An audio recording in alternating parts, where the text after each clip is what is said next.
با عرض سلام به شما همدیران ارجمند، ما گزارشمان را از چمپیونات تاجیکستان اوید به گوشتنی طرز جدا در سال 2020 پیشکشی شما میکنیم. امروز روزی آخرین مسابقه است و در این روز پهلوانان در وزن تا 100 کیلو و جمعی 100 کیلو آزمایی خواهند کرد و حالا با من همکارم کریم خان بیگمت هستند که گزارش را ادامه خواهند داد. مرحمت. بله، من نیز درود میگویم در نوبت خود به علاقمندان و هواداران ورزش‌های رسمی، به ویژه این ورزشی زیبا و دوست داشتنی جودو.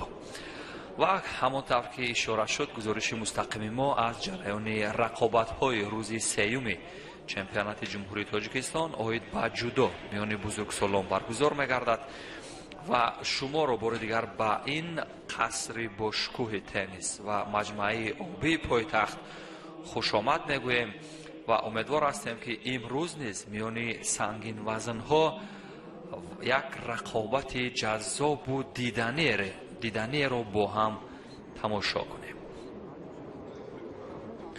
بله دوستان ارجمند، حالا اکنون پهلوانان وارد میدان اساسی میگردند و واقعا هم امروز جودو در کشور ما یک از نمودهای دوست داشته مردم است و بهترین پهلوانان کشور امروز در این میدان مهارت خویش را نشان میدهند. اگر شما میخواهید که شاهدی بهترین آزمایی های پهلوانان کشور باشید، پس در شبکه ما بمانید. امروز شاهدی چنین رقابت ها میگردید. امروز همچنین دختران تعداد دختران سال به سال در بخش جودو نیز بیشتر میگردد. اگر سالهای قبلی گوییم در فوتبال کم بود، امروز چندین دسته ها اوید به فوتبال بین زنان تشکیل شدند و همچنین فدراسیون جودوی کشور تصمیم گرفته است که گروهی زنانه را نیز در شهرهای مملکت تأسیس دهد و در آینده شاید زنان نیز در چمپیونات کشور اشتراک کنند.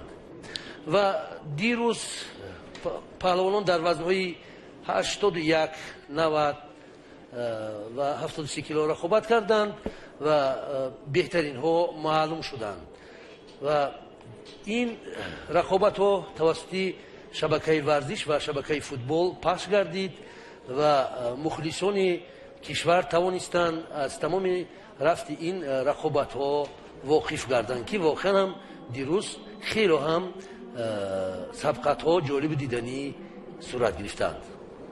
بله، موافقی صورت مجلس فعلا رقابت ورزشگران در وزن تا 100 کیلوگرم شروع می‌گردد، جایی که پیرمحمد خلیلوف از دسته دوشنبه در مقابل هم تیم خود یعنی ناصر شیرخانوف بر رقابت میپردازند و این قوازموی رو دوباره درجه بین المللی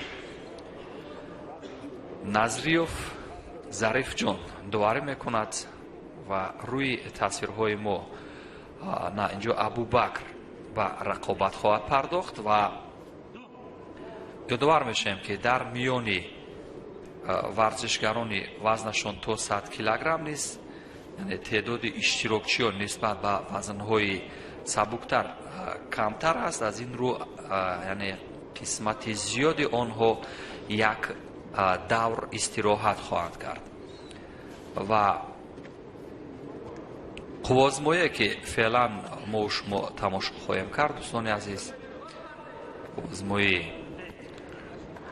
روزیقوف و حریف او ابوبکری که در مرحله یکمی رقابت ها برای راه یافتن به دور دوم کوشش میکنند.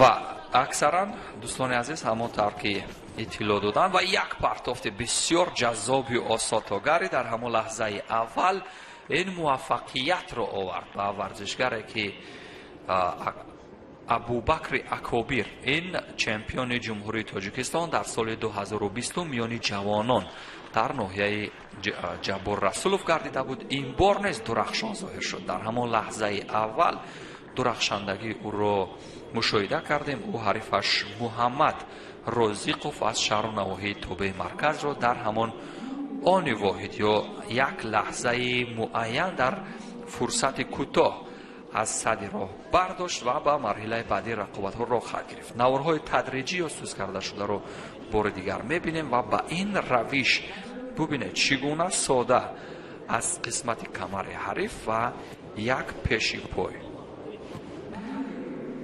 و به همین طریق دوستان عزیز دور اول رقابت ها با یک پرتابی تکنیکی جذاب و دیدنی در بخشی تاچی وزن یا پرتاب های سراپا بسیار به مورد صورت گرفت و دوری یکم رقابت ها ادامه می یابد دوستان عزیز و ما درخشندگی باز یک جوان رو که در صحنه رقابت های جهانی در آسیا تاجیکستان را نمایندگی کرده بود روی تصویرهای ماست.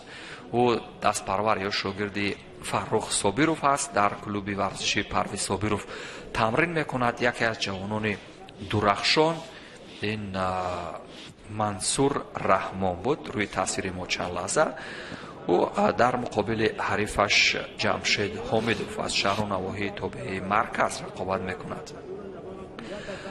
و دوستان عزیز یادآور میشیم که این قوازمویی را نیز دوباره درجه بین المللی ظریف جان نظریوف دوباره خواهد کرد.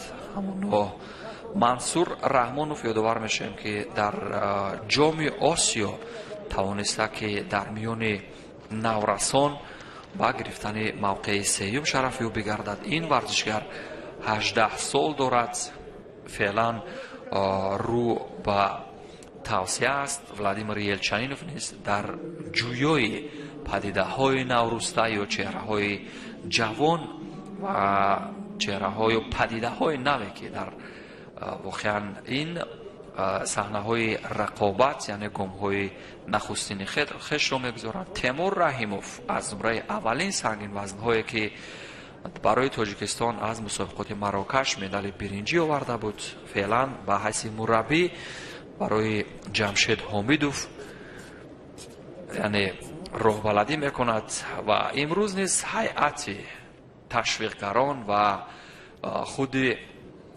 مربیان یا آنهایی که به خاطر دستگیری این پهلوانان آمدند در سالن مسابقات نیز خیلی من در دایره همان طلبات بهداشتی حضور دارند و رقابت با اشاره نظریوف آغاز می‌گردد و همین طریق ҷамшед ҳамидов ва мансур раҳмон барои роҳ ёфтан ба даври дуюми рақобатҳо талош мекунанд. ҳамон тавр ки ёдовар шудам дӯстони азиз, аксаран дар миёни ин варзишгарон дар даври аввал озод буданд. аз ин лиҳоз яъне ҳамагӣ ду ҷуфте ки дар даври аввал рақобат мекунанд ҳамин аст. яке тамошо кардем дӯстони азиз ва шоҳид шудем ки ва як партофти ҳамон осотогари дар ҳамон лаҳзаҳои аввал бисёр ба маврид буд аз сӯи мансур раҳмон ва фаррух собиров ки мансур раҳмонро тарбия кардааст, яъне дар саҳнаҳои рақобатҳои ҷаҳонӣ низ ӯро роҳбарадӣ карда буд. ва ба ҳамин тартиб дӯстони азиз, чун мушоҳида мекунем дар бахшҳои точи ваза ё ҳамон саропо муваффақтар ба назар мерасад мансур раҳмон ва ҷамшед ҳомидов бошад, варзишгаре ки бо ҳидояти темур раҳимов дар инҷо ҳунарнамоӣ мекунад. ва мансур раҳмон дар бахши шиме ваза буғӣ кардани ҳариф бисёр муваффақ ба назар мерасад, аммо довар манъ кард қуввозмоиро. дар бахши кор дар замин ё неваза бисёр муваффақ зоҳир мешавад. дӯстони арҷманд, мухлисони сершумори варзиш, махсус гӯшини тарзи ҷудо, мо гузоришамонро аз пойтахти ватанамон шаҳри душанбе, аз қасри теннис ва маҷмӯаи обӣ ки ба тозагӣ ба истифода дода шудааст ва бори аввал чунин як мусобиқоти бо нуфузи кишвар доир мегардад, пешкаши шумо мекунем. аллакай як сабқа дар вазни то 100 кило ҷамъбаст шуд. акнун вохӯрии дуввум аст ки паҳлавонон ин лаҳза ҳамидов ва раҳмонов бо ҳам рақобат доранд. раҳмонов бо либосои мансур раҳмон бо либосои кабуд аст ва ҳомидов бо либосои сафед дар экрани телевизорҳои шумо. аллакай аз оғози сабқат беш аз 1 дақиқа вақт гузаштааст. феълан фақат паҳлавонон як огоҳӣ доранд ки ин огоҳӣ ба ҳамидов дар оғози сабқат барои заиф гӯштин гирифтан аз тарафи рефери марказ назриев, рефери дараҷаи байналмилалӣ дода шудааст. вале паҳлавонон ки шояд борҳо бо ҳам вохӯрдаанд, аз ин лиҳоз истифодаи услубу фанун банду баст ниҳоят барои онҳо мушкил аст. ва албатта он паҳлавоне ки бори аввал ба якдигар вомехӯранд, тезтар яъне усулҳо иҷро мегарданд. умуман гӯштин дар гӯштин ду тараф аст, яъне ё тарафи чап ё тарафи рост, ё ин ки дар баъзе ҳолатҳо аз пеш ё аз пушти пой задани ҳариф. ин усулҳое ҳастанд ки маъмулан тамоми паҳлавонон истифода мекунанд. паҳлавононе ки аллакай ба дараҷаҳои баланд расиданд, онҳо ягон усули махсуси худро доранд ки дар рафти рақобат метавонанд онро бештар истифода кунанд ва дар бисёр ҳолат муваффақ мегарданд. агар мо инро ба як замони камтар пештар фикр кунем, мебинем ки он замонҳо одамҳо, паҳлавонон ё худ варзишгарон бештар инҷо як огоҳӣ аллакай боз ба феълан огоҳӣ ба ҳарду паҳлавон эълон гардид ва дар ин ҷо албатта нисбат ҷамшед ҳамидов то андозе барои ӯ хатар эҷод мешавад, чунки дар ҳолати гирифтани огоҳии сеюм аз идомаи сабқат хориҷ мегардад. акнун бубинед, ҳоло агар бештар паҳлавонон як тараф кӯшиш мекарданд як усули махсуси худро дошта бошанд, имрӯз мо мебинем ки паҳлавонон ду тараф яъне хеле хуб кор мекунанд ва муваффақам ҳастанд. ва дар мусобиқаҳое ки дирӯз ва як рӯз пештар дар ин майдони зебо баргузор гардид, ине воқеан ихтисосмандон, оне ки ҷудоро хуб медонанд, эҳсос карданд ки бисёр навовариҳо дар истифодаи усул инҷо ҳоло хафа кардани паҳлавон вазъияти хеле ҳам мушкил буд барои ҷамшед ҳамидов, вале ӯ аз ин вазъият феълан баромад. ва бояд гуфт ки имрӯз дар ҳақиқат ҷудо میانی بسیار نمودهای گوشتنی جهانی خیلی هم در حالت پیشرفت است. یعنی اون نموده است که قریب که از یک سیکل به سیکل دیگر المپی حتمی در نظامنامه در قاعده یعنی جودو تغییر اعلام ها به عمل میان. حالا در جهان اینستیتوت مخصوص در توکیو هست که یا خودی دانشگاه مخصوص است که با مقصد رشد جودو کار میکند و نوآوری ها را در این بخش ورزش وارد مینماید. بله، واقعا همانطور که اشاره کرده در ژاپن این مکتب با نام کودوکان مشهور است و یعنی تعداد هوادارانش حدود از 10,000 زیاد است که پیوسته در این مکتب تمرین میکنند و فعلا تیمور نظروف که تجربه اشتراک در رقابت‌های جهانی را دارد اینجا دستگیری میکند. شاید دست پرورش باشد آنه که با جودوگی سفید هست و برای جابجا گذاری همان جودوگی یا لباس ویژه یک لحظه هم فرصت می‌یابند ورزشکاران تا نفس راست کنند. و شما رحمت‌شاه زمان در میان همین ورزشکارانی که فعلا تا 100 کیلوگرم رقابت میکنند یعنی تمرین میکردید، هنرنمایی میکردید و ویژگی های مهارتی ورزشکاران رو فعلا در کدام سطح بهاگذاری میکنید از لحاظ تکنیکی یا فنون؟ ببینید حالا اکنون که این دو جوان خیلی هم تلاش دارند، ولی من در آغاز گفتم که اگر دو پهلوان اگر یک طرف کار کنند، هرچند که اگر کسبیت خوبم داشته باشند برایشان استفاده اصول خیلی هم مشکل است. وقتی که پهلوان دو طرف کار میکنند برای اون استفاده اصول آسان است، چون که اگر طرفی چپ حریف برای امکانیت نداد حتمی طرف راست اصول را استفاده میکنند. ولی اینجا حالا ببینید این هجوم‌های صنعی اند که ورزشگر با لباس‌های سفید در حال حرکت، بله در حالی اجرا کردن یک اصول، اجرای همین اصول بود، ولی او یعنی صنعی اون باید آگاهی گیرد. پهلوانی که 2-3 مرتبه اصول رو تا آخرش درست اجرا نمی‌کند و صنعی وقت رو می‌گذراند، با چنین ورزشگر در مسابقه‌های بین‌المللی آگاهی داده می‌شود. و یعنی صنعی به طرز یعنی هجوم‌های فریبنده یا دروغین. این هجوم‌های به اصطلاح شما هم درست گفتید که هجوم‌هایی که در اصل هدفش وقت رو گذراندن است، نه گوشتن گرفتن. یعنی ورزشگر با لباس‌های سفید هدفش یعنی هوا دادن حریفش یا که غلبه کردن نیست. او احساس می‌کند که حریفش خیلی نسبت به اون نیرومند و بقوت‌تر است و اصول‌ها رو بهتر استفاده می‌کند، فقط برای وقت رو گذراندن همین 4 دقیقه رو گذراندن خوش می‌کند. یک اصول رو یگون ببینید باز اون تکرار هم اصول تکرار، ولی دو رفری مرکز در اینجا رفری ما خیلی هم گذشت می‌کنند که این البته این گذشت‌ها نه هم وقت به فایده کار است. و همون عباره‌ای که شما یادآور شده یعنی هجوم‌های دروغین، این رو با اصطلاح بین‌المللی همون فالش اتاک میگویند. بله.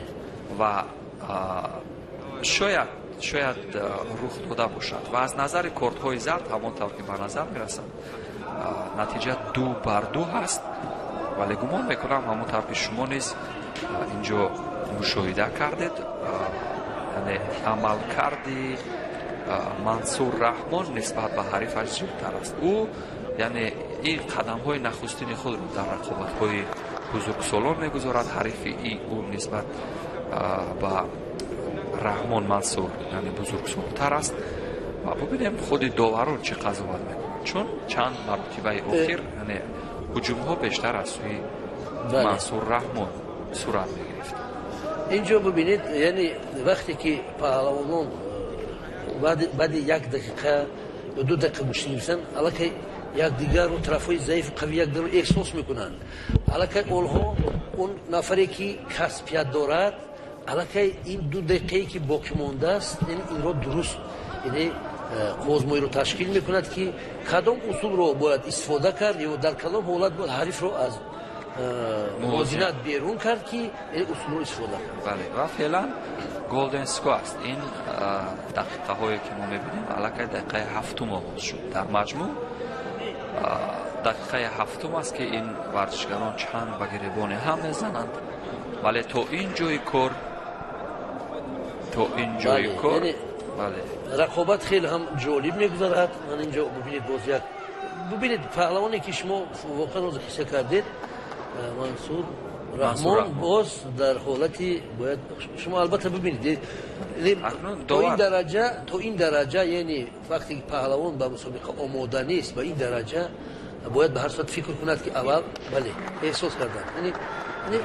бубинед ҳамон тавки товар ишора кард, фалшатак ҳамон ҳуҷумҳои дуруғине ки бештар дар лаҳзаҳои поёнӣ низ инро мушоҳида кардем дӯстони азиз. ва ба ин тартиб мансур раҳмон аввалин пирӯзии худро дар миёни бузургсолон дар чемпионати ҷумҳурии Тоҷикистонои ба ҷудо дар соли 2020 ба даст овард ва роҳи муборизаро дар даври дуюми рақобатҳо идома хоҳад дод. дар даври дуюм бошад бо Қурбонов Раҷабалӣ рақобат хоҳад кард. инҷо албатта дар даври якум чандин паҳлавонон озод буданд ки онҳо як бора дар даври дуввум сабқат мекунанд ва барои ҳамин ҳам фикр мекунам ки онҳое ки мо ҳоло онҳоро яъне ба шумо маъруфӣ накардем, яъне он паҳлавононе ки ба майдон набаромаданд, вале дар ҳамин давр як давр онҳо аллакай пеш мегузаранд ва дар даври дигар бо якдигар рақобат хоҳанд кард. ва ҳоло боз паҳлавонони дигар ба майдон меоянд ва сабқат дар вазни то 100 кило, яъне боз ҳам паҳлавони беҳтар ба майдон мебаранд ва фикр мекунам рақобатҳо боз ҳам ҷолибу диданӣ сурат мегиранд. бале феълан даври дуюми рақобатҳо оғоз мешавад, ҷое ки паҳлавон аз дастаи душанбе бо ҷудогии сафед аст. ин пирмаҳмад халилов, ӯ низ варзишгари навкор, ӯ дар муқобили носир шерхонов, ӯ низ аз дастаи душанбе номнавист шудааст, ба рақобат мепардозанд. даври дуюм оғоз шуд бо ҳамин рақобат. ҳарду ин варзишгарон як давр озод буданд ва бубинем ҳамон ба таъбири обидов ҳамон нукоти барҷаста ва ё заифи худро чӣ гуна истифода мекунанд, аз нукоти заифи ҳамдигар чӣ гуна истифода мекунанд ва ҳамон нукотҳои мухталиф ё гуногуни ҳарифро то куҷо меомӯзанд ва аз ҳамон марҳилаҳои қапидан ё кумиката чӣ гуна истифода мекунанд. бале дӯстони арҷуманд, сабқат хеле ҳам ҷолибу диданӣ сурат мегирад ва мо борҳо такрор кардем ки умуман мардуми тоҷик аз қадимулайём гӯштинро дӯст медоранд ва дар тамоми чорабиниҳои мардумӣ, ҷашнҳои давлатӣ ҳатмӣ бо баргузории чунин мусобиқаҳо бо иштироки теъдоди зиёди мухлисон доир мегардад ва махсус паҳлавонони қавиҷуса, яъне он нафаре ҳастанд ки яъне ҳаракати онҳо хеле ҳам зебо аст ва партофти онҳо хеле ҳам диданӣ аст. вақте ки мо агар вазни 60 кило гирем ё ки ба вазни 100 кило қиёс кунем, бубинед дар вазни 60 кило бисёрам бо як ҳаракати тез усулҳо иҷро мегарданд ки на ҳама вақт ҳатто агар шумо дар масофаи дуртар бошед ин ҳаракатҳоро дида метавонед. вале дар вазни вазнин орому хелам ҳисобшуда паҳлавонон гӯштин мегиранд ва як кайфияти махсусе барои мухлисони ин намуд мебахшанд. ва паҳлавонони машҳури мо дар олам ки тоҷикистони азизро маъруфӣ кардаанд, инҷо ҳоло огоҳӣ ба паҳлавон эълон мегардад ва ин барои тезондани носир шерхонро огоҳӣ медиҳем, барои тезондани ин рақобат аст ки паҳлавонон яъне бозам беҳтару хубтар аз имкониятҳо истифода баранд. ва носир шерхонов ҳарчанд ки чанди маротиба кӯшиш карданд, вале ҳам дар ҳолати ҳуҷум, ҳам дар мақсад дифо бештар ба хато ё роҳ медоданд, вале ҳарифаш низ аз ин имкониятҳо ба таври бояд шояд истифода бурда натавонистанд. ва имрӯз мо дар оғози гузориш қайд кардем ки шумо дар шабакаи мо бимонед, шоҳиди беҳтарин рақобатҳо дар вазни 100 ва ҷамъи 100 кило мегардед ки дар ҳақиқат фикр мекунам миёни шумо мухлисони азиз дӯстдорони ҷудо хеле ҳам зиёд аст. ҳамоно сабқат идома дорад то фарҷом боз 1 дақиқа зиёдтар вақт мондааст, вале натиҷаи ин қувозмоӣ феълан мусови аст. 0-0. ин ду шидое ки дар табло ва инҷо ҳоло шидои севум, мазалан шидои дуввум ба ҳар ду паҳлавон акнун барои идомаи сабқат, дар идомаи сабқат барои ҳар ду паҳлавон ҳам то андозае масъулият бештар мегардад, чунки дар ҳолати иштибоҳ кардан, аз гилем берун баромадан, нодуруст иҷрои усулу фанунҳо метавонад рефери марказ ба онҳо огоҳии севумро диҳад. ин огоҳӣ паҳлавонро аз идомаи мусобиқа маҳрум мекунад ва нафари дигарро ғолиб мекунад. барои ҳаминам ҳар ду паҳлавонам ҳоло фикр мекунам маҳсулияташон бештар шудааст ва хеле ҳам кӯшиш мекунанд ки аз тамоми имкониятҳои худ дар ин сабқа истифода баранд. дар ҳақиқатам агар мо чемпионати имсоларо ба мусобиқаҳои соли гузашта қиёс кунем, хеле фарқкунанда аст, чунки дар чемпионати имсола беш аз 200 нафар паҳлавонон аз вилояти мухтори кӯстони Бадахшон, Суғд, шаҳрноҳои Тоби Марказ, Водии Рашт, Хатлон ва ҳамчунин чанд даста аз шаҳри Душанбе бори аввал федератсияи ҷудои мамлакат ҳатто 4 дастаям аз бисёр шаҳрноҳиҳо иҷозат додааст ки ин бори дигар барои интихоби беҳтарин чеҳраҳо аз миёни наврасону ҷавонон ба ҳайати дастаи мунтахаби мамлакат мебошад. ва ҳамоно сабқат бо талошҳои ҳар ду паҳлавон идома дорад ва акнун ин сабқат ба вақти иловагӣ кашида шуд, чунки паҳлавонон дар вақти асосӣ натавонистанд аз имкониятҳо ба таври бояд шояд истифода баранд.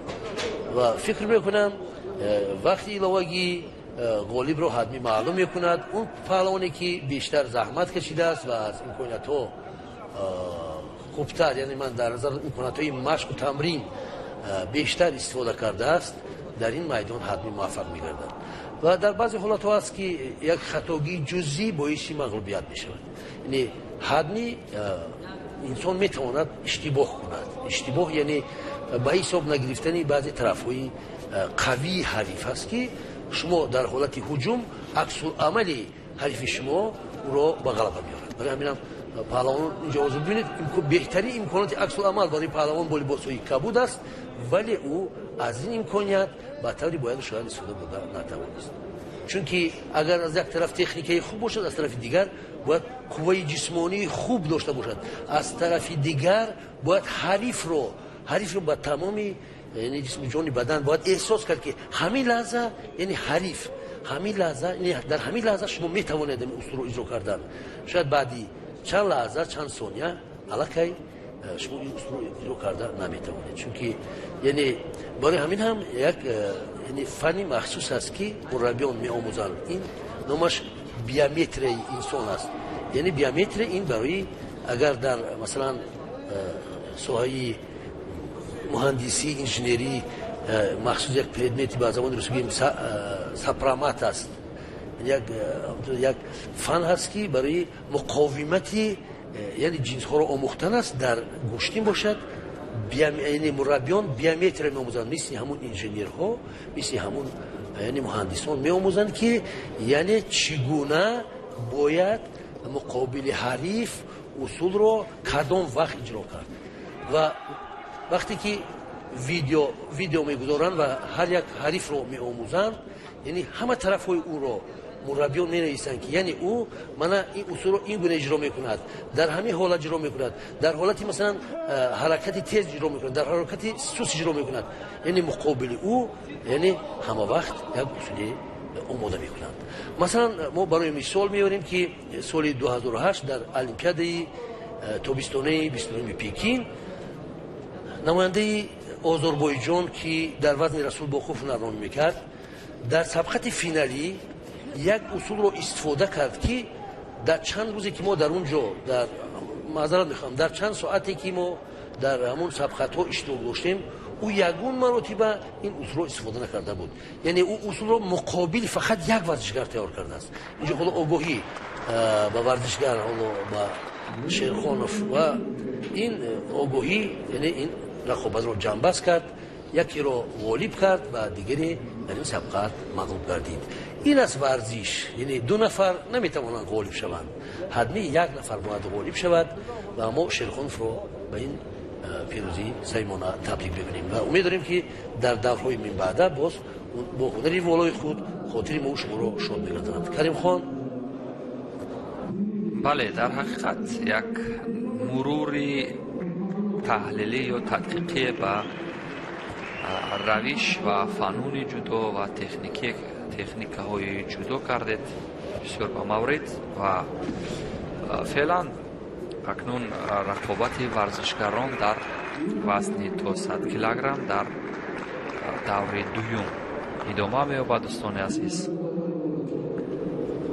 ва чун дар мавриди яъне нукоти барҷастаи варзишгарон ибрози назар кардам чанд лаҳза қабл, эҳтимол дорад ки ҳар варзишгар тавонад яъне як усули вижаеро, як усули махсусеро дар қатори дар баробари ҳар ҳарифаш барои як фурсати мусоид ё як лаҳзаи мусоид ба кор барад ва дар ҳамон бозиҳои олимпӣ ёдовар мешавем ки паҳлавони озарбойҷонӣ дар муқобили ҳарифаш аз Кореяи ҷанубӣ дар финал рақобат карда буд ва ҳамон вақта раиси Федератсияи ҷаҳонии ҷудо ки аз Кореяи ҷанубӣ буд, яъне метавон гуфт ки барои роҳ ёфтани варзишгари Корея то марҳилаи финалӣ кӯшиш карда буд, чунки варзишгари мо маҳз аз ҳамон варзишгари кореягӣ шикаст хӯрда буд, Расул Боқиёв, ва ҳамон ҳам бошад бо натиҷаи ночиз. ва феълан бипардозем ба шарҳи ин рақобат. Фирӯзи Шариф аз дастаи Душанбе, он дастпарвар ё тарбия гирифтаи Иззат Худоев аст, дар муқобили ҳарифаш Муҳаммадулло Лоиқов барои роҳ ёфтан ба даври сеюми рақобатҳо кӯшиш мекунад ва аз ин ҷои кор бармеояд ки барои аз пушти ҳариф чанг андохтан ва он усули мавриди назарашро иҷро кардан кӯшиш мекунад. фирӯз вале муваффақ намешавад. аз инҷо агар довар ишора кунад аз мурабба хориҷ шудан ва Иззат Худоев дар канори гелен ё татами барои тавсири шогирд инҷо ташриф дорад ва феълан барои аз мурабба хориҷ шудан ба варзишгар ки бо ҷудогии кабуд ҳаст як корди зарди ҷазо ва ҳамин тартиб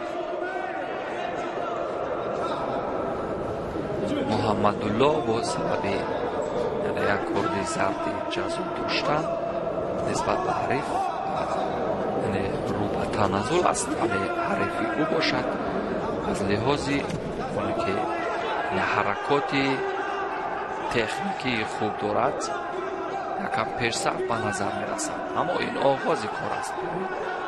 мушоҳида кунем то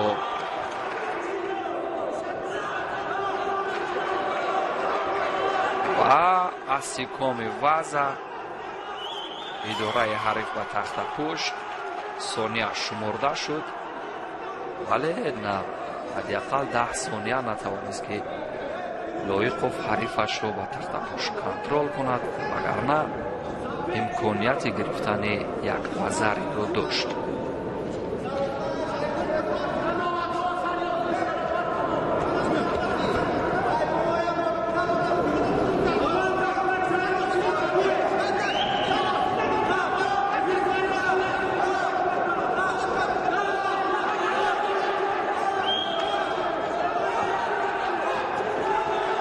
و اسطوگری در مد نظر فیروز و موفق می شود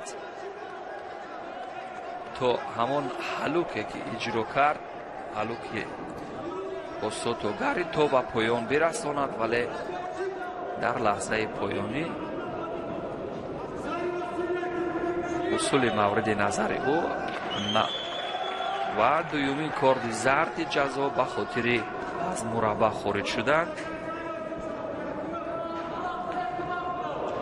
و به همین ترتیب یک لحظه به خاطر جابجا گذاری جداگی و کمربند هر دو ورزشگر نفس راست میکنند و به همین ترتیب 1.5 دقیقه دیگر تخمین تا انجام وقت اساسی فرصت دارند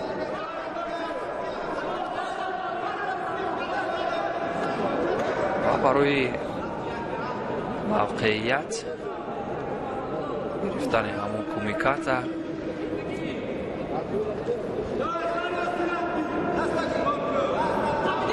جنگ اول گمان میکنم برای فیروز بسیار موافق تر است ولی رها کرد همون فرصت اولی جنگ انداختن رو که از قسمت کمر حریف بود و دویمین کارت زرد جزا یا همون شیدو به خاطر کمکاری به هر دو ورزشگر و به همین ترتیب تا ثانیه های پایانی وقت اساسی یک حلوک معمولی بین و این از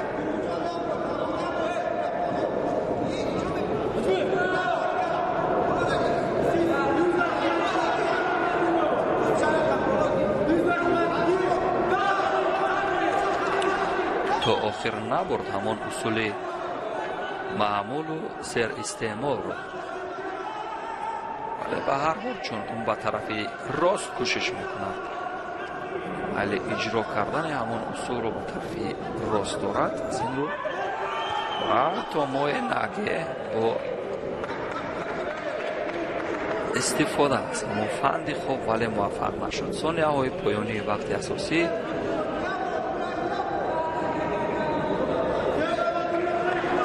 و احساس شدن خستگی هر دو ورزشگر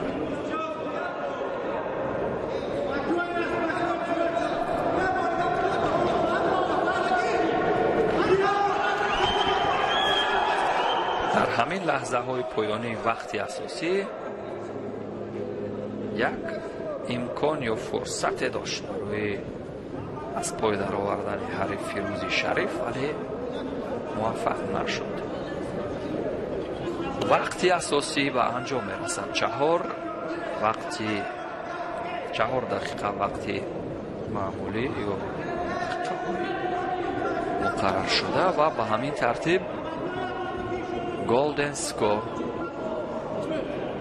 امروز این سیومین گلدن سکور هست که مشاهده میکنیم در میان ورزشگرانی وزنشان تا 100 کیلوگرم با هر دو دست یا از قسمت پشت یا سر شمه حریف کوشش گرفتن کمیکات رو داشت فیروز شریف ولی موفق نشد یک باشی بازه ولی این نیز برای لایقوف محمدالله نتیجه نبخشید گلدن سکور هست هر دو ورزشگر یک کارت زرد جزا یا 2 کارت جزایی شیدو دارند و اصول زید حمله و همین طریق اسطوگری با یک روش بسیار مناسب بود برای فیروز شریف و فیروز شریف در دور اول که آزاد بود در دور دوم موفق و کسب یک پیروزی دیگر شد و راه مبارزه رو در دور سوم ادامه خواهد داد نوارهای تدریجی رو با هم خواهیم دید چگونه آن حلوک معمولی لب رو به مورد استفاده کرد و همانطور که از نوارهای تدریجی ببینیم دوستان عزیز فعلا از کوچگر خواست استفاده کند موفق نشد حلوک از قسمت بیرون رو استفاده کرد. آشیگوروما ببینید و با آن اصولی که خود حریفش میخواست از سادی سوری کمیکش استفاده کند ولی موفق نشد و این یگانه عامل موفقیت فیروز شریفتر آن بود که توانست کنترل حریف را تا لحظه های پایانی خوب به انجام برساند. جمشید خلیلوف داور مرکز است فعلا و او رقابت نوبتی میان فردوس نسیموف این پهلوان شناخته تاجیک هست که در وزن تا 100 کیلوگرم بارها در ورزش های رزمی سامبو و جودو تاجیکستان را معرفی کرده در صحنه های رقابت های جهانی و فعلا در میان بزرگسالان در چمپیونات امسال نیز کوشش میکند. او در مقابل حریفش فرزین حسینوف از ولایت سوخت رقابت میکند و فردوس نسیموف چمپیون جمهوری تاجیکستان در سال 2016 استاد ورزش است، هم در سامبو و هم در جودو و فردوس نسیموف در نوع این ورزش تحت رهبری شیرعلی بوزوروف تمرین میکند و فعلا ادامه هنرنمایی او را با تفسیر رحمتشاه عابدوف میشنویم.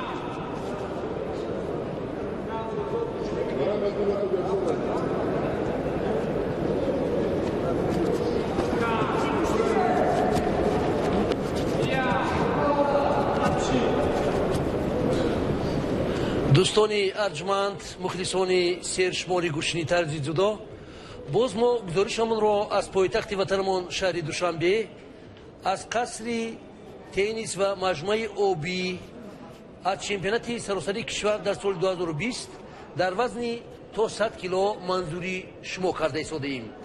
الکی از آغاز این سبقت نزدیک 1 دقیقه میگذرد.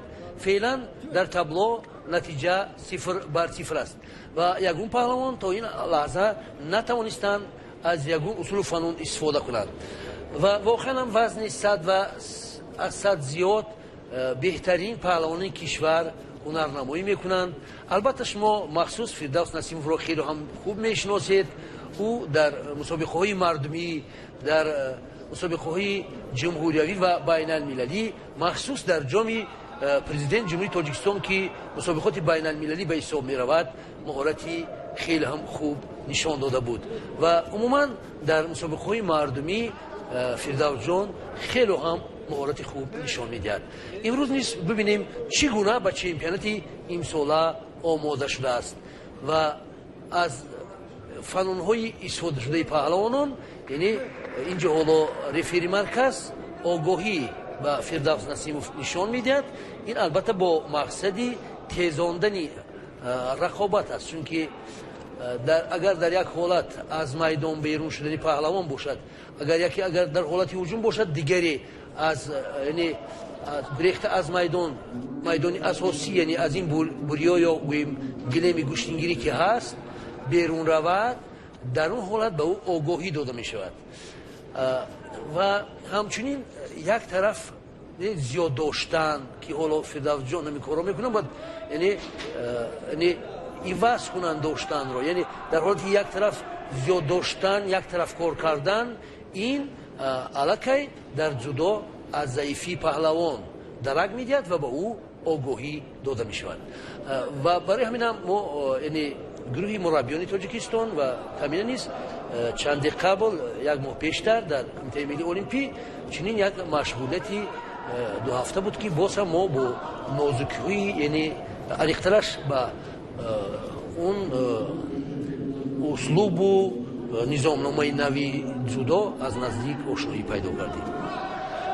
حالا فردوس جان در موقع خیلی هم خوبند و فکر میکنم فردوس از لحاظ جسمانی نسبت به حریفش برتری دارد، ولی در بسیار حالتها حریفش از این وضعیت میبراید.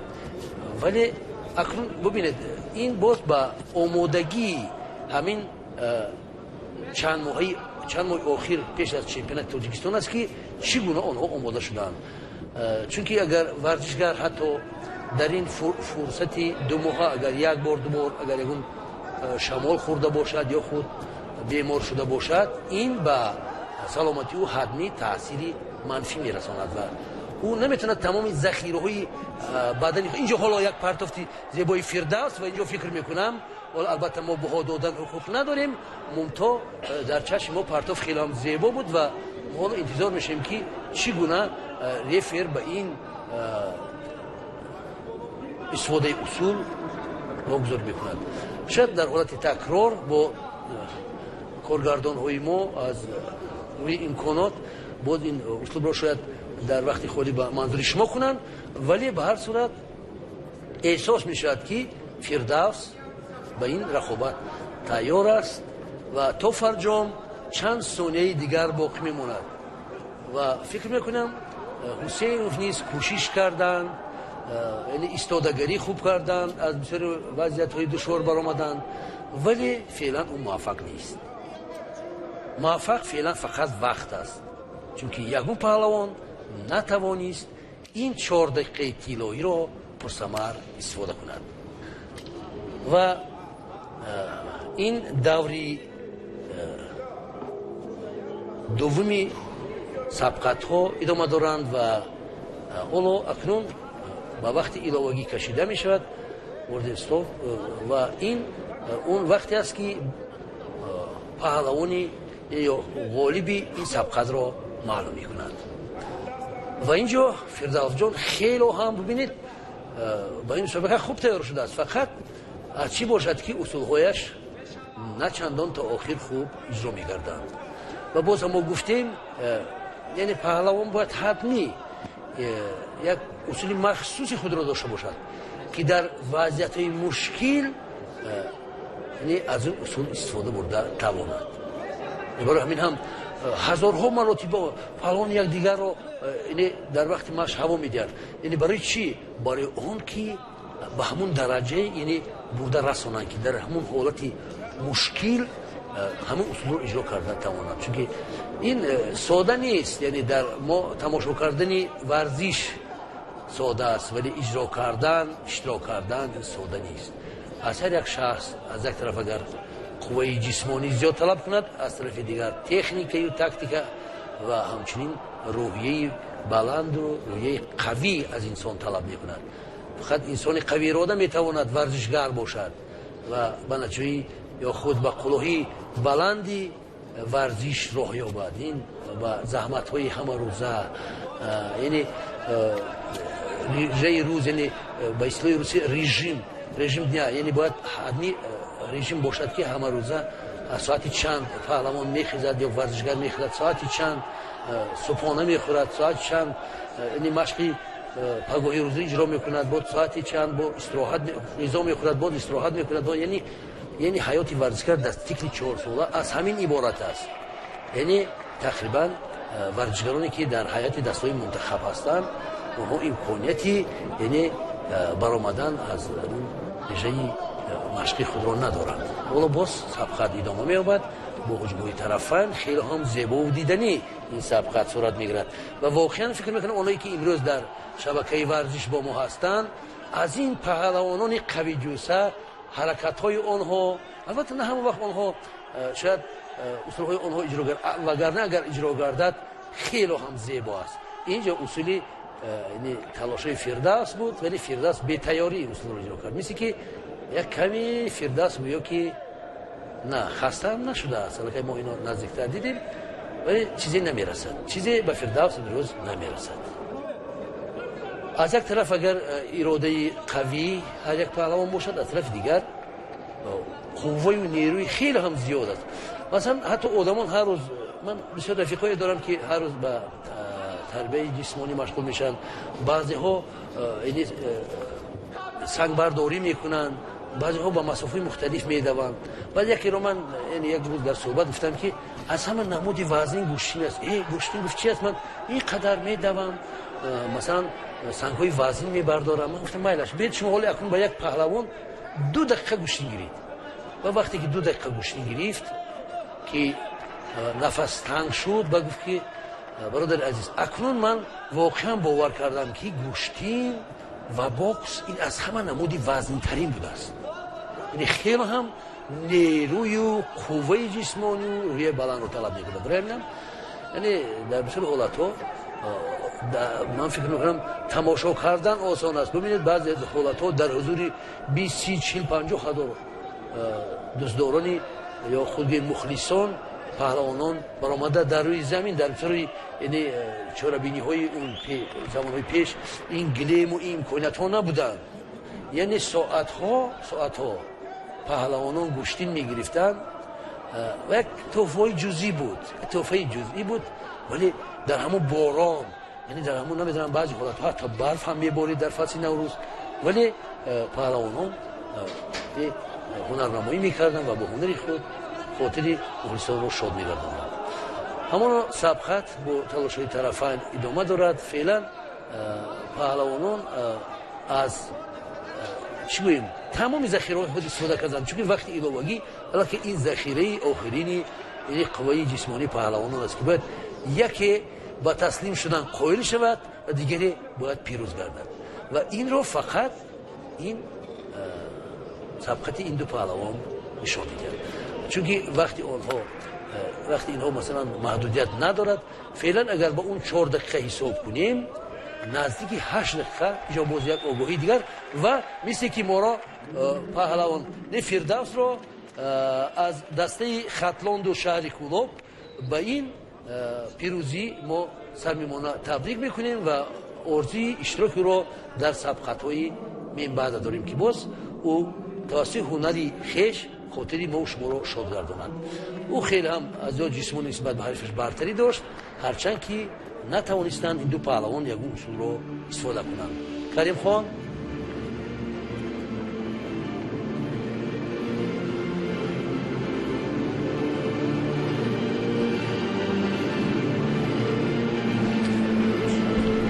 наворҳои тадриҷӣ ё сӯзкардашударо бо ҳам тамошо мекунем дӯстони азиз. ҷое ки ҳеҷ усулҳои техникӣ аз сӯи на Фирдавс Насимов ва на Фарзин Ҳусейнов иҷро нашуд, вале ба ҳар ҳол чун муқаррарот довари марказ маҷбур шуд ки барои муайян кардани ғолиб аз хансуку маке истифода кунад ва ба ҳамин тартиб яке аз онҳо форид шуд.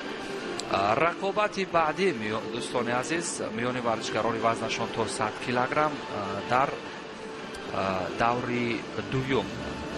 ҳар ду варзишгар аз дастаи душанбе ҳастанд. абдулҳамид муҳибов бо ҷудогии сафед аст рӯи тасвирҳои мо шумо. ӯ дар муқобили ҳарифаш эмом ризо анварзода барои роҳ ёфтан ба 4 якниҳоӣ талош мекунанд. довари марказ ҳам шурӯъ мекунад ба яъне иҷоза додани ин сабқат ё ҳунарнамоӣ ва ҳунарнамоӣ ҷурахонов дар муқобили ҳарифаш. фахриддин ҷурахонов бо ҷудугии сафед ва сайфулло шовализода бо ҷудугии кабуд ҳаст. ва ёдовар мешавем дӯстони азиз ки ҳар ду варзишгар низ дар бахши усулҳои партобии саропо ё ҳамон точи ваза ба истилоҳ маҳорати хуб доранд, вале феълан ҷаҳд ё ҳамон кӯшиши аввал бенатиҷа поён ёфт ва бубинем дар фурсати дуюм ба самти чап як амалкарди бо равиши ҳалок аз камар мехост истифода кунад, вале муваффақ нашуд ҷурахонов ва дар фурсати навбати аз қисмати пушти камари ҳарифчанги бисёр маҳкам ва аз қисмати сари остин бо дасти чап بسیار محکم از همون کومیکاتسا استفاده کرد و یک اوچی ماتا و زیدی اوچی ماتا یک عمل کرده بود که وزاری برای شوالیزاده به ارمغان آورد. همین ترتیب شوالیزاده در دوری دویم رقابت ها با یک امتیاز پیشگام است.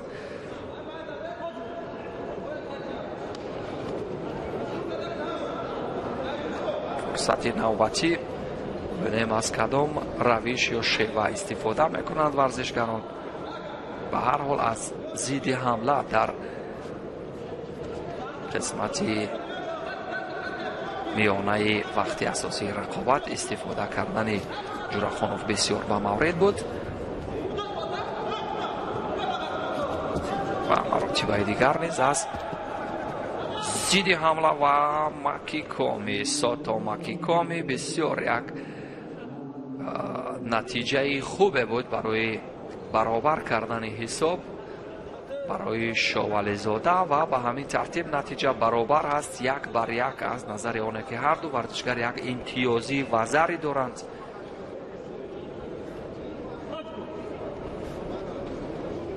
و امروز نیز روش های گوناگونی تکنیکی در برابر افزودن امتیازات به کار رفتند، هم در بخش سراپا و هم در حالت قامت خم اجرا کردن همون ساتو ماکیکومی.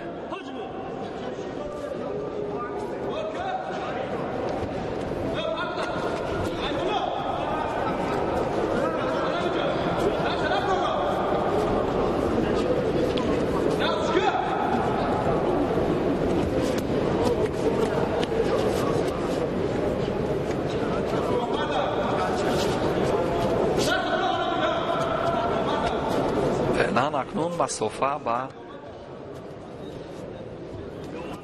روی اجرا کردن یک پرتاب کمری و ضد حمله دیگر ببینید چگونه باز با همان روش ساتو ماکیکومی صورت گرفت و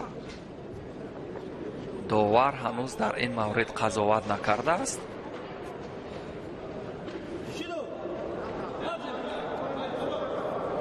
و هم نتیجه کارت‌های زرد نیز برابر شد 2-2 از هر دو جهت، هم از جهت کارت‌های زرد جزا و هم از نگاه امتیاز نتیجه برابر است.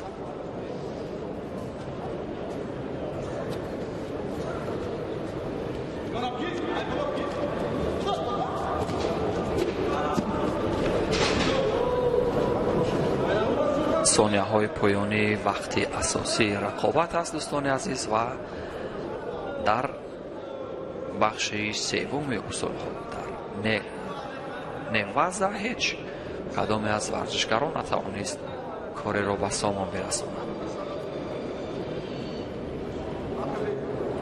نوازه یا همان اصول های کار در زمین برای ورزشکاران وزنشان نسبتا بلندتر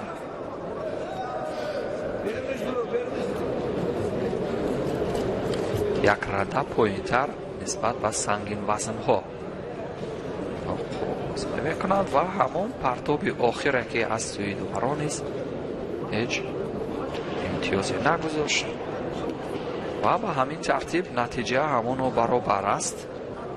یک لحظه به طبیب نیاز داشتن ورزشگری که با جدوگی کبود بود شوالیزاده آزمایی را تا جای توقف میکند و این باعث به آن میگردد که جورخانوف فخرالدین از دسته خطلان یک نفس راست کند و این هم برای برقرار شدن یا حالت اوله ورزشی خود را برقرار کردن تا جای مساعدت میکند.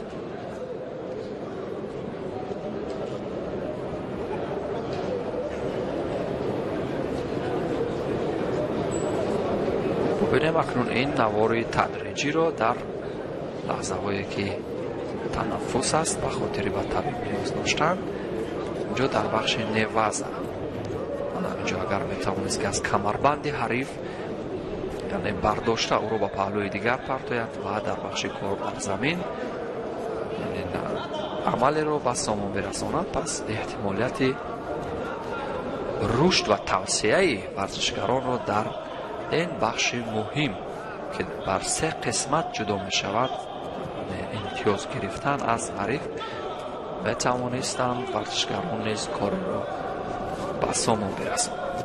ثانیه های پایانی وقتی اساسی برای کمکت مورد نظرش موفق است و در بخش اصول های ضربه‌ای و یک پرتاب و ضربه بها گذاری می شود.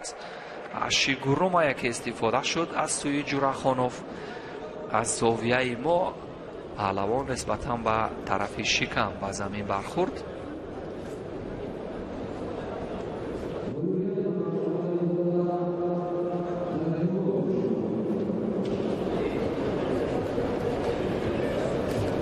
و از زاویه که خود داور مرکز این قوزمایی رو نظاره میکرد پرتافت لحظه پایانی این ورزشگر که با جودوگی کپود هست شاولی زاده سیفالله از دسته دوشنبه و زری عوضتی ایپان را به بار آورد. نوارهای سوز کرده شده از همون 3-4 فرصتی که بود از سوی کارگردان ما نیست و نمایش گذاشته شد و ببینید این همون دویمین وزر که از سوی شاولی زاده برای با اکتفا نزدیک کردن یا رسانیدن این رقابت باعث شد. بله این وزر است دوستان عزیز با یک روش معمولی و چمته و روی تصویر منصور رحمان است و نظر می رسید در حال انتظاری حریفش در دوره دوم. زیر یک موسیقی جذاب هنز زیمر آهنگساز مشهور آلمانی که برای فیلم مشهوری دزدان بحری ساخته بود آن موسیقی را ورزشکاران نیز به صحنه رقابت نزدیک میشوند و ببینیم این رقابت که میان قربانوف رجبالی و این رقابتی باز ابوبکر اکابر در مقابل شیرخانوف است.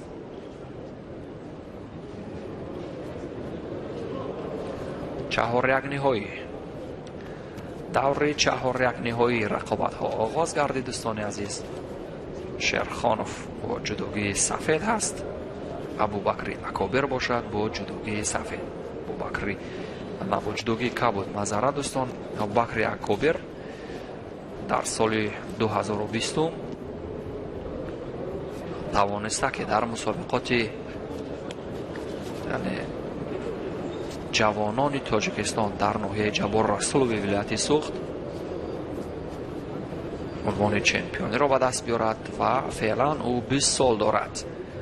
از اون نیز امید درخشندگی در صحنه های رقابتی های جهانی را داره و فعلا ببینیم در قطار این ورزشکاران با تجربه که در لیست دسته تا 100 کیلوگرم جای دارد و مقاومت نادرست، یک مبارزه بدون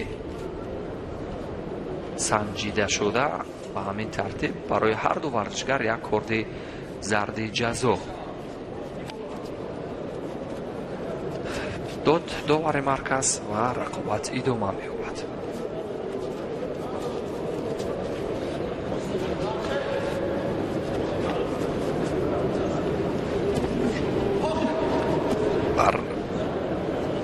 در بخش وضع و موقعیت برای از پای در آوردن حریف، ولی اسیکوم یا همون اداره حریف به تخت پشت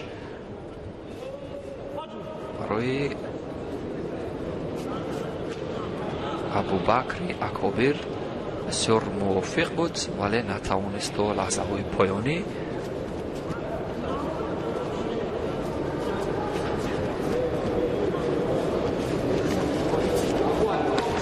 فعلا اکنون چنگی بسیار با مورد از قسمت پشت گریبان حریف است. قسمت سر شانه و همون روش یا اصول های تاچی وضع از قبیل اشی گرومه و همچنین اصول کمری چوری گاشی مورد نظر است برای ابوبکر اکابیر.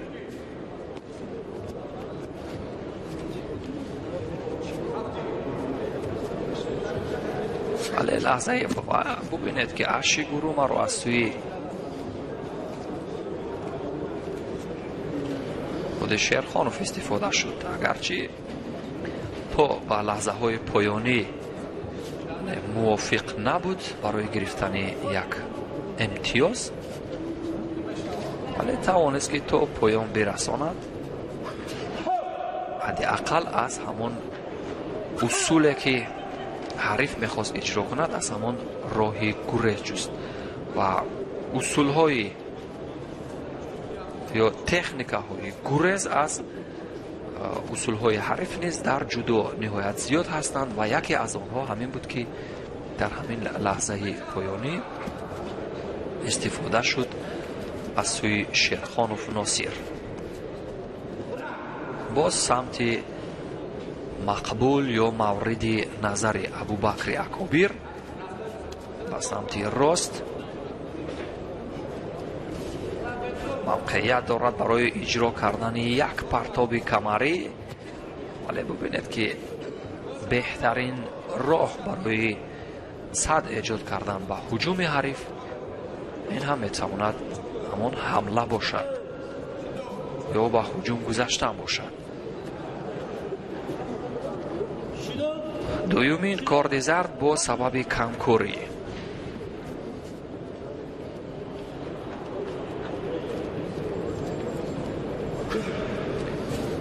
ناصیر شیرخانوف با جودوگی سفید در برابر ابوبکر اکابیر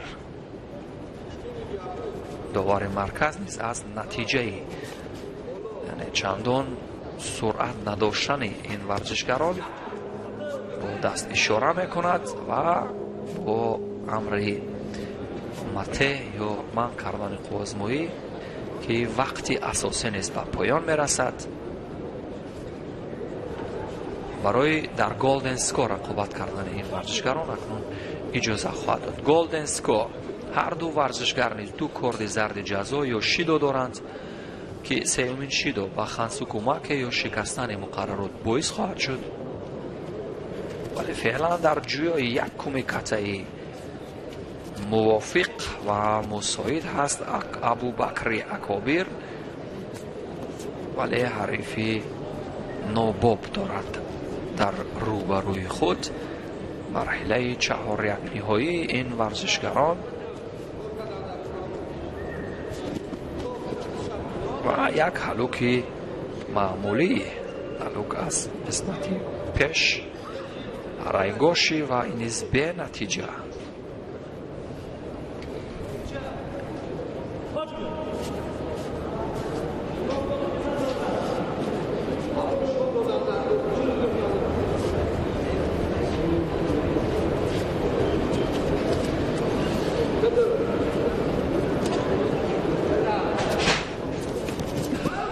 و امروز هم دوستان عزیز برمیشیم که در بخش بانوان و یک زیدی حمله را میخواهد به همان هلوک لب حریف استفاده کند شیرخانوف، ولی موفق نمیشود.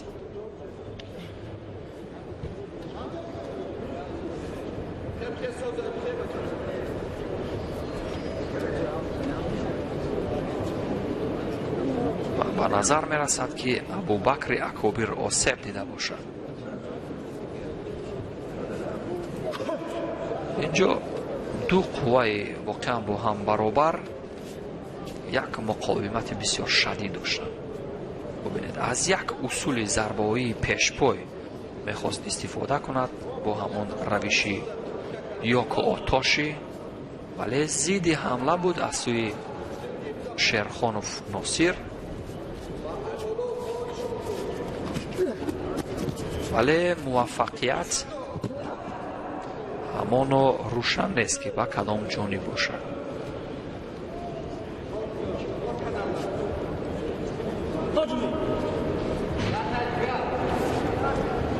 дар маҷмӯъ дақиқаи панҷуми рақобат аст дӯстони азиз. дуюмин дақиқае ки дар голден скоп пушти сар мешавад.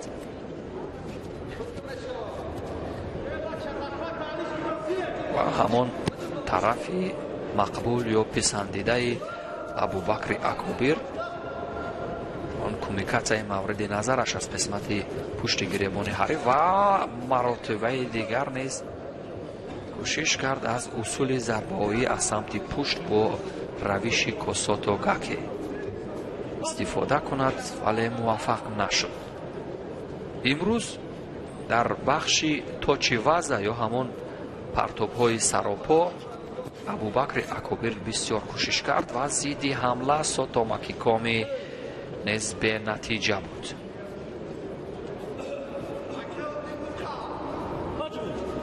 дақиқаи ҳафтуми рақобат оғоз мешавад. ин ҳам сеюмин дақиқа пас аз анҷоми вақти асосӣ. голден скоп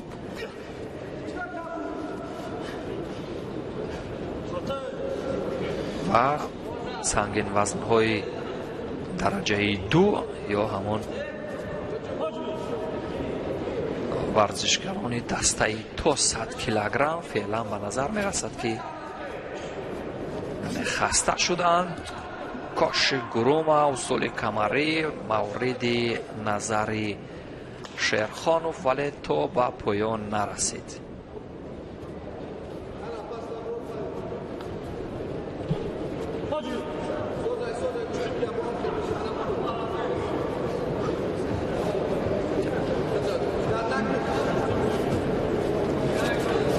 ва дар ҳамин ҳолат ё дар ҳамин фурсате ки ин рақобат ҷараён дорад, доварон феълан дар ҳоли ва зидди ҳамла барои фишор, дар ҳоли ҷӯё шудани яъне нукоти нисбатан сустари варзишгарон мешаванд ва варзишгаре ки бештар барои иҷро кардани амал ё фануне бештар ҷаҳду талош мекунад, онро низ дар мадди назар хоҳанд гирифт ва хулосаи худро дар мавриди варзишгари ғолиб хоҳанд бардошт. Осото Гари алог аз қисмати лаб ва аз зону, аз қисмати соқи пои ҳариф нисбатан болотар. вале ин низ бори дигар Осото Гари ва ин довар чӣ ишора мекунад? Осото Гари ду маротиба паёпай корбурд шуд аз сӯи Шерхонов ва бубинем ҳайати доварон бо дахолати Рамзи Шамиров дар ин маврид чӣ мегӯянд. Рамзи Шамиров ва дигар доварони канора низ ин озмоиро аз наздик назорат мекунанд. Осото Гари вале ҳариф ба ҳамон мавқее ки яъне барои гирифтани як вазари лозим буд гумон мекунам ба он ҷо нафтид, вале билохира агарчи вазаре ҳам нагирифта бошад, вале бо сабабе ки бисёр фаъол буд тавонист ки ба марҳилаи нимниҳои рақобатҳо роҳ хат бигирад. даврҳои тадриҷиро мебинем чӣ гуна Осото Гари истифода шуд ва ҳайати доварон низ мушоҳида карданд ки ин гӯё вазари бошад ва як вазари дар голден скор ин имтиёзи комили ипонро ба бор меорад ва қариб буд ки роҳи дифо бо даст аз сӯи Абубакри Акобир яъне хатарнок бошад, вале тавонист аз ин лаҳзаи хатар низ наҷот ёбад. ҳамоно мусиқӣ маъмули Ҳанс Зиммер ки барои филми дуздони баҳрӣ сохта буд, барои бар майдони рақобат баромадани ин варзишгарон танинандоз аст. Худои Шарипов дар баробари мураббиаш ва саҳнаи дар баробари шокирдаш мазаран ва саҳнаи рақобат ворид мешавад ва бубинем марҳилаи чаҳорякниҳоӣ боз миёни ду чеҳраи воқеан тозанафаси ҷудо дар вазни 100 килограмм чӣ натиҷае ба бор хоҳад овард.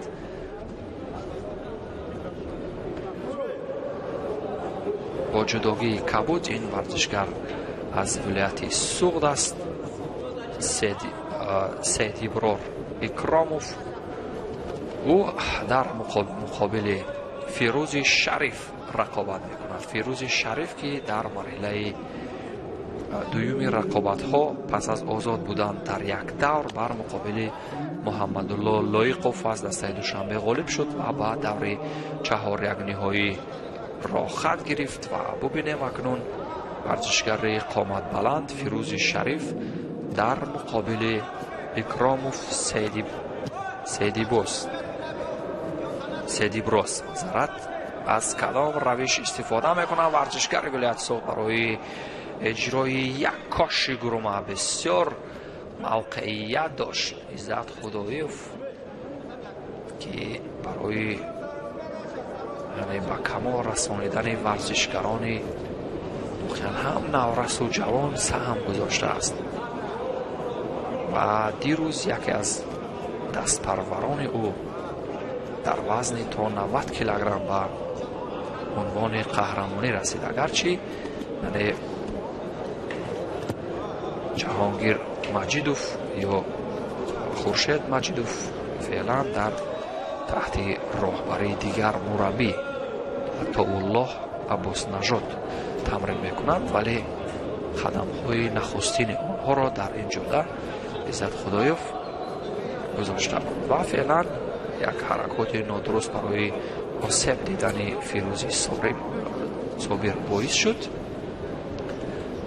Фирӯзи Шариф мазарат дӯстон ва варзишгари вилояти суғд дар ҳоли нафас рост кардан ҳаст.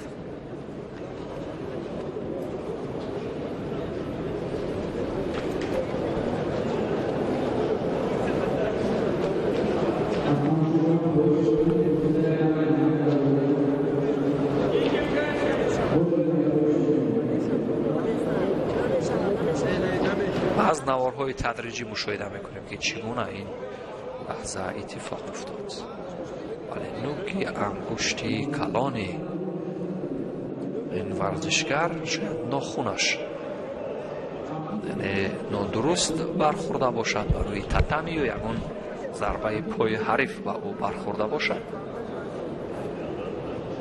як лаҳза ба табиб ниёз дорад ва пас аз муолиҷаи тиббӣ рақобат идома хоҳад кард.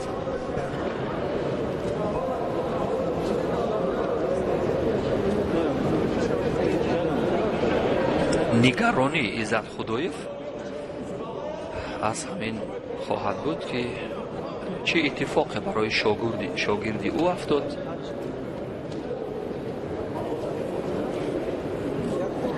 вале умедвор ҳастем ки ба хайр бошад, чун қисмати ангушти калони пои росташ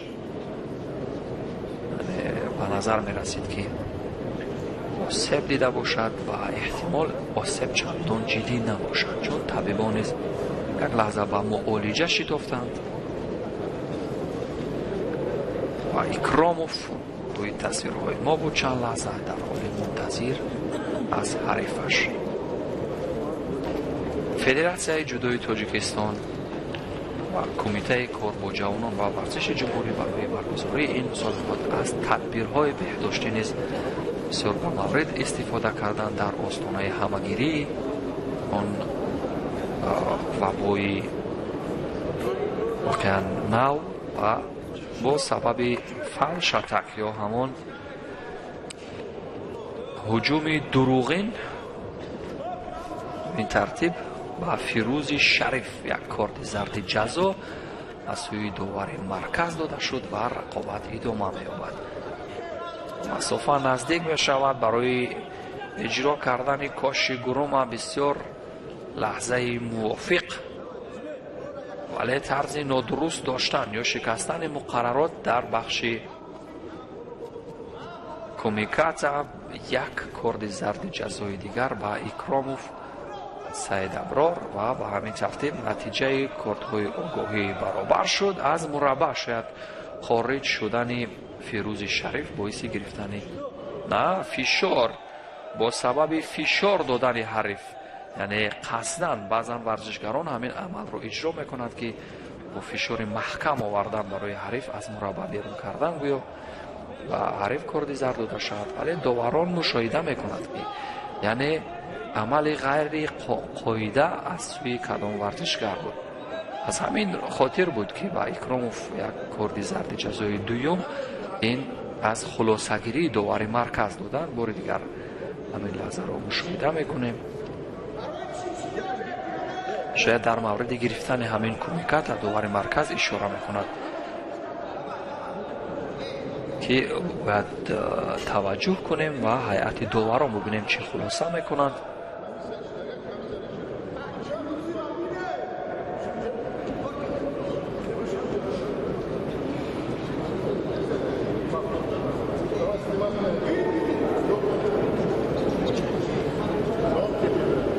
رئیس فدراسیون جودوی تاجیکستان نوрло لایقوف برای داورانی که بعضا دست پرورانشون داوری میکنند در دست پرورانشون هنرنمایی میکنند در این رقابت ها یک لحظه فهمانده دهی داشت تا اینکه داوران نباید دخالت کنند. همانطور که میدونیم دوستان، یعنی داوران ما نیز در مناطق خود اکثرا با مربیگی مشغول هستند و همون شیدایی که دوستان عزیز ما در مورد او یک لحظه نیز ابراز نظر کرده گذاشته بودیم، آن شیدو واقعا با فیروز شریف بود، چون او از مربع خارج شد، نه فشاری بر قصدانه بود. از همین نتیجه داور مرکز نیز با ویدیو داور توجه کرد، یعنی نوارهای تدریجی رو مشاهده کنیم و بعدا تماشا کنیم قضاوت براریم که چی شد. به همین ترتیب کار بعدی فیروز شریف اگر از لحاظ روش های پرتابی کار اجرا نکند از همین آساتاگر هلوک لب از قسمت بیرون، پس کارش در خطر خواهد بود و زیدی حمله و یک وزری باز ببینید از ساتو ماکیکومی استفاده کرد ورزشگر ولایت سوخت و در بخشی کار در زمین در نواز نیز موقعیت دارد. از اسیکومی نیز خوب کار گرفت. به همین ترتیب وزر عوضات ایپان قبل از انجام وقتی اساسی به ورزشگر دستپروری ولایت سوخت امتیاز ببرد و او به مرحله بعدی رقابت ها راه خواهد گرفت. سید ابراز اکراموف درخشان ظاهر شد و راه مبارزه را در مرحله نیم نهایی ادامه خواهد داد.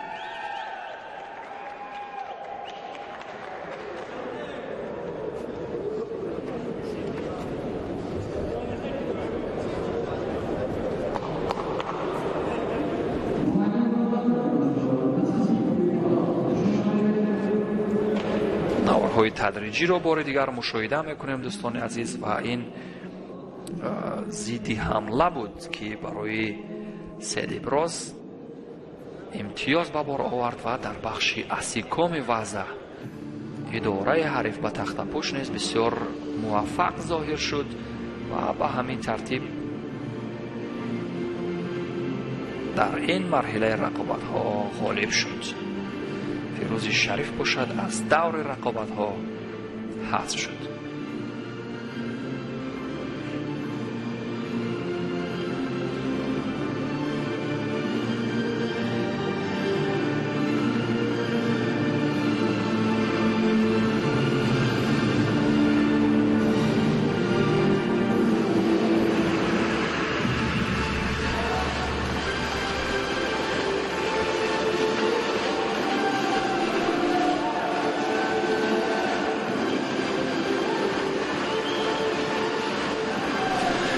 دوستانی ارجمند مخلصانی سرشماری ورزش ما باز گزارشمون را از پایتخت وطنمان شهر دوشنبه از چمپیونات سراسری کشور در سال 2020 در وزن تا 100 کیلو در دور سوم منظوری شما میکنیم.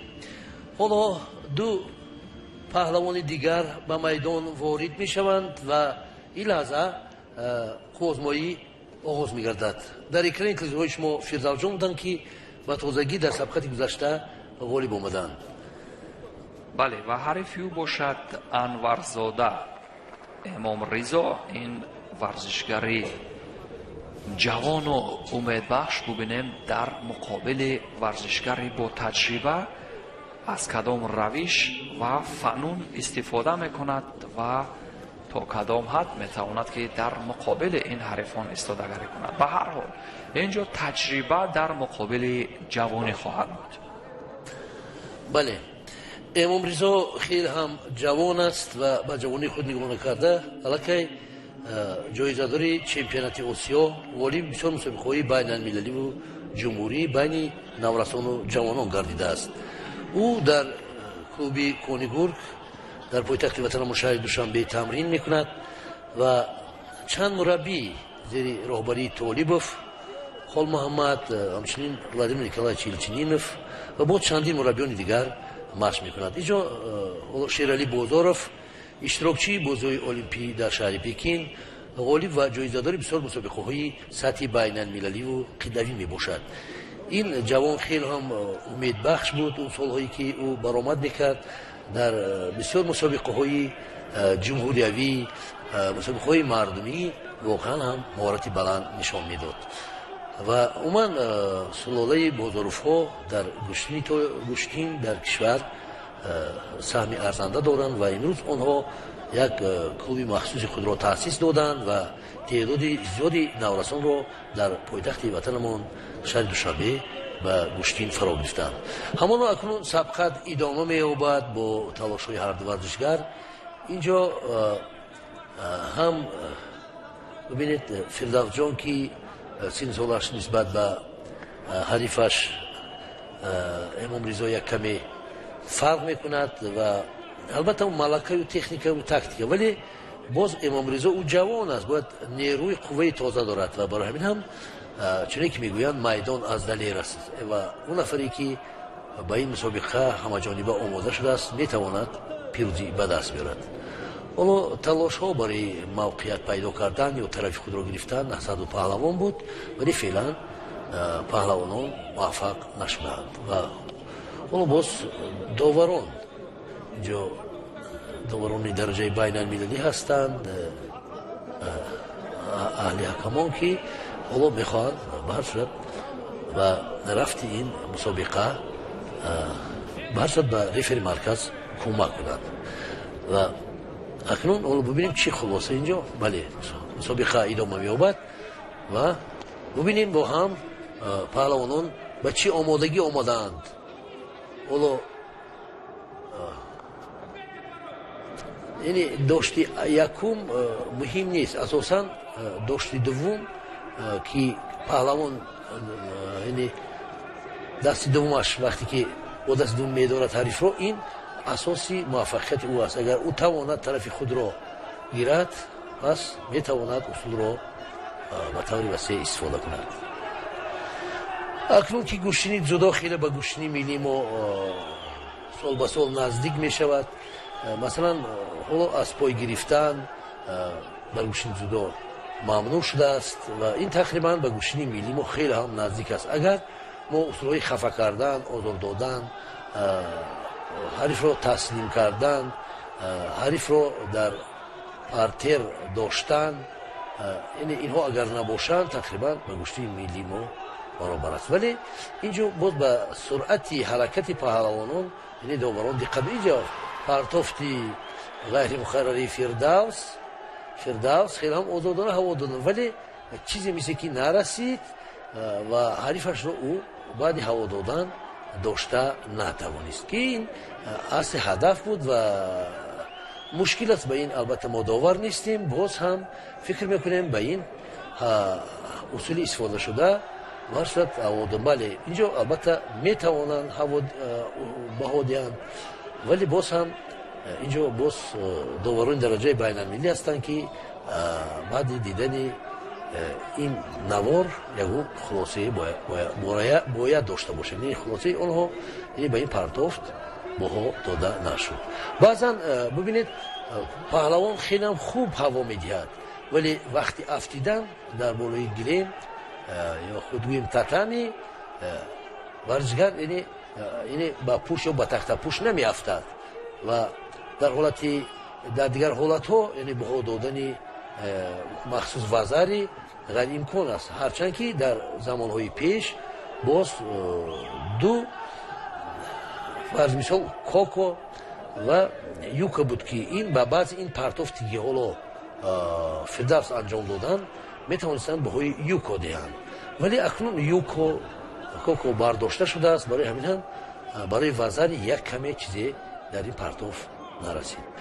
ҳатто баъзеҳо бо усули сари китф хеле ҳам дар чашм менамояд, ки хелам ин партофти 100% ба истилоҳи тоҷикӣ гӯем ҳалол аст ё ки боду шона аст, вале дар вақти афтидан ба болои гирем аллакай афтидани варзишгар ба он ҳавододаи ҳариф фарқ мекунад, яъне ҳавододани паҳлавон фарқ мекунад. барои ҳамин хеле ҳам мушкил аст дар баъзе ҳолатҳо доварон ба хатогӣ дар баҳо додан, шояд махсус дар мусобиқаҳои мардумӣ, ман дар назар надорам мусобиқаҳои байналмиллию ҷумҳуриёвӣ, мусобиқаҳои мардумӣ дар баъзе ҳолатҳо метавонанд ба хатогӣ роҳ диҳанд, вале дар гӯшти ҷудо чунин хатогиҳо кам дида мешавад, чунки доварон пеш аз ҳар як чемпионат ҳатмӣ семинар гузаронда мешавад, яъне доварон тайёр карда мешаванд ва баъд мусобиқа баргузор мегардад. барои ҳамин камтар дар ин мусобиқаҳо хатогиҳои ҷиддӣ ба чашм мерасад. чӣ гуна ки набошад, агар паҳлавон омода бошад, ҳатмӣ метавонад дар ин мусобиқа ғалаба ба даст биёрад. ва инҷо боз як хатогии Эмом Ризо буд, ки ӯ бидуни омодагӣ хост ин усулро, ки дар русӣ патхват мегӯяд, ки яъне бардоштани ҳариф бо пой, яъне усуле аст, ки баъзан паҳлавонон бале паҳлавон инро баъзе паҳлавон хеле хуб иҷро мекунанд, махсус замонҳои пештар. яъне Алиаҳмад Мусоев мо доштем як паҳлавоне, ки солҳои тӯлонӣ ҳунарнамоӣ мекард. ӯ аз ин усул хеле ҳам ба таври васеъ дар мусобиқаҳои байналмилалӣ, махсус ки дар шаҳри Душанбе мешуданд, ӯ хеле ҳам зебо иҷро мекард ва ин усулро зиндаёт Муттало Муллобоев нағз Шамс ва Қамар хуб иҷро мекарданд. баъзе ҳолатҳо ҳатто Нарзло Каримов, Муҳаммадло Абдуллоев, яъне усули маъмул буд, ки бисёр ҳам он вақтҳо аз ҳамин усул паҳлавонон истифода мебурданд. ва ҳоло бошад бисёр усулҳои нав, яъне усулҳое ҳастанд, ки на ҳама паҳлавонон, ҳоло паҳлавононе ки масалан собиқадор ҳастанд, ин усулҳоро метавонанд инҷо асан ин аллакай ба ин партофт аллакай фикр мекунам бояд доварон баҳо диҳанд. бале инҷо вазари ва то фарҷом боз 1 дақиқаю 16 маъзарат мехоҳам вақти иловагӣ буд ва ҳамин тариқ Фирдавс Насимовро мо ба ин ғалаба табрик мекунем ва интизори ҳунарнамои ӯ дар давраи минбаъд ҳастем. ва Эмом Ризои Анварзодаро, ки хеле ҳам ҷавон аст, ӯ бори аввал дар чемпионати ҷумҳурӣ байни бузургсолон ҳунарнамоӣ мекунад. ин барои ӯ як санҷиш, яъне сайқал додани таҷрибаю малакаи хеш мебошад. наворҳои тадриҷиро мушоҳида кунем, ин ҳамон Ипон Сеоенаге дар ҳамон авҷи аълои худ иҷро шуд. бубинед, ки мувозинати ҳарифро чӣ гуна барҳам зад, эҳсос кард, ки таодул чӣ гуна аз ҳариф яъне бадар хоҳад шуд ва ба ҳамин равиш дар ҳоле ки нимхам буд, қариб яъне ба ҳарду зону болои татами нишаст ва ҳамон Ипон Сеоенаге дар авҷи аъло иҷро шуд ва довар вазари баҳогузорӣ кард. ва гумон мекунам, яъне то лаҳзаҳои поёнӣ ки ин амалкард идома дорад, ин метавонист Ипон бошад.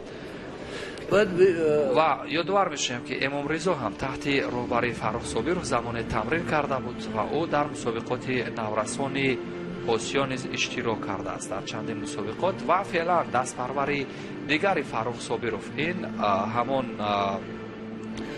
Мансур Раҳмон бо ҷудогии Кабуд дар муқобили ҳарифаш Шовализода рақобат хоҳад кард ва бубинем боз як истеъдоди ҷавон ин падидае ки рӯи таъсирҳои мову шумо ҳаст ва Носир довари марказ ин қуввозмоиро ҳакамӣ хоҳад кард. Носир Қурбонов Шовализода бо ҷудогии сафед аст. дӯстони азиз,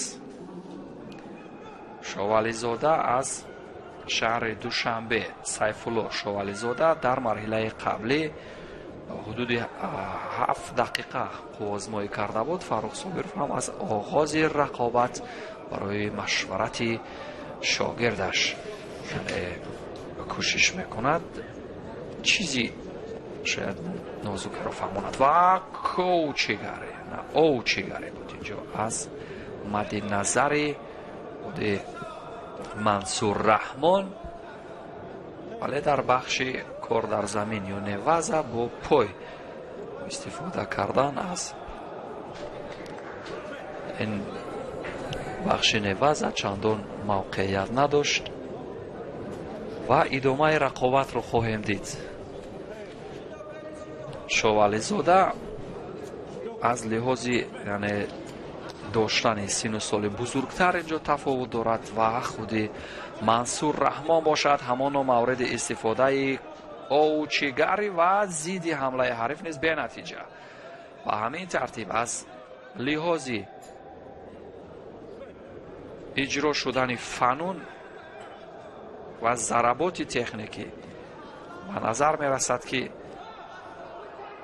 варзишгари ҷавони мо рӯ ба беҳбудӣ ҳаст, рӯ ба тавсеа дорад ва бубинем то кадом ҳад то поёни вақти асосӣ аз ин усулҳои мавриди назар истифода мекунад. ба ҳар ҳол марҳилаи чаҳорям ниҳоӣ аст. рақобатҳо нисбатан шадидтар мешаванд. варзишгарони пурзуртар то ин марҳила мерасанд. дар дирӯзи рақобатҳо Носир Қурбонов довари марказ яке аз доварони гӯем аз лиҳози касбият яъне воқеан як ҳирфаи хубе нишон дод ва бисёр одилона рақобатҳоро баҳогузорӣ мекард. оддитарин ҷузъиёт ё ҳаракоти варзишгарон дар мадди назараш буд ва намегузошт ки ҳеҷ тарафгирӣ ва ягон ҳақталошӣ сурат бигирад нисбат ба ин ё он варзишгар.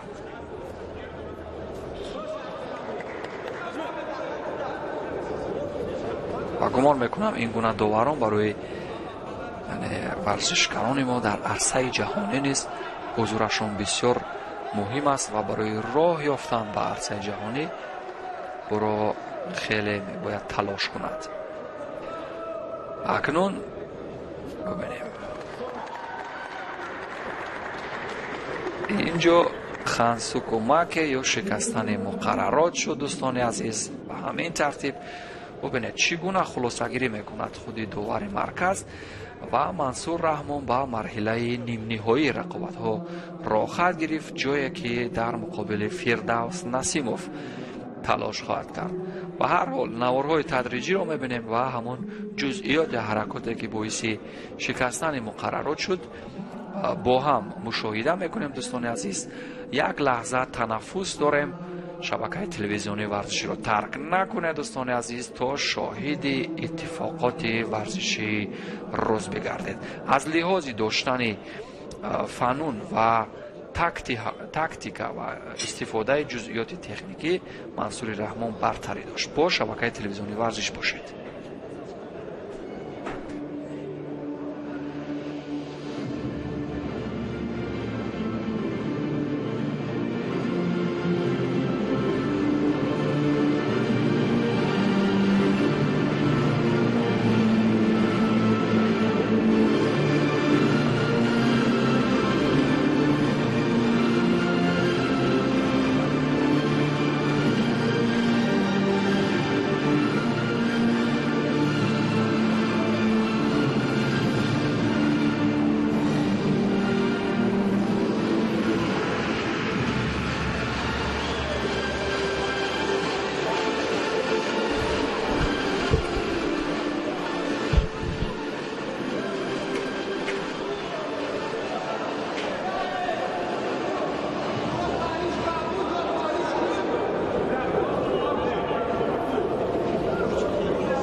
میکنم پنج شنبه ابو خودت میگم هم خبر ولی نمونه نگم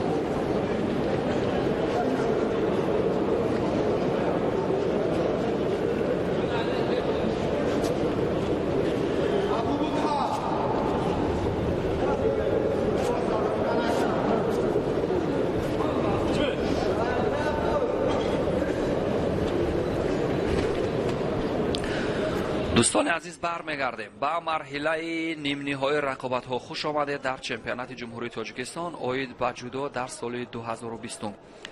ابوبکر اکابیر با جودوگی سفید است. این آموزش دیده مکتب هنر و استعداد شیرعلی بازاروف در مقابل آموزش گرفته مکتب جودوی عزت خداییوف.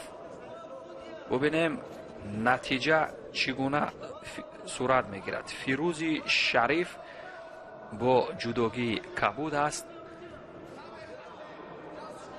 و حریف او با جودوگی سفید. نه، این مرحله دوستان عزیز، این مرحله قوازمایی های تسلح بخش و با اصطلاح ریپچیج است، جایی که شانس یا امکانی دوباره داده می شود برای ورزشکاران بازنده که در مرحله چهار یکنی باختند و آنها امکانی دوباره دارند تا هنر و استعداد خود را برای گرفتن نشان برنجی در چمپیونات جمهوری تاجیکستان نشان بدهند.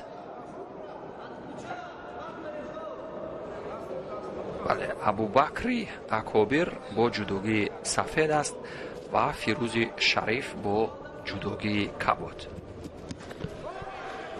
دوستانی ارجمند هواداران ورزش، ما باز گزارشمان را از پایتخت وطنمان شهر دوشنبه از چمپیونات سراسری کشور در بخش جودو در وزن تا 100 کیلو سبقت‌های تسلح بخش یا اینکه به اصطلاح شانسی دوم برای گرفتن مدال برنجی منظوری شما میکنیم.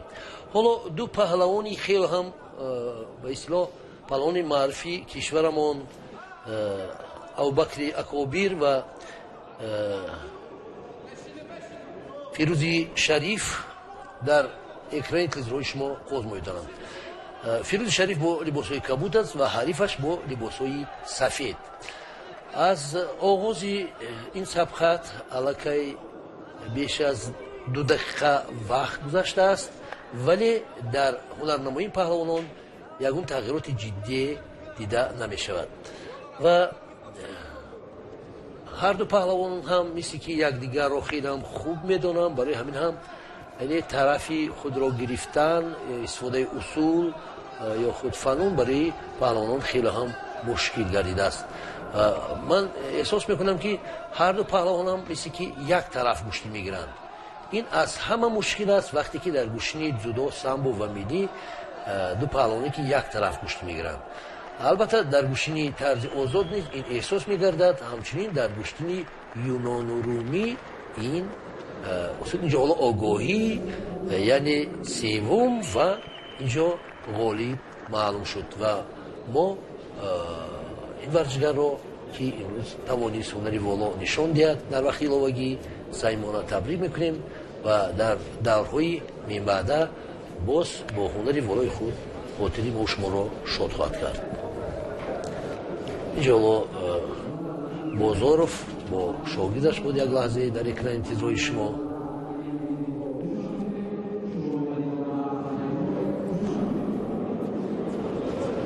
من همون لحظه آخر که پهلوانان چگونه اینجا حرکت و ببینیم برای این آگاهی سوم داده شد.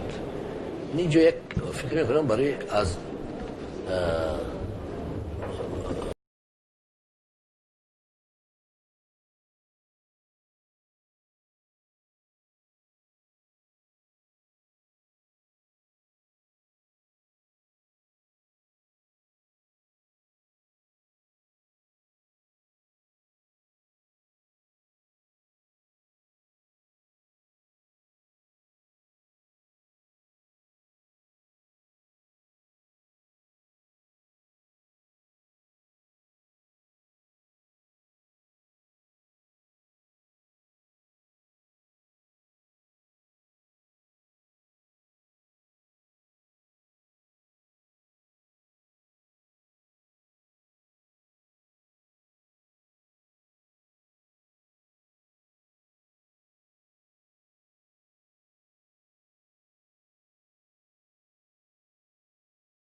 ҳаводорон ва алоқамандони варзиши зебои ҷудо, бармегардем ба ин маҷмӯаи бошкӯҳи варзиши қасри теннис ва намудҳои варзиши обӣ ва ба марҳилаи рақобате ки инҷо боз як шанси дигар дорад. эмомризо анварзода бо ҷудогии сафед аст дар муқобили ҳарифаш шовализода сайфулло. дар қувозмои тасаллубахш баҳри роҳ ёфтан ба рақобати баҳри ба даст овардани нишони биринҷӣ ин бор кӯшиш мекунад аз ҳамон ҳалуки лаб дар оғози рақобат истифода кунад. ҳамон тайётоши вале бенатиҷа.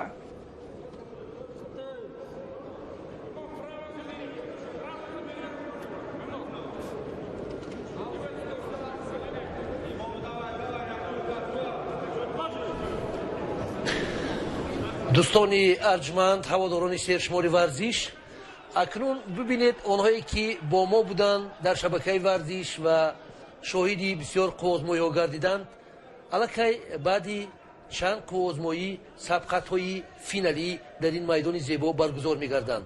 барои ҳамин ҳам шумо дар шабакаи варзиш бимонед. имрӯз шоҳиди беҳтарин сабқатҳои гӯштини тарзи ҷудо мешавед. бале, дар бахши неваза феълан корро эмомризо қариб буд ки бар нафъи худ ва Владимир Елчанинов он мураббии шоистае ки дар ба камол расонидани варзишгарони сатҳи олимпӣ ҳатто кӯшиш кардааст ва натиҷа ҳам додааст, имрӯз низ барои ин варзишгарон нигарон аст. кӯшиш мекунад. маъзарат мехоҳам каримхон, инҷо бояд ки мо ба ҳар сурат инҷо як ислоҳ кунем ки инҷо яъне Владимир Николаевич Елчининов мураббӣ не, балки мушовири баъзе мураббиёни Тоҷикистон ҳаст ва махсус мураббии мушовири Толибов ҳаст ва чанди мураббиёне ҳаст ки ба ҳайси мушовир кор мекунад. аммо агарчи машварачӣ бошад, вале бо вуҷуди ин дар он ба сифати мураббӣ шинохта шудааст ва ӯро ҳамчун мураббие ки натиҷаи медали биринҷӣ дорад аз бозиҳои олимпӣ мешиносад. феълан бипардозем бар рақобати Анварзода ва Шовализода. Анварзода нисбат ба ҳарифаш хеле ҷавонтар аст. дар баробари ин ҳарифи яъне бо таҷриба, ҳамонтар ки мушоҳида мекунем, истодагарӣ мекунад. ӯ агарчи дар марҳилаи қаблӣ аз Фирдавс Насимов шикаст хӯрд. Фирдавс Насимов ҳамонтар ки медонем бисёр бо таҷриба аст ва бубинед чӣ тарзи доштан ё ҳамон коммуникатсияи ба маврид дорад, аммо дар иҷрои ҳамон ҳалоки лаб бо сото гари бисёр таваҷҷӯҳ кард, вале муваффақ нашуд. довар ишора мекунад корди зарди навбатии ҷазоро, дуюмин корди зарди ҷазо ба Шовализода. бале, дар ҳақиқатам инҷо паҳлавонон хеле ҳам хуб рақобат доранд ва Анварзода хеле ҳам ҷавон аст ва ӯ кӯшиш мекунад ки ягон усулҳои зебои худро иҷро кунад, вале муқобили Сайфулло феълан ӯ муваффақ нашудааст ва инҷо огоҳии навбатӣ ба паҳлавонон дода мешавад ва ҳамин тариқ мо Анварзода Эмомризоро ба ин ғалаба табрик мекунем ва баъди чанд лаҳза боз сабқатҳо дар ин майдон идома меёбанд ва имрӯз рӯзи охири чемпионати Тоҷикистон дар соли 2020 оид ба гӯштини тарзи ҷудо мебошад ва инҷо ҳоло боз ҳамон наворҳое ки озмои ин ду паҳлавон манзури шумо мегардад, ҳарчанд ки аз усулҳо то охир дуруст истифода бурда натавонистанд. талош карданд, вале муваффақ нашуданд. инҷо Сайфулло чанди маротиба ба хатогиҳои ҷиддӣ роҳ дод ва барои ҳамин ҳам бо чанд огоҳӣ аз идомаи мусобиқа маҳрум гардид.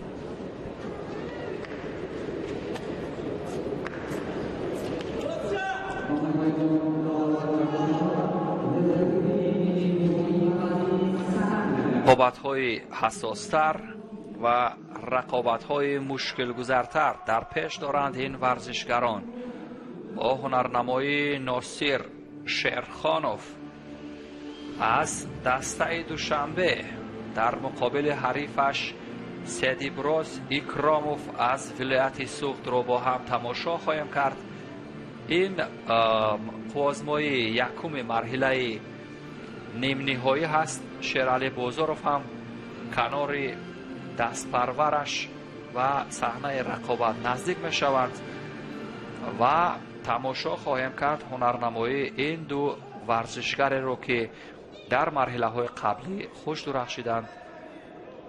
ظریف جان نظریف داوری درجه بین المللی این قوازمایی را داوری میکند. با ادای احترام گذاشتن این ورزشگران اکنون بر رقابت میپردازند. بله دوستان ارجمند، اکنون باز قوازمایی ها ادامه می‌یابند. ثانیه اولی سبقت است، سنجشی طرفین. هر دو پهلوان هم کوشش میکنند که طرفهای ضعیف و قوی یکدیگر را پیدا کنند، چون که بعضی پهلوانی که یکدیگر را میدانند یا اینکه با یکدیگر گوشتین گرفتند، برای آنها نیز مشکل است و برای اون پهلوانی که بار اول و میخورد و او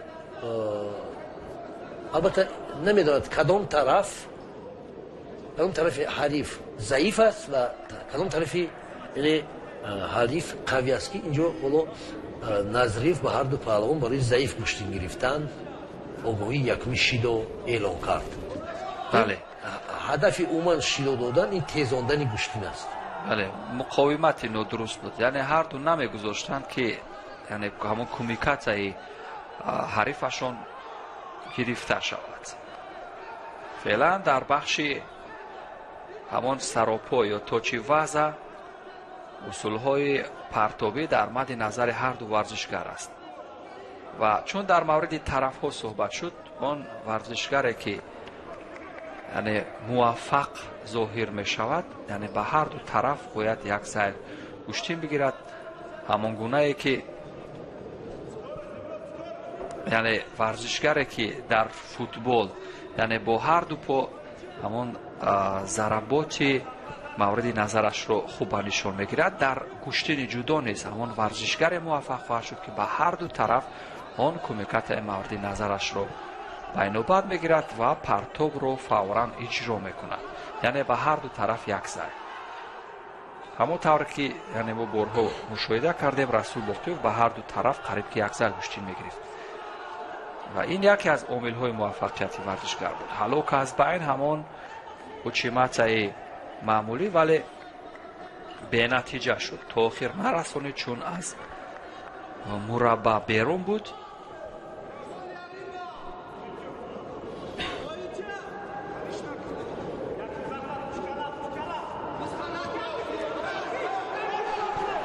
بله دوستان ارجمند، همونو خیلی هم اینجا ایکراموف تلاش دارد و چندی مراتب است که در وضعیتی بهتر و خوبتر نسبت به حریفش هست.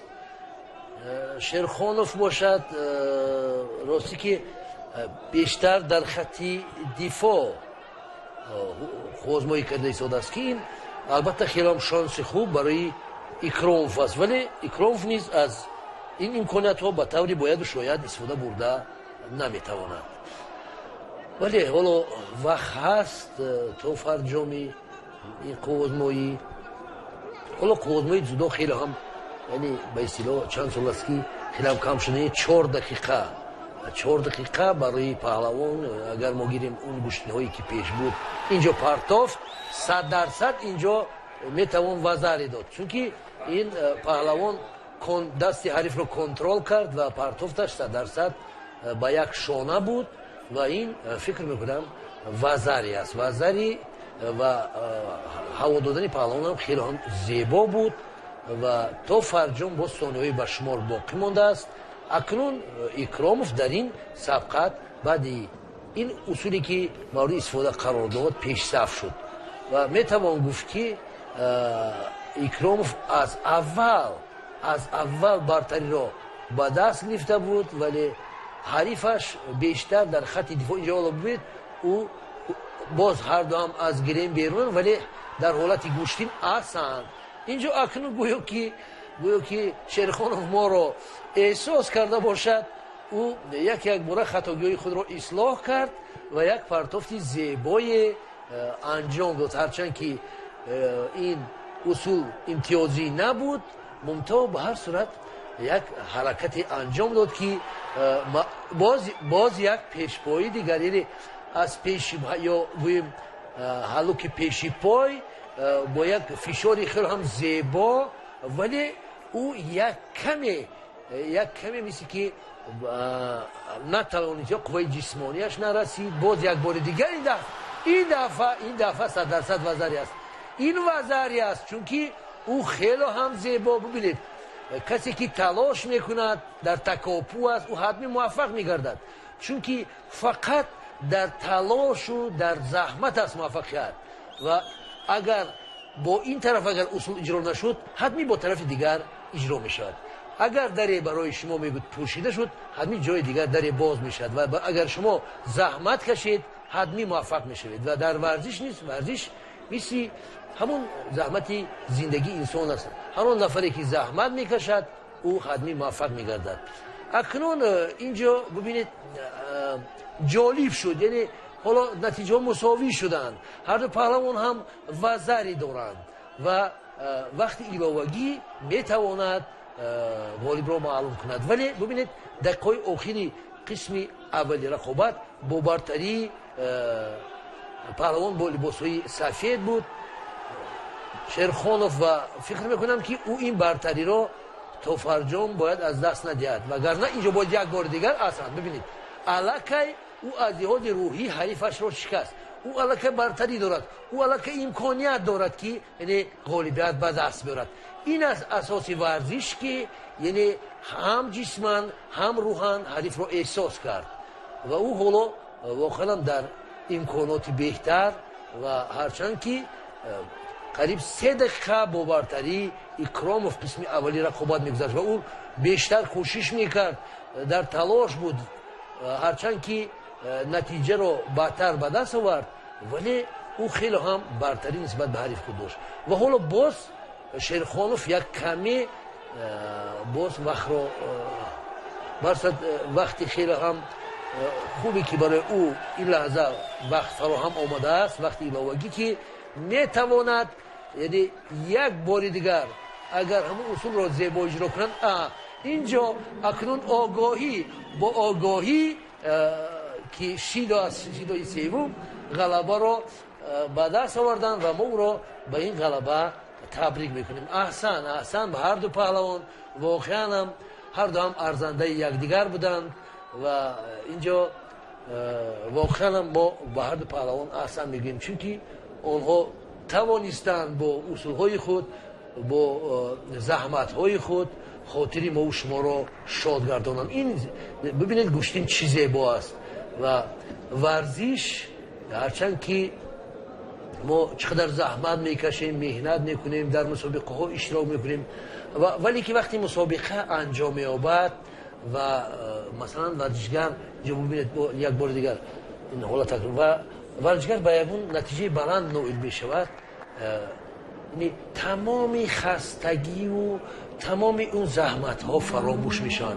چون که وقتی که روحیه انسان بالیده میگردد و اون چمپیون یا غالب میگردد، الکی همه این زحمت ها پشت سر میشن و این است کیفیت ورزش و این است مخصوص گوشتین که یک حضور و حلاوتی که ورزشگر میبردارد و نگفته نماند که دوستان عزیز در همه نوع فعالیت ها وقتی پاداش ثمرش رو میبیند انسانیت، او البته که یعنی حضور و حلاوت خواهد برداشت و شاد خواهد شد.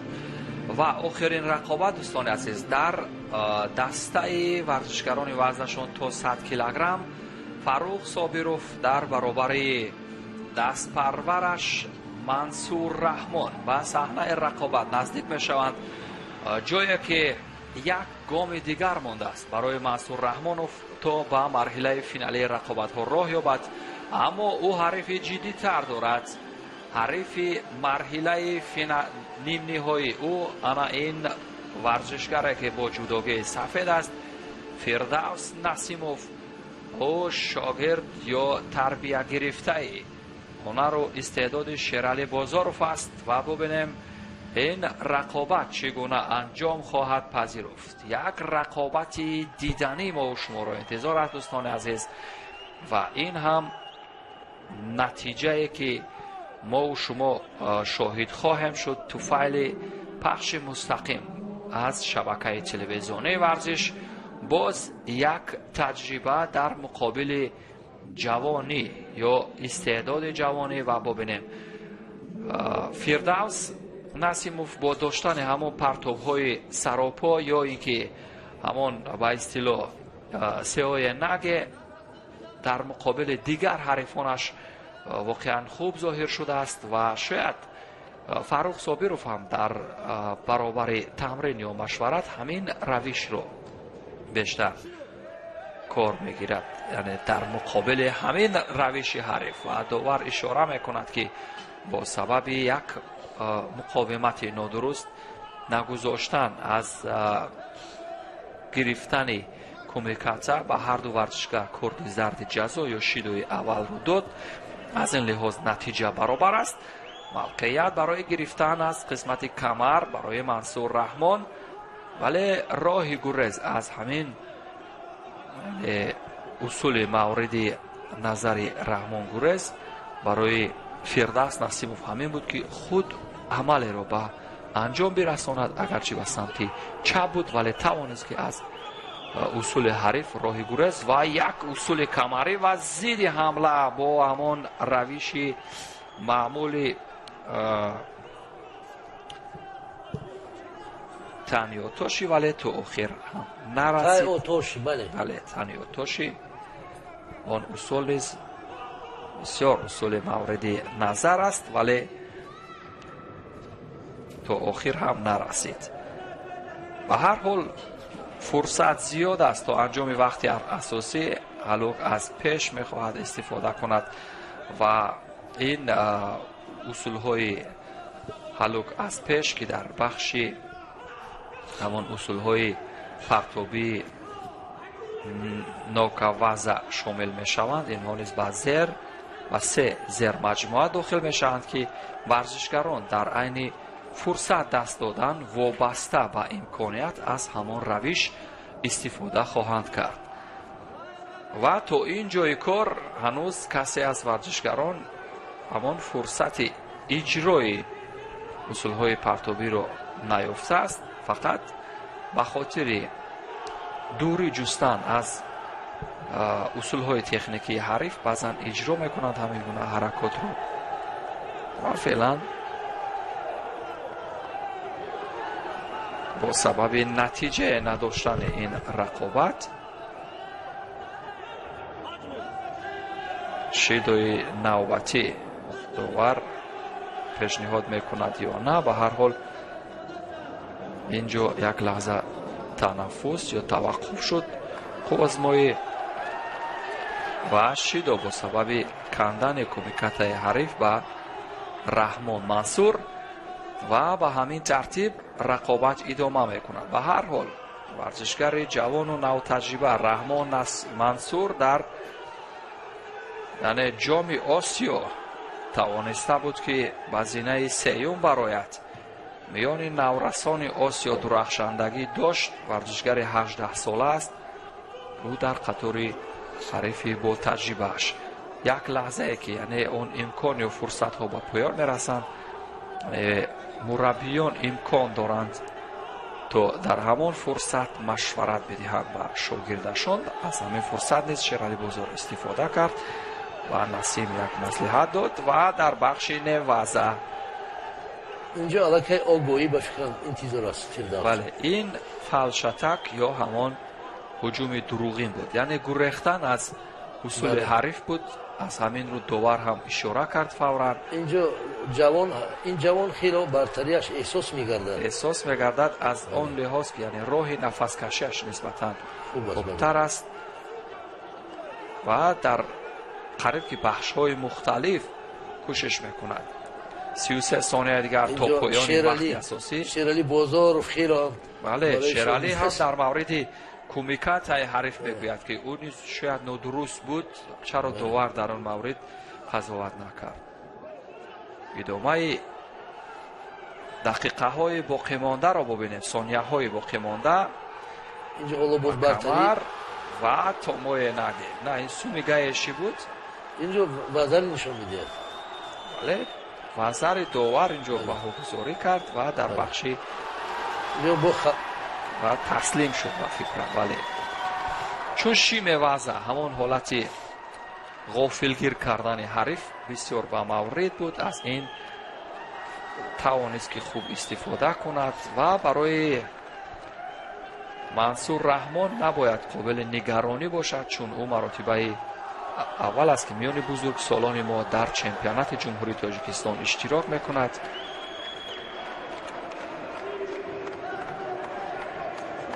ببینید اینجا وزر چون از همان زاویه‌ای که خود داور در آنجا حضور داشت این وزر بهاگذاری شد چون قسمت یعنی دست حریف به طرف شکمش و همون قسمت پهلویش بسیار با مورد و بالای تتمی برخورد و به همین ترتیب داور اینجا وزر داد و یادآور میشیم که اون بخش شیم وزر بود یا همون حالت غافلگیر کردن یا به همین روش از قسمت یعنی گریبان حریف استفاده کردن و به همین ترتیب تسلیم شد.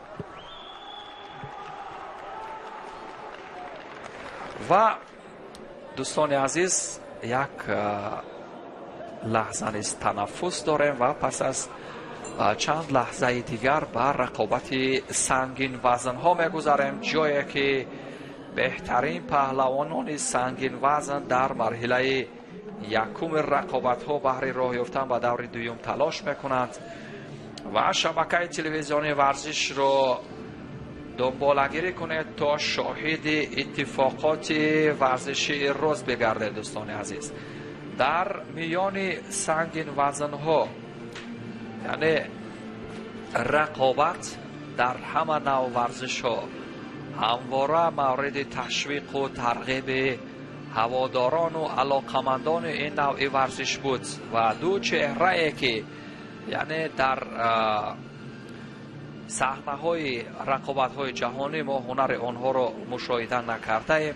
شاید تمرین خوب دیدند با این چمپیونات امسال آمادگی گرفتند و داور نیز عوض می شود. طالبوف داور مرکز این قوزمایی را داوری خواهد کرد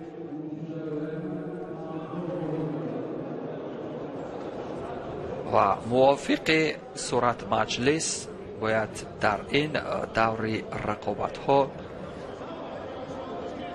فریاد شیخوف به صحنه رقابت ها می برآمد ولی فعلا ورزشکاران دیگر هستند و از لحاظ آنه که یک لحظه یعنی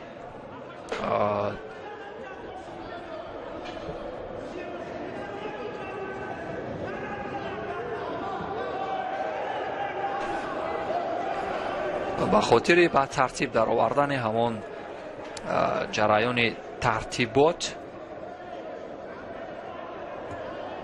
یعنی همون جزئیات تکنیکی این رقابت ها دوستان عزیز قوزمایی چند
دوستان عزیز و هواداران ورزش‌های رزمی جودو، با گزارش مستقیم ما از جریان رقابت‌های سنگین وزن‌ها از دور دوم خوش آمدید.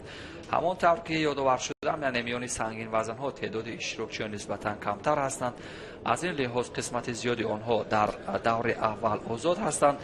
مرحله دوم رقابت‌ها باشد یخشیبکوف فیضعلی از دسته دوشنبه در مقابل آزادبک جورایف، او نیز از دسته دوشنبه است.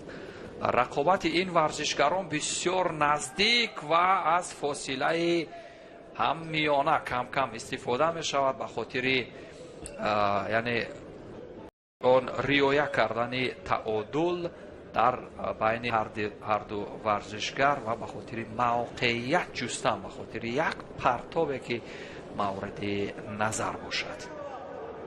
بله دوستان ارجمند، اکنون اونایی که ساعت ها انتظار این سبقت بودن، این لحظه سبقت سنگین وزن های گویم جمعی 100 کیلو آغاز گردید که در حقیقت این پهلوانان ارزنده یکدیگرند و هر یک حرکت آنها فکر میکنم در گوش زیبایی میارد، چون که هوا دادن این دو پهلوان سنگین وزن این کیفیت دیگری دارد. این البته به وزن 60 کیلو اگر مقاومت کنیم خیلی فرق میکنند. این حالا یک وزاری جورایف به دست آورده است آزادبک و اینجا حرکت ها خیلی هم حساب شدند میان این دو پهلوان و اینجا یک امکانات خیلی، اینجا باید پهلوان به پیش نید بلکه یک کمی به قفا امکان، اگر یک کمی فشار می آورد به پیش نشان داده به قفا حرکت میکرد موفق میشد، ولی او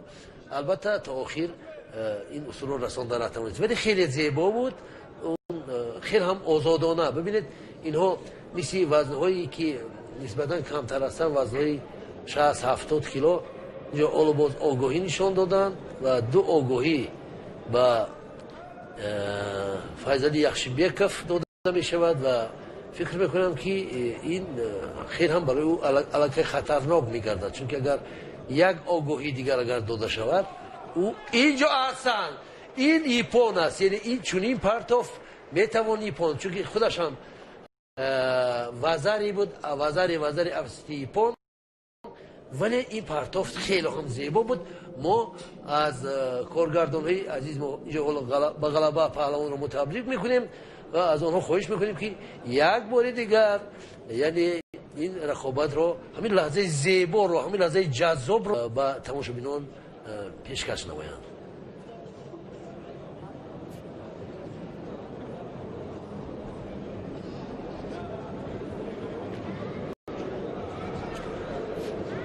بله دوستان ارجمند، آزادبک جورایف در وزنین مقابل یخشیبک فیضعلی یخشیبکوف مهارتی فوق العاده نشان داد. هر دو هم نمایندگان شهری دوشنبه اند و توانستند امروز پهلوانان با مهارت خود خاطر ما و شما را شاد گردانند و با همین زیبایی یعنی گوشتین رو همین حرکت ها زیبا میکند. یعنی این حرکت هایی هستند که پهلوانان در این میدان توانستند با هنری والای خود خاطر ما و شما را شاد گردانند.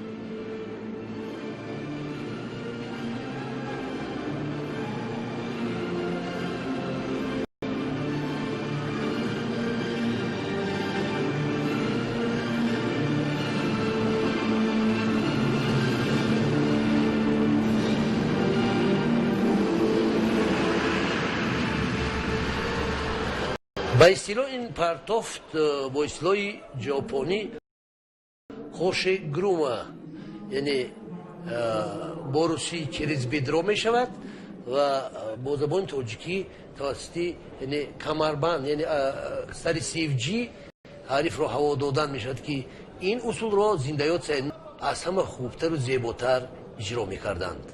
بله، دور دوم رقابت ها است دوستان عزیز، جایی که هنرنمایی باز دو سنگین وزنی تاجیک محمدبک فرهادوف از دسته دوشنبه در مقابل قطبدینوف از دسته ولایت سوخت برای راه یافتن به مرحله چهارک‌نهایی تلاش میکنند. که یک رقابت جذاب سنگین وزنها را با ما و شما مشاهده کردیم، جایی که اصولهای جذاب و دیدنی پرتابه بسیار به مورد استفاده شدند و این بار اکنون در بخش نوازه هم شیم وضع امکان داشت اجرا کند فرهادوف و هم در بخش کنترل حریف به تخت پوش.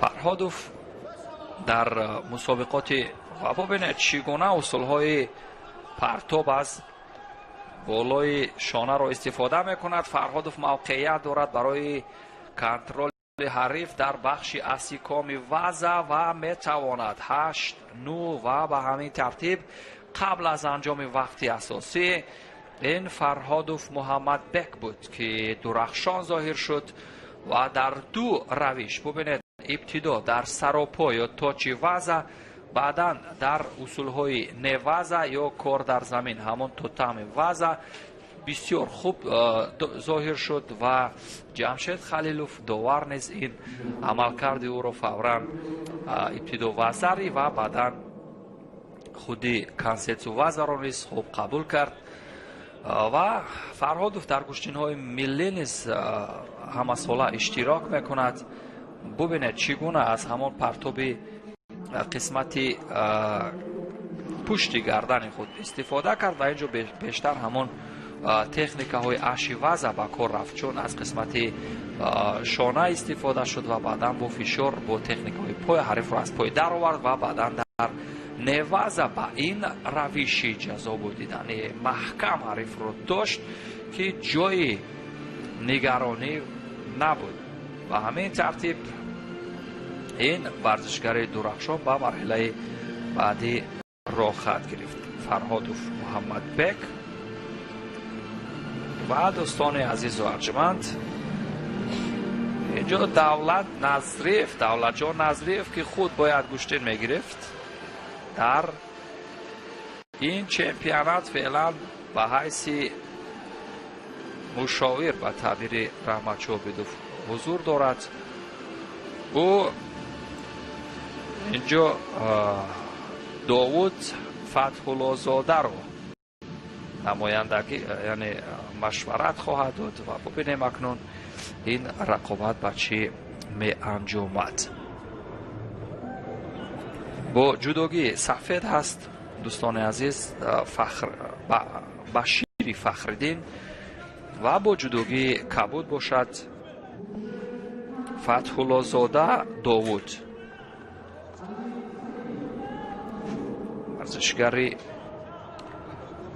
جوان و در حال توسعه است.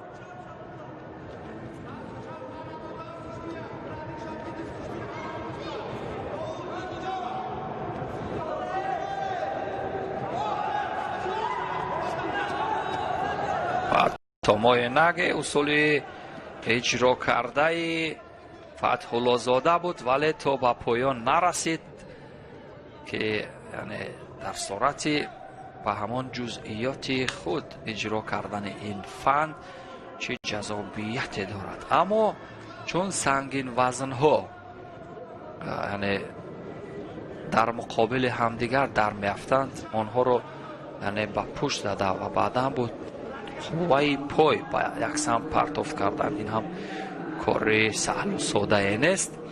و هر حال کوشش میکنند از همون تکنیک های متفاوت یا گوناگونی جدا در تناسب غالبیت هر دو ورزشگر نیز با کار بگیرند. شیدای اول با بشیر فخر و اصول سوری کامیگاشی در مد نظری بشیر فخرالدین بود، یعنی خواست چون موقعیت رو برای کمیکت اگر درست میکرد پس برداشته پرتاب کردن حریف برایش موفق بود، اما نتوانست در همون گرفتن کمیکت موفق شود، چون راه گریزی فتح‌الله زاده نیز بسیار موفقیت آمیز بود که از اصول حریف تواند به مورد بگریزد.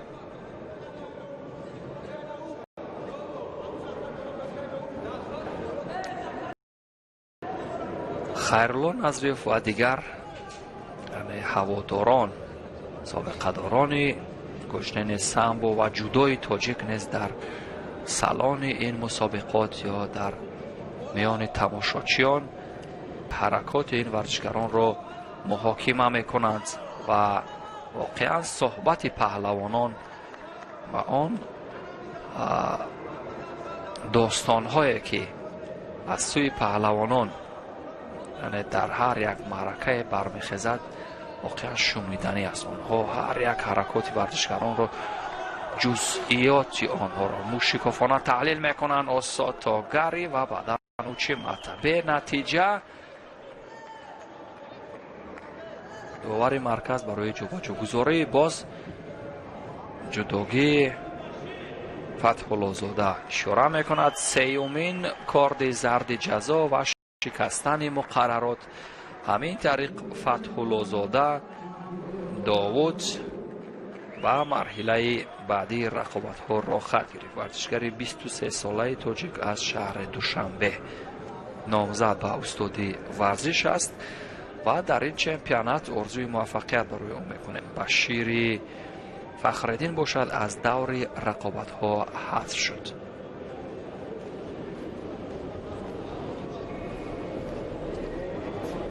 نوارهای تدریجی را میبینیم دوستان عزیز تا امان لحظه های پایانی، یعنی خود فتح‌الله زاده کوشش میکرد تا موفق شود.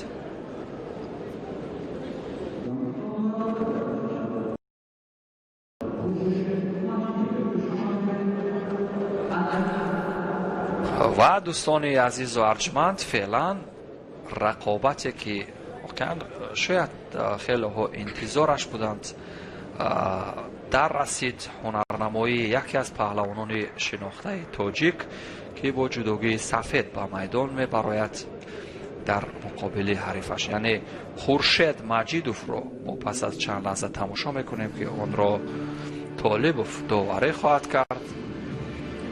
خورشید مجیدوف از زمره ورزشکاران جوان و امیدبخش که فعلا 22 سال دارد. او در 17 سالگی در جام آسیا 3 مرتبه توانسته بود که عنوان قهرمانی را به دست بیارد و همچنین در همان سن و سال در جام اروپا برنده نشان طلا شد و 2 مرتبه دیگر به زینه دوم افتخاری برده است، یعنی نایب قهرمان شده است فعلا در پهلوی مربیش عطاالله عباس نژاد که 25 سال یعنی سرمربی تیم جوانان ایران بود و یادآور میشیم خورشید مجیدوف زمان تحت راهبری عزت خدویف نیز مشق میکرد و ببینیم اکنون یعنی مربی باز دیگر در کمال خورشید مجیدوف یعنی چه شکل و شیوه رو ایجاد کرده، در کدام روش، در کدام بخش های پرتابی و از کدام شکل و یعنی نحوه برای موفق شدن استفاده میکنه.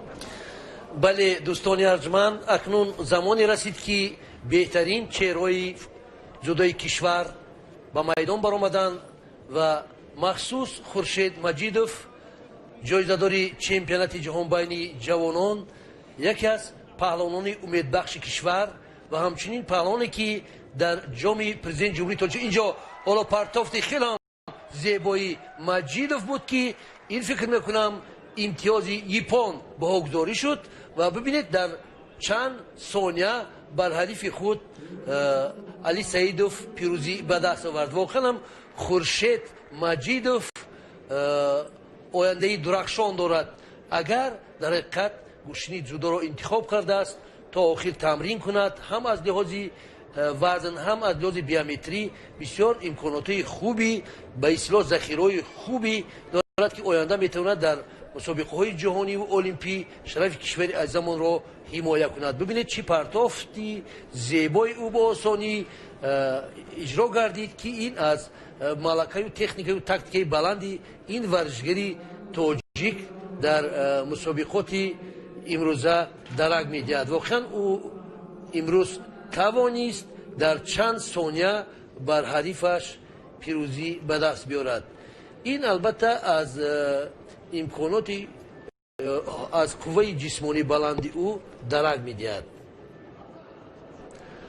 اکنون حالا کریم خان اینجا فکر میکنم باز دو پهلوان دیگر واقعا قوی جوسه، واقعا زیبا، واقعا پهلوانان میدان زیب هستند. بله، جوسه پهلوانی. بله، در زمانهای قدیم تاجیکان چنین پهلوانان را با کفکوبی پردوام پذیرایی میکردند. در همون جشن و سوره که در استانه جشن بشکوه نوروز برگزار میگردید. مهرگان. بله، و فعلا اکنون این سنگین وزن ها در مرحله نوبتی رقابت ها اکنون که مرحله چهار یک نهایی است قوازمایی خواهند کرد. سنگین وزن ها یعنی مدام دوستان همون طور که اشاره کرده بودیم قبلا، یعنی رقابت آنها جذاب بود، دیدنی بود و مورد تشویق هزاران هوادار و طرفداران. فعلا باز یک سنگین وزنی تازه‌کار کمالوف امید با جودوگی سفید است در مرحله چهار یک نهایی در مقابل حریفش طالب جان طاهروف از دسته دوشنبه هر دو رقابت میکنه و ببینیم اکنون جذابیت آن رکنهای زیبای گشتین ملی در گشتین جودو چگونه رقم میخورند. بله، واقعا هم جالب است، واقعا هم دیدنی است و اون حریفی که فکر میکنم شاید تا 100 کیلو وزن داشته باشد مقابل این قوی جوسه ها با میدان برآمده است. این هم از اراده خوبی طاهروف درک میدهد که او مقابل چنین پهلوانان نهراسیده به میدان برآمده است و این از شاید قوه جسمانی خوب داشته باشد، شاید خوب تمرین کرده باشد که نهراسیده مقابل پهلوانی که شاید 135 کیلو وزن دارد قوازمایی میکند. این ساده نیست. ببینید جودو، اصلا جودو زمانهایی که پیدا شده بود در اونجا این 7 وزن نبود، چند وزن بود، چند وزنی بود که اساساً وزن مطلق بود که بهترین پهلوانان اون زمان برآمد میکردند و این یک جشن پرشکوه بود در همون این گشتین ملی همون. بله، در حقیقت درست قید کردید و یادآور هم شدید و یعنی همین رقابت باز در تقویت یعنی گفتار شما همون سخن جیگر و کانو رو پیش نظر میارد که میگوید یعنی جودو یک ورزشی است، یعنی همون گونه که یعنی میپندارد یعنی نازک و مثل نیلوفر و قوی و محکم و مثل همون چوبی بلوت، یکی از چوب‌های سخت. یعنی ورزشگر جودوکار باید همیشه باشد و بعدا در جودو جیگر و کانو میگوید یعنی یک ورزشگری از لحاظ جسمانی یا وزن بسیار تفاوت داشته در برابر ورزشگر سنگین وزن، یعنی قدرت غالب شدن را دارد از آن لحاظی که او با عقل، هوش و همون نکات تکنیکی که حرکت میکند در تناسب غالبیت تا نقش بازی کنند از همون به مورد استفاده میکند و همین رقابت عیناً همین گفته جیگر و کانو رو پیش نظر میارد و تا کجا این ورزشگر سبک وزن‌تر یعنی میتواند در برابر این سنگین وزن امید کمالوف رقابت کند. این رو وقت نشان خواهد داد. یعنی از یک جانب دیگر اگر بگیریم سنگین وزن ها عادتاً با همون زوری بازوی خود میتوانند که همین قپیده فشار دهند، یعنی سبک وزن ها نتوانند کاری رو کرده و جیگر و کانو میگوید که در همین حالت یعنی ورزشگر نسبتاً سبک وزن باید کار را انجام دهد، از روش کار بگیرد که از این فشار حریف تواند که به زودی براید و راهی از پای در آوردن حریف رو خوب استفاده کند. یا خود بگوییم که دیگر و کانو نوشته بود که یعنی پهلوانی که ملکه خوب دارد و به درجه عالی رسیده است، قوه خود همین قوی جوسه را مقابل خود او باید استفاده کند. مدال در حقیقت بله، یعنی همون شکلی که شما در آغاز ما صحبت کردیم، مثلا از برآوردن پهلوان وقتی یعنی از موازنت، از تعادل برآوردن پهلوان و بیشتر در وقت حرکت میتوان اصول رو اجرا کرد. وقتی که پهلوان یعنی مقابل شما دستای خود رو فشار مانده است، شما کار انجام دادن نمیتوانید و اینجا رفری مرکز غیر آگاهی دادن دیگه کار دیگر ندارد، چون که قوی جوسه ها امروز میبینیم که نمیتوانند یک دیگر را هوا دهند، فقط کوشش میکنند ولی موفق نمیشن. اینجا حاضر یک امکانات خیلی عالی موقعیت است، بله، برای کمال و امید، ولی کمک میخواهد و باز یک کمی چیزی نمیرسد، یک کمی چیزی به اون نمیرسد، ولی همین که با میدان برآمده است، خاطر ما و شما را شاد گردانده است، همین است یک جهان ارزش دارد امروز. همینش برای ما کافی است. بله. و از جانب دیگر اینجا از لحاظ فیزیکی بسیار ورزشگر با تنومند است، یعنی شاید از لحاظ تکنیکی اگر یعنی کمترک سایقل بیفت یا اینکه آبوتوب یا تکمیل بیفت، میتوانست که همون حرکاتی که فعلا بسیار مساعد داشت، همون موقعی که حریف رو قپیده بود یا همون کمیکات رو، ولی وقت به انجام رسد این حرکت پایانی طاهروف، یعنی بعد از وقتی اساسی بود. گلدن سکور رو خواهیم دید. واقعا جالب بود، واقعا جالب است. این جوان خود یک کمی چی فکر بکنید؟ یعنی اگر همین جوانی که فعلا وزنش ببینید با ورزشکارانی که تا 100 کیلوگرم رقابت میکنند، اگر او یعنی یکم خود رو من باز اذیت دهد به خاطر تمرین کردن، یک وزن پایانتر اگر گوشتنگیری کند و فکر شما برای او خوبتر نخواهد بود؟ نه، این بهترین وزن است. یعنی سلکسی، اساسا سلکسی، یعنی انتخابی پهلوانان سرمربی باید، یعنی به این پهلوان اگر این شهر نویا باشد، حدی باید برای این پهلوان در شهر دوشنبه امکانیت فراهم بیارن، چون این پهلوان میتوانند نتیجه بلند نشان دهند. یعنی چنین سنگین وزنها رو پیدا کردن خیلی هم مشکل است، این ساده نیست، این واقعا برای گوشتین است. یعنی الان که ببینید خیلی خطرناک شد اگر این آگاهی اگر داده شود. من طاهروف رو در نظر داشتم. بله، اگر این آگاهی به اون داده شود، این گوشتنی زیبا انجام می‌یابد. شاید داور با سبب یعنی در بسیار حالت‌ها وقتی ورزشکاران دو کارت زرد دارن، داور اشاره میکنند برای جابجا گذاری. اینجا البته ما می‌خواستیم که باز یک کمی همین تماشابینان تلویزیون ورزش طرفداران من گفته‌های من چی کیفیت هم گفته جگر رو کن و در عمل تطبیق شد و هم نظری که ما تو اینجا داشتیم و واقعا شاید همین گونه سنگین وزن ها و این رقابت دوستان عزیز، یعنی باز یک رقابت سنگین وزن های ستاره دنیای جودو را به یاد میارد. اگر شما رقابتی یعنی تدی رینر در مقابل کاگوروی ژاپنی رو تماشا کرده باشه در گرند اسلم دوسلدورف آلمان، در آنجا همون کاگورو به مثل این طاهروف یعنی جوسه داشت و تدی رینر حدود 130-140 کیلوگرم وزن داشت و کاگورو او رو با استفاده از اصول خود او مغلوب کرد و اینجا اوساتوگاری بسیار با مورد. ببینید چگونه با سادگی این ورزشگری که حدود 20 کیلوگرم شاید از او سبکتر باشد، این بهترین پرتاب که مسابقه امروزه بود. بله، شاید اینو باید که شبکه ورزش استفاده کند. این در همه این بهترین پرتاب، حتما این فعلا استفاده شده است. دیگر مقصد که باز در نمایش‌های جذاب و دیدنی هم این مورد تشویق قرار خواهد گرفت.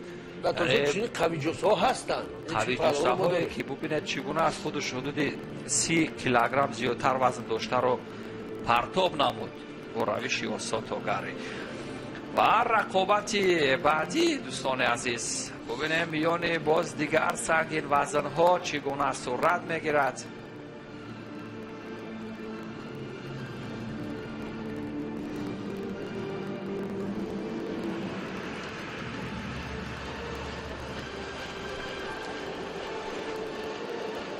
دوستانی ارجمند مخلصانی سرشماری ورزش ما گزارشمون از پایتخت وطنمان شهر دوشنبه از چمپیونات سراسری کشور در سال 2020 اوید به گوشنی طرزی جودو در وزن جمعی 100 کیلو منظوری شما کرده شدیم. اونو پهلوانان جورایف اودینزاده سبقت را آغاز کردند. اودینزاده با لباسهای سفید است و جورایف با لباسهای کبود. باید گفت که جورایف در سبقت گذشته خیلی مهارتی بلند نشان داد و با اصول سری سیفجی ماهرانه حریف را هوا داده پیروزی به دست آورد و هرچند که پیروزی او با آگاهی بود، آگاهی که حریف را دادند، ولی او دو مراتبه خیلی هم پرتافتی زیبا انجام داد که در این وزن چنین پرتافت‌ها خیلی هم پرتافت‌های دیدنی هستند. اصول‌های اینجا ببینید باز او یک اصول را استفاده کرد که نتیجه وزری به دست آورد. احسن جورایف امروز خیلی هم از امکانیت‌ها کوشش میکند که خوب استفاده برد. آزادبек جورایف یکی از پهلوانی امیدبخشی کشور. اینجا حالا داوری این دو پهلوان که نشان داد که یک بار دیگر، یعنی هرچند که او نشان داد وزری، باز هم میخواد یک بار دیگر این حرکات را ببینن هیئت کمیسیونی مسابقه امروزه و خلاصه عمیق برارند که این علاقه خلاصه یعنی این وزری برداشته شد و مسابقه ادامه می‌یابد. بگذار سنگین وزن‌ها همون 4 دقیقه گوشتی. احسن باز پرتافت دیگر، باز پرتافتی اودینزاده بود. اودینزاده خیلی هم خوب کوشش کرد و از پیشی پای یعنی حریف را خیلی هم زیبا این اصول را اجرا کرد. این اصول را محمدالله عبداللهیف در سپارتاکیاد خلق‌های SSR مقابل چمپیون‌های جهان، چمپیون‌های اروپا استفاده کرده موفق شده بود. این اصول خیلی هم اصول معمول بود و عموما در گشتین ملی تاجیکی ما این خیلی هم قبول شده است. اصولی علاقه این اصول یک کمی قوه ورزشگر نرسید.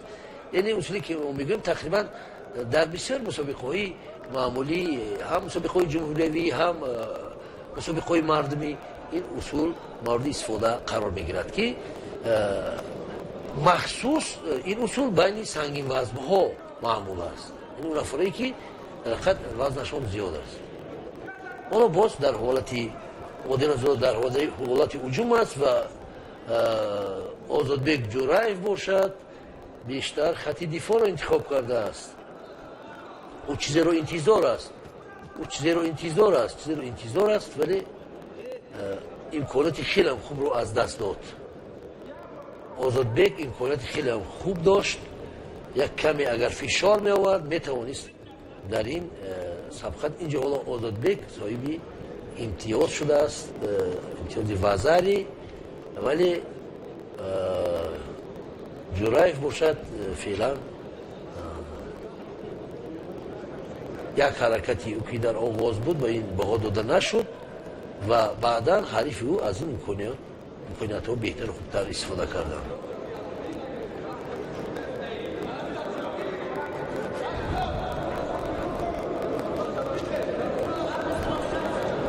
دور نیمه نهایی رقابت ها است و ورزشگری که با یک آسا تا گری میل اجرا کردن پرتاب رو داشت. اودینزاده از میدین خیلی نزدیک بود برای گرفتن دومین وزری، ولی موفق به پرتاب کردن حریف نشد. به هر حال از پرتافتی که چند لحظه قبل داشت بسیار یعنی لذت بردیم. در حقیقت چون قامتی بلندتر هم دارد، یعنی ورزشگران قامت بلند هم در صورت اجرا کردن همان فنون خوب و یک زیدی حمله اینجا ایپون است. ببینید این او رنگی است دوستان عزیز، برداشته اگرچه پرتاب کردن سوری کامی گاشی هم باشد ولی او رنگی اینجا بیشتر مورد استفاده قرار گرفت، چون بر ضد اصول حریف هم از یک ضد حمله به مورد استفاده کرد، با یک وزر حریف با ایپون جواب گرداند.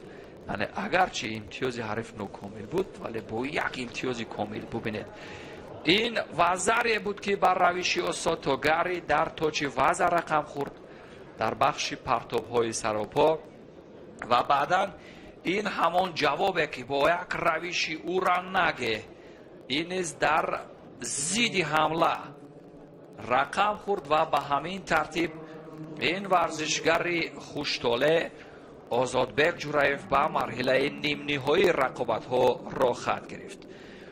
باز در پیش ما و شما را یک رقابت دیگر 4 یک نهایی که این نیز خیلی جذاب بود دیدنی خواهد بود. دوستان عزیز انتظار است احتمال خورشید مجیدوف نه دیگر پهلوانان به صحنه رقابت میبرایند و اما هنر این هر دو این ورزشگران را تماشا کرده بودیم. فرهادوف محمدبek با جدوگی سفید به رقابت میپردازد در مقابل داوود فتح‌الله زاده.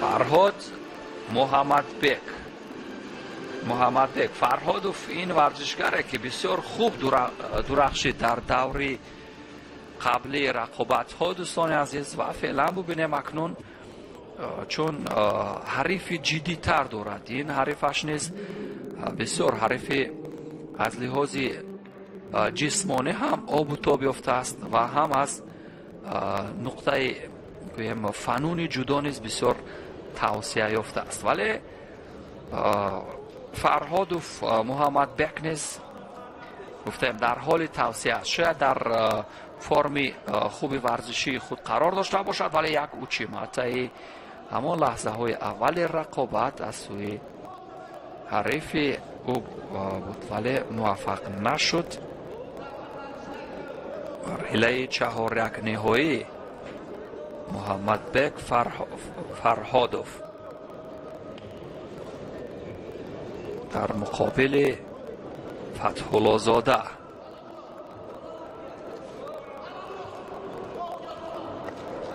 امروز در حقیقت تا اینجای کار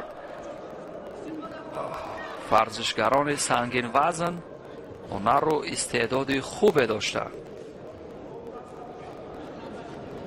اگرچه در بخش های یعنی دوم و سوم یا در کار در زمین یعنی چندان عمل کرد نداشتند ولی آن مهمیتی که بود در توچی وزن بیشتر مورد استفاده قرار دادند. در عین قامت راستا یا سراپا رقابت کردند.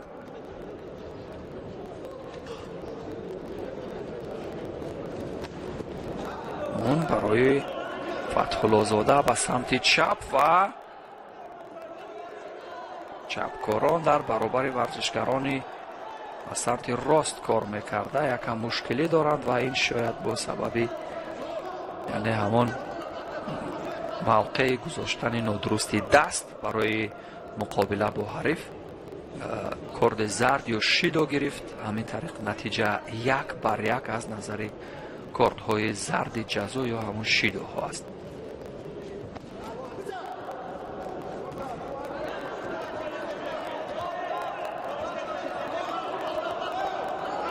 نون از الوکی بین هر دو ورزشگر میخواهند استفاده کنند و در این حالت از زید حمله باز با همون اورانگ فرهادوف و ببینید اینجا اکنون شاید در مورد دویمین شیدو داور قضاوت کنند نه چون مدتی طولانی چند با گریبان همدیگر زدند کسی اصول اجرا نکرد فقط در حال اجرا کردن بودند ولی تا پایان نرساندند و هر حال 1.5 دقیقه دیگر تا انجام وقت اساسی باز همان آساتو و بالاخره به مچمت به پایان رسید و نتیجه هم نبخشید.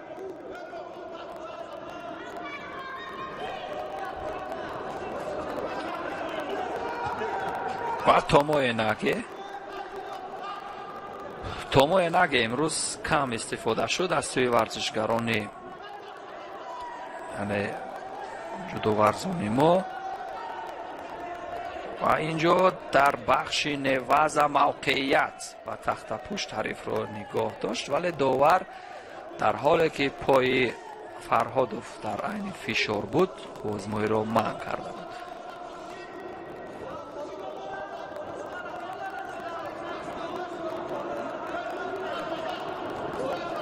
با همین ترتیب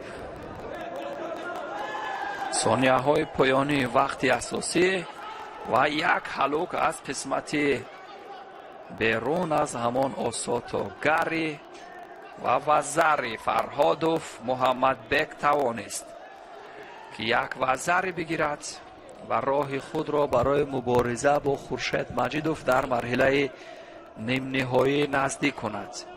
نیم دقیقه یا 30 ثانیه دیگر کمتر تا پایان وقت اساسی یک مراتبه دیگر است. کاش وزه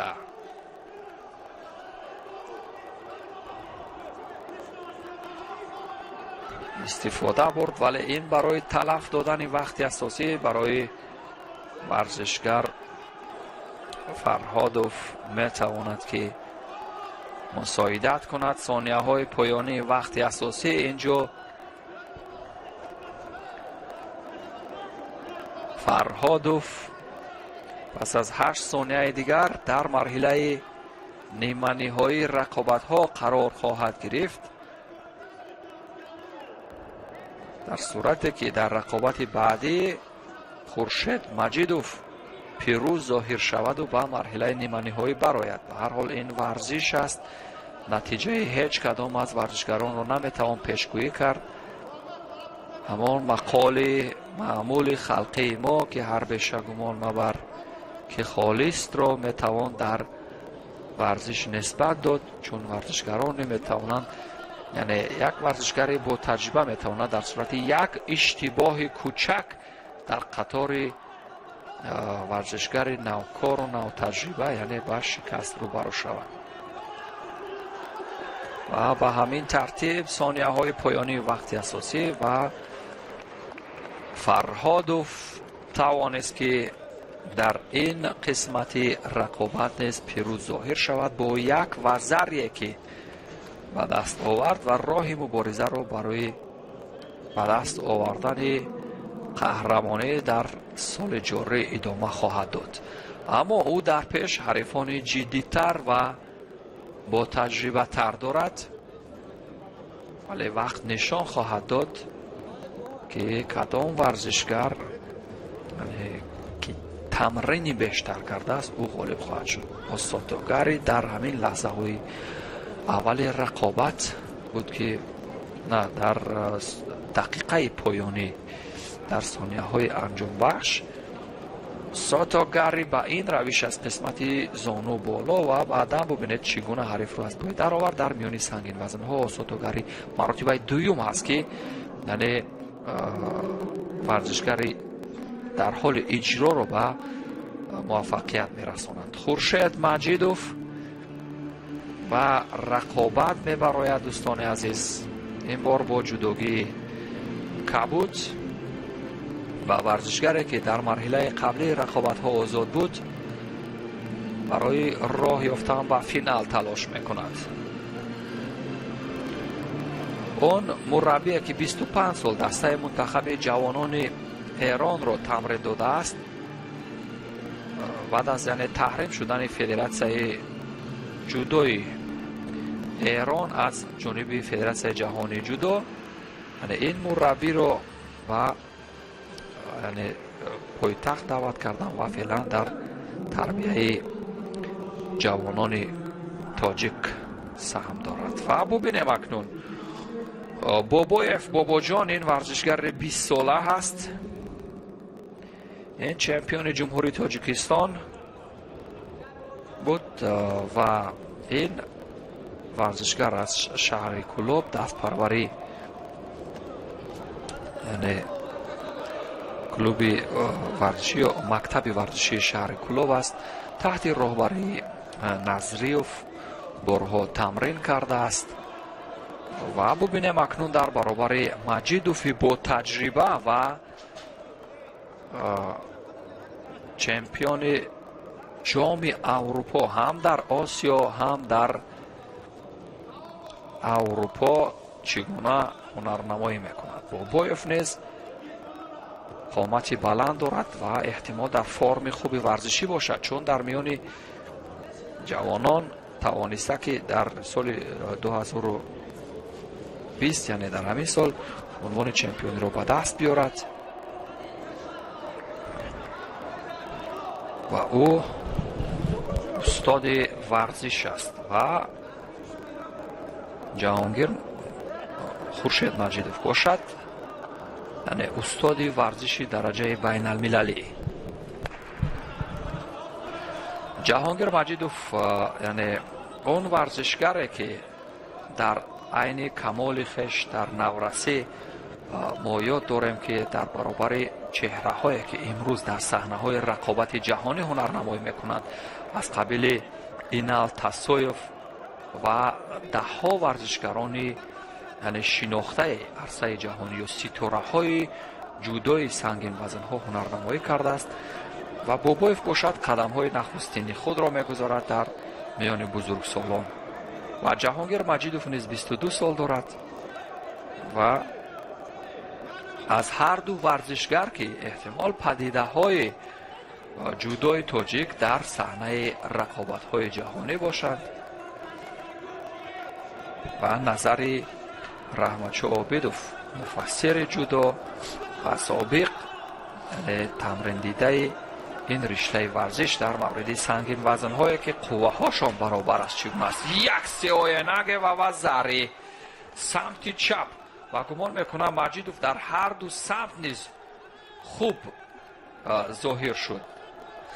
бале дӯстони арҷманд, бубинед, фикр мекунам онҳое ки ин лаҳза ҳунарнамоӣ ин Хуршед, ин нафаре ки воқеан дар гӯштини имрӯзаи мо дар ин ҷашни мо боз ҳам як равшанӣ овард дар вазни вазнин, як умеде ба ояндаи гӯштини тоҷикро дод ки дар ҳақиқат ӯ оянда агар ҳамин намудро интихоб кунад метавонад дар мусобиқаҳои сатҳи байналмилалӣ муваффақ гардад. Ва мо Хуршедҷонро ба ин ғалаба ки хеле ҳам моҳирона иҷро кард саймона табрик мекунем ва умеди ӯро дар сабқати финалӣ дорем. имрӯз ду ҳарифро бо ҳамин равиши партоби сеоянаге ё ипон сеоянаге партоби болои шона яъне ба шикаст мувоҷеҳ кард. ибтидо сеоянагеро феълан дар наворҳои тадриҷӣ мушоҳида мекунем. бубинед ба самти чап ба ҳар ду самт хуб кор мекунад. бубинед ба самти чап ҳариф аз пой нарафтид ин вазари ва баъдан дар ҳамон яъне бахши сеюми неваза яъне контроли ҳариф ба тахтапӯш ба муддати муайян низ тавонист вазари авазати ипонро ба даст биёрад ва роҳи худро барои қаҳрамонӣ дар чемпионати ҷумҳурии Тоҷикистон дар соли 2020 идома диҳад.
این پهلوان هرچند که موفق نشد ولی در حقیقت میدان زیب است. اون پهلوانی است که میتواند آینده نتیجه خوب را به دست بیارد.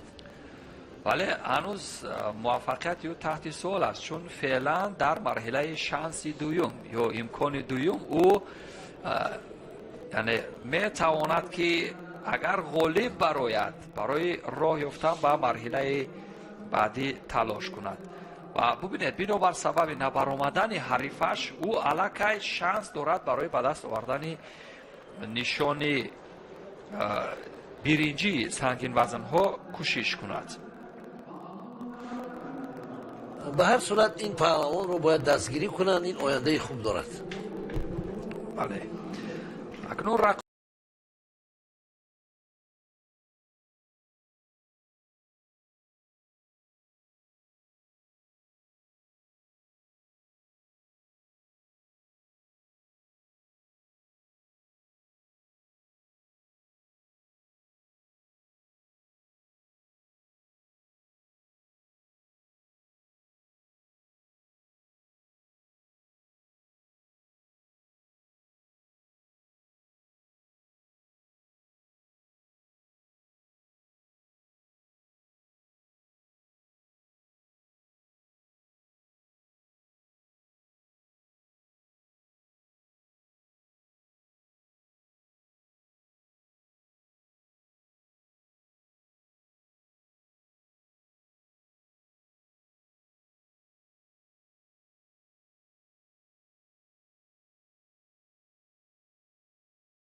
دوستان عزیز برمیگردیم با ادامه گزارش مستقیم ما از جریان رقابت‌های ورزشگران سنگین وزن در روز سوم چمپیونات جمهوری تاجیکستان اوید به جودو در سال 2020.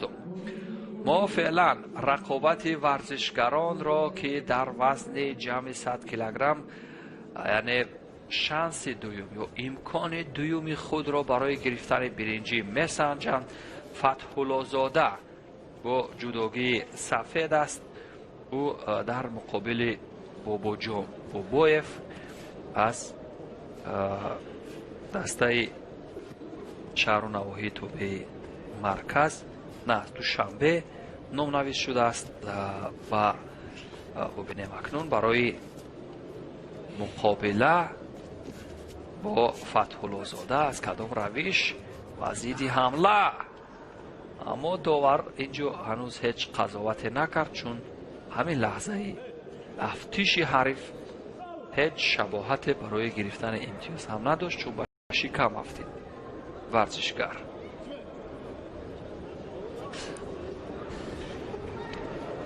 دوستان ارجمند، مخلصان سرشماری ورزش، ما باز گزارشمان را از قصر تنیسی پایتخت وطنمان شهر دوشنبه از چمپیونات سراسری کشور اوید به گشتنی طرز جودو در وزنین جمع 100 کیلو منظوری شما میکنیم.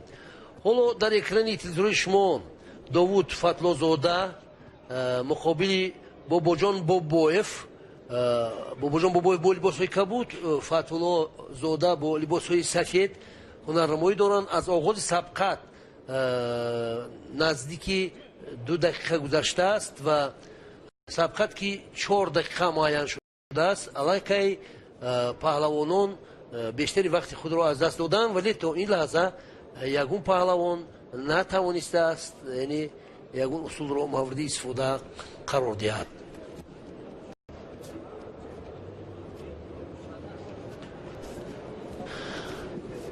ولی هر دو پهلوان هم در تکاپو جستجواند، میخواهند طرفهای ضعیف و قوی یکدیگر را پیدا کنند تا اینکه اینجا حالا باز یک کوشش دیگر. ولی به هر صورت حرکت های سنگین وزن ها زیبا است و اینجا فکر میکنم که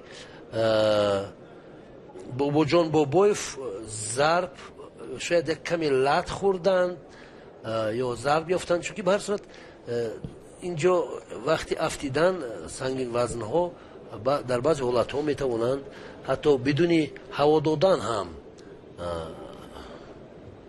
ضرب خورند. برای همینم چون که وزن وقتی که انسان از 100 زیاده است، این البته سنگین وزن است. اکنون ببینیم یعنی با چه آمادگی سنگین وزن ها با چمپیونات امسال آمده اند. اینجا یک حرکتی خیلی هم زیبا و محکم ولی تا آخر رسانده نشد. اکنون برتری داوود فتح‌الله زاده احساس میگردد ولی او اصول را تا آخر رسانده نمیتواند. باباجان بابایف باشد دست دوم کار میکند، یعنی او بیشتر در خط محافظت است، خودش را محافظت میکند و در بعضی حالات ها به هجوم میگیرد، ولی نه همه وقت هجوم های او کنکریت هستند، یعنی معلوم هستند. برای همین هم اینجا حالا یک امکانات خیلی هم خوب، یعنی این اصولی خیلی هم زیبا رو میتوانست پهلوان استفاده کند.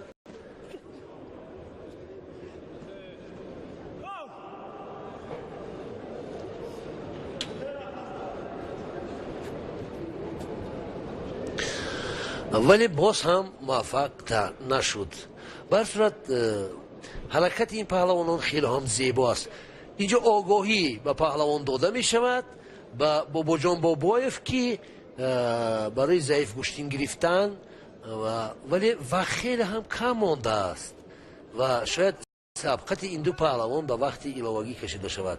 به هر صورت پهلوانان سنگین وزن تیزتر، یعنی خوازمایان نسبت به پهلوانان وزن 60-70 کیلو تیز جمع بست می شود. کم خوازمایی است که میان پهلوانان دور دوام کند، چون که معمولا این حرکت آنها زیبا است، استفاده اصولهایشان زیبا است، قد و قامت زیبا دارند. عموما وقتی که ما پهلوان میگوییم پهلوان تنومند باید مثل همین پهلوانان قد و قامت زیبا داشته باشد. به هر صورت گوشتین خیلی هم гӯштини имрӯза ки тӯли 3 рӯз боз давом дорад, як ҷашни гӯштини ҷудо дар мамлакат буд ва ҷавонон, наврасон тавонистанд тӯли чанд рӯз тавассути шабакаи варзиш ва футбол ин чорабинии муҳими варзиши соли 2020-ро тамошо кунанд. албатта бисёри ҷавононе ки имрӯз ин гӯштиро тамошо карданд, шояд гӯштини ҷудоро интихоб карда бошанд ва дар оянда мисли ин паҳлавонон шарафи кишварамонро дар мусобиқаҳои сатҳи байналмилӣ ҳимоя намоянд. инҷо ҳоло огоҳӣ ба довуд фатлозода дода мешавад барои заиф гӯштин гирифтан, вале ин огоҳиҳо ба ҳаракати паҳлавонон, ба истифодаи банду басти онҳо таъсире накард ва қисми асосии сабқат мусовии 0-0 анҷом ёфт.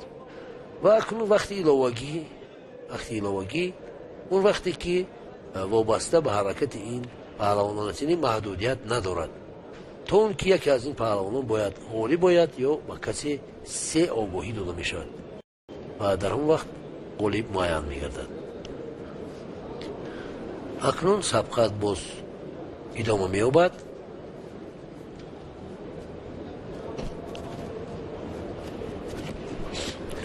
ҳоло бобоҷон бобоев усули сари севҷиро истифода кард. инҷо боз усули хафа кардан вазъияти хелам ба ҳар сурат ҷиддӣ буд, вале то охир расонда натавонист довуд фатлозода ва аз ин вазъият ҳарифаш баромад. тои финалӣ имрӯз баргузор мегарданд дар вазни 100 кило, ҷамъи 100 кило бонувон гӯштин мегиранд. ҳамчунин дар нақша ҳатто сабқатҳои даставӣ низ ҳаст ва имрӯз пурра телевизиони варзиш ба шумо рафти чемпионати тоҷикистонро манзур менамояд. ҳоло боз як кӯшиши дигар аз тарафи довуд фатлозода ва инҷо бобоҷон бобоев низ хеле хуб истодагарӣ мекунад ва аз вазъиятҳои мушкил мебарояд. аҳсан, аз оғози ин сабқат наздики 1 дақиқа мегузарад, вале паҳлавонон то ин лаҳза натавонистанд аз он шонсу имкониятие ки дар даст доштанд истифода баранд.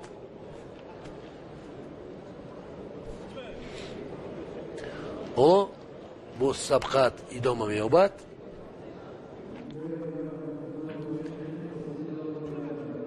аз аллакай хастагии довуд фатлозода эҳсос мегардад. инҷо бояд бобоҷон ин хатогиҳоро истифода кунад. аллакай огоҳии дуввум ба фатлозода довуд дода мешавад. акнун шонси бобоҷон бобоев барои ғалаба лаҳза ба лаҳза бештар мегардад. агар ин паҳлавон як усулро иҷро накунад, мисли ки шумо гӯед фалш атака, яъне ҳуҷуми сунъӣ кунад, метавонад боз як огоҳии дигар гирад ва аз идомаи мусобиқа маҳрум гардад. аслан инҷо бобоҷон бобоев кӯшиш карданд, вале муваффақ нашуданд. хеле кӯшиш карданд. албатта бибинед, аллакай хастагии санги вазмо, аллакай сари похестан ҳатто барои онҳо мушкил мегардад. бале, аллакай онҳо хаста шуданд ва инҷо бибинед, бояд довар ба як хулоса биёяд. албатта бояд гӯштинро тез онад. дуруст аст каримхон? яъне баҳса тезондани гӯштин фақат рефери марказ метавонад ин корро кунад. дуруст аст, аммо бубинед баъзан таъсири ҳамон гӯштини суннатӣ ҳам ба варзишгарон беасар намемонад ва инҷо ҳамон маки коми билохира дар айни иҷрои гирифтани як вазари ва бобоев имконият фароҳам овард ва билохира ӯ тавонист ки бо сотомаки коми як равиши бисёр зебои зидди ҳамла муваффақ ба гирифтани як имтиёзи вазари дар голденскор шавад ва ӯ барои ба даст овардани нишони биринҷӣ акнун имкон пайдо кунад. бинед чӣ амал кард ба вуқӯъ омад ва ба ҳамин тартиб дар ҳоле ки ҳариф мехост аз як усули коши ваза истифода кунад, ӯро фавран партоб намуд ва яъне зидди ҳамларо ба кор гирифт ва ба ҳамин тариқ роҳи муборизаро. аммо инҷо ишора мекунанд ки ҳеҷ чиз нест, вале ба назар мерасид аз зовияе ки мо тамошо мекардем гӯё вазаре бошад. доварон ҳеҷ қазовате накарданд ва маротибаи дигар акнун вазаре, ин бор вазари дар голденско акнун доданд. билохира ҳақ ба ҳақдор расид ва ба ҳамин тартиб бобоҷон бобоев ин марҳилаи мушкилгузарро низ тай кард ва барои гирифтани медали биринҷӣ акнун ба варзишгаре ки дар марҳилаи нимниҳоӣ мағлуб мешавад бо он рӯбарӯ хоҳад шуд. ба ҳамин тариқ ин бобоев дар қувозмоии якумаш имрӯз бо хуршед маҷидов қувозмоӣ карда буд ва бубинед ин бор бисёр ҳамон як усули зарбаоии тани отоширо бисёр хуб истифода кард ва бубинед ва ба ҳамин равиш ғолибият ба даст овард. ва ин буд он омилҳои муваффақияте ки дар айни истифода аз он ғолибият ба даст овард. бобоҷонов ба марҳилаи баъдии рақобатҳо роҳ хаҳад гирифт. ва боз дӯстони азиз, барои дигар варзишгароне ки ҳамакнун ба саҳнаи рақобат мебароянд, боз як шанси дигар барои дурахшидан дар қатори варзишгарони хуштолеи сангинвазни тоҷик.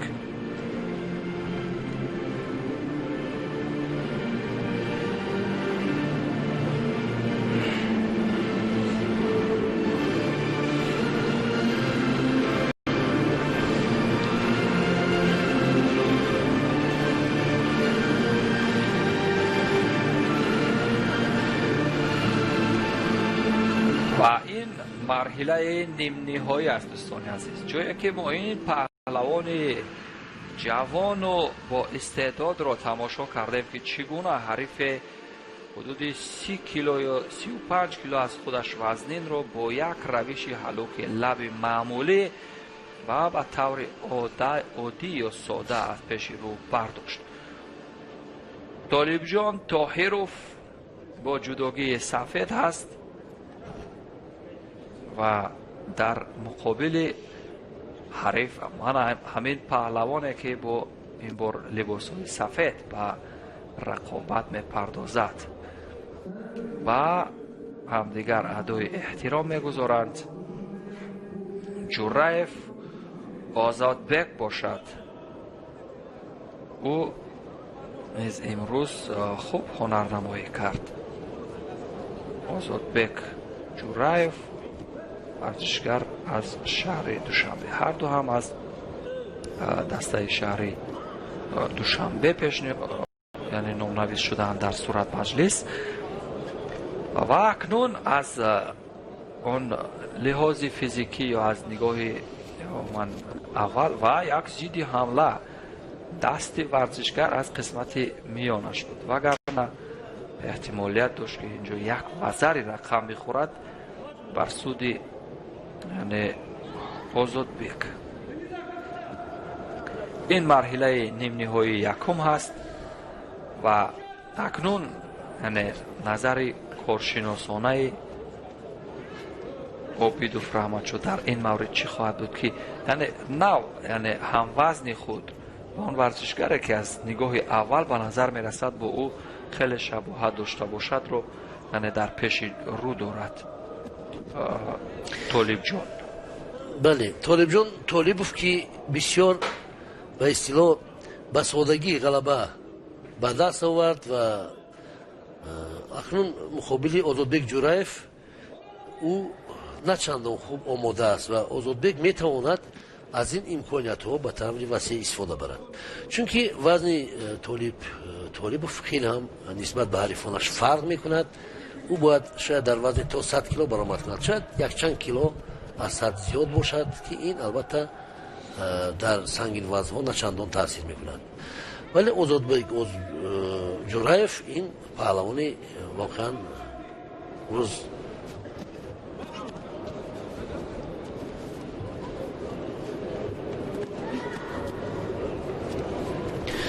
امروز ما میبینیم که او خیلی هم حساب شده گوشتین میگیرد، یعنی هر یک حرکات او به حساب شده است. اینجا طالبوف کوشش دارد ولی به مثل شما گفتید فالش اتاک، یعنی هجوم های صنعی دارد که این هجوم ها نمیتواند به ورزشگر نتیجه بیارد. خیلی هم یعنی ورزش جدیت میخواهد و اگر شما فقط برای یعنی وقت را گذراندن اگر گوشتین میگیرد، این یعنی تماشابین احساس میکند و خودی حریف نیست احساس میکند که یعنی این حریفی او صمیمی گوشتی نمیگیرد، یعنی فقط وقت را میگذراند و میخواهد توسط گذراندن وقت و دادن آگاهی غلبه به دست بیاورد. اینجا گویا که ما را طالب احساس کردند و پیوسته به هجوم گذاشته.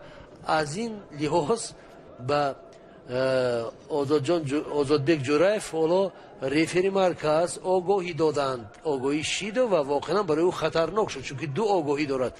دولت شیدای سیم رو گرفتن الکی شاید اون مغلوب گردد، برای همین هم. ولی این حالا آخری کار نیست و شاید داور نسبتی طاهیروف معذرت میخوام نسبتی طالب طاهیروف باید خلاصه برارد، چون که اون نیز با خطاگی ها در رفتی گزارش راه میدهد و این البته ما احساس نمی کنیم که اینجا فقط یک طرفه باشد. اینجا озодбек خیلی کوشش دارند، озодбек جورایف، ولی اینجا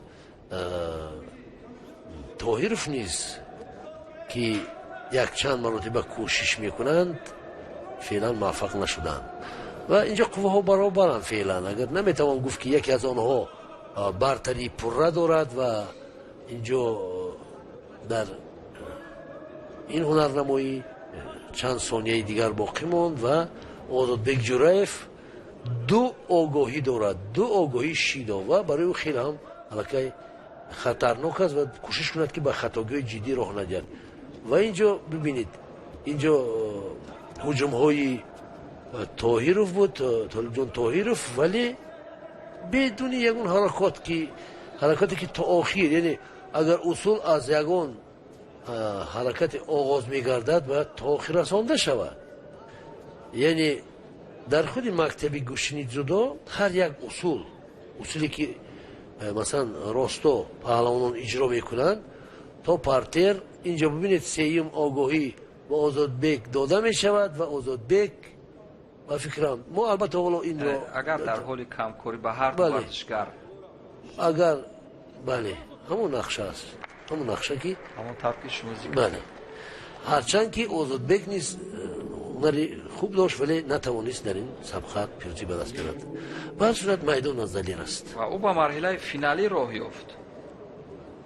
طالب جان طاهیروف در فینال احتمال دارد با خورشید مجیدوف روبرو شود. اگر خورشید مجیدوف در مرحله نیم نهایی غالبیت به دست بیاورد.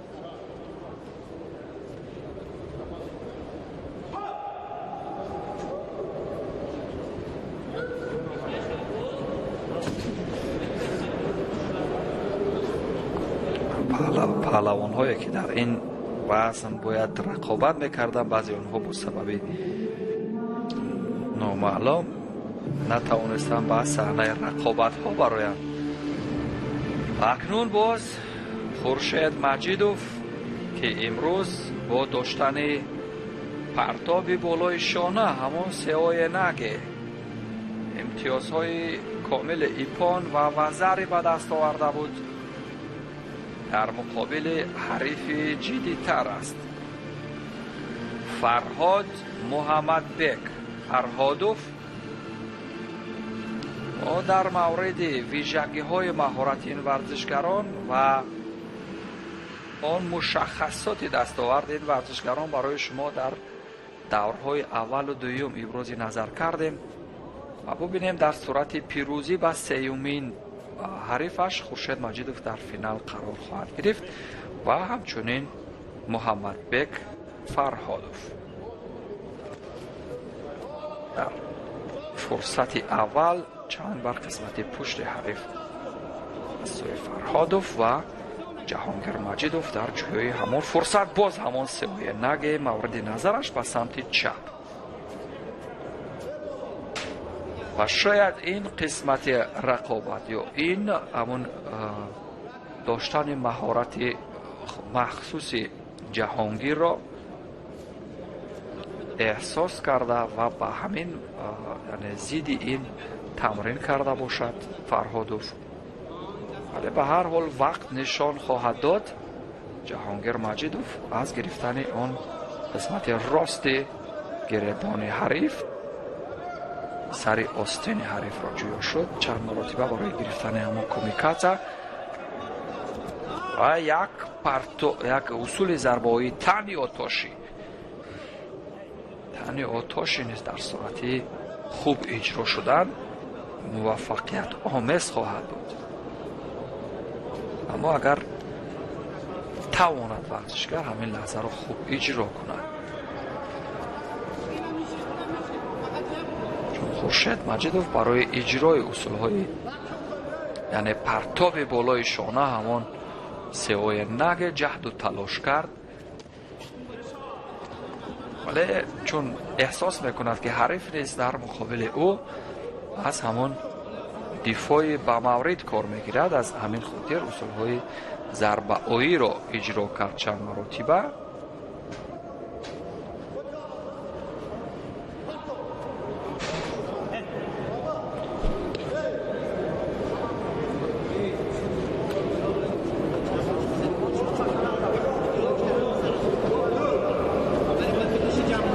ва ҳамон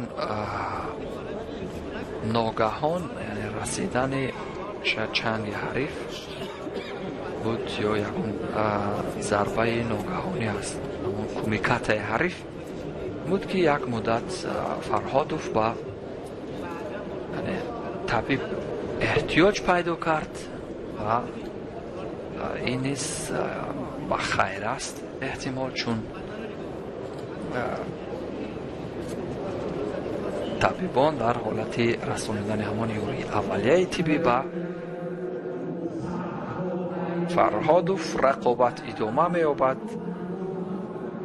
кӯшиши аввал ба самти чап аз сӯи Маҷидов бенатиҷа буд. ин ҳамон ягона фурсате буд ки барои партоби сеҳои наге ба Маҷидов фароҳам омад ва интизори ҳарифаш аст.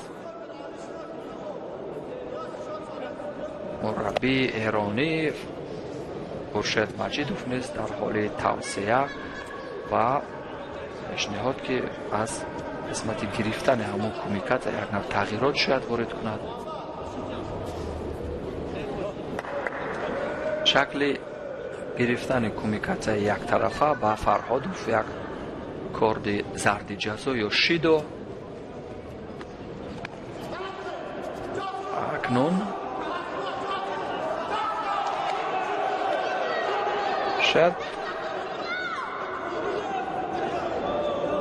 дар ин қисмат аз рақобат фалшатак, бале довар фалшатак ё як дифои зидди ҳамлаи ҳариф ки баъзан ҳаракоти дуруғин ба шумор меравад, онро пайхаз кард. ба Маҷидов ҳам як корди зарди дигар дод. натиҷа аз ин лиҳоз баробар аст ва ҳарду ҳам барои гирифтани кумикатаи мавриди назар ва як партоби сари шона фавран аз даст боз ҳам бо ҳамон равиши сеҳои наге, вале муваффақ нашуд. вале дар ҳоле ки ҳариф ҳанӯз интизор надошт, Маҷидов фавран ба иҷрои ҳамон партоби сеҳои наге гузашт.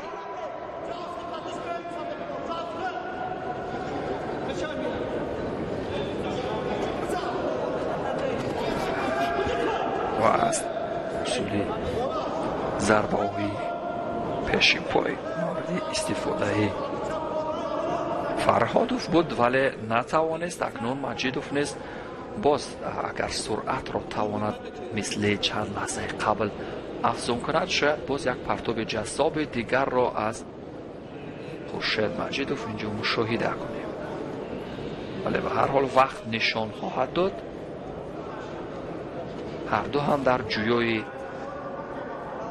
он марҳилаи доштани мусоиду мувофиқ ҳастанд, то тавонанд усулеро иҷро кунанд.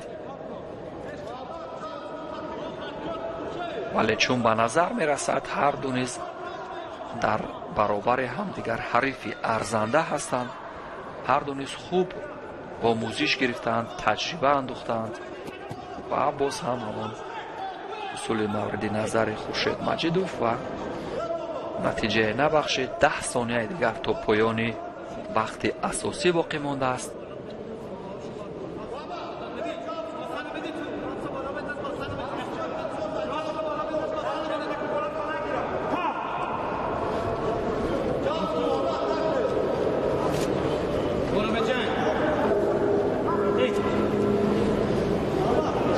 ва ба ҳамин тариқ дар 10 сонияи поёнӣ касе аз варзишгарон натавонист амалеро иҷро кунад ва вақт ҳам ба анҷом расид. Голден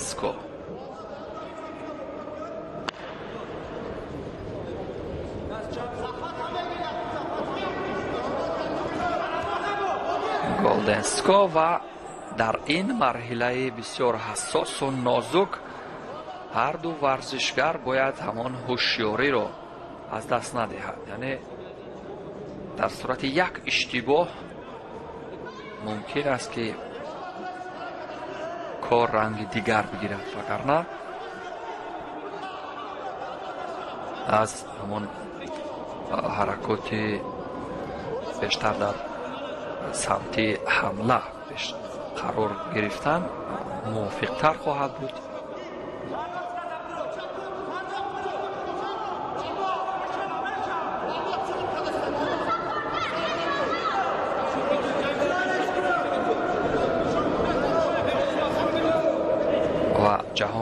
Хуршед Маҷидов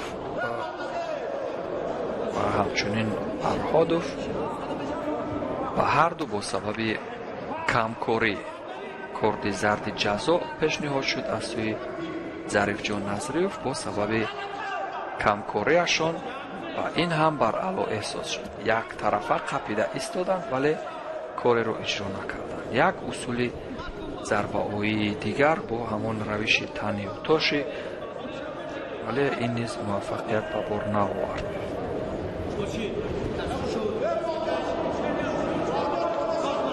қисмати пушти пои ҳариф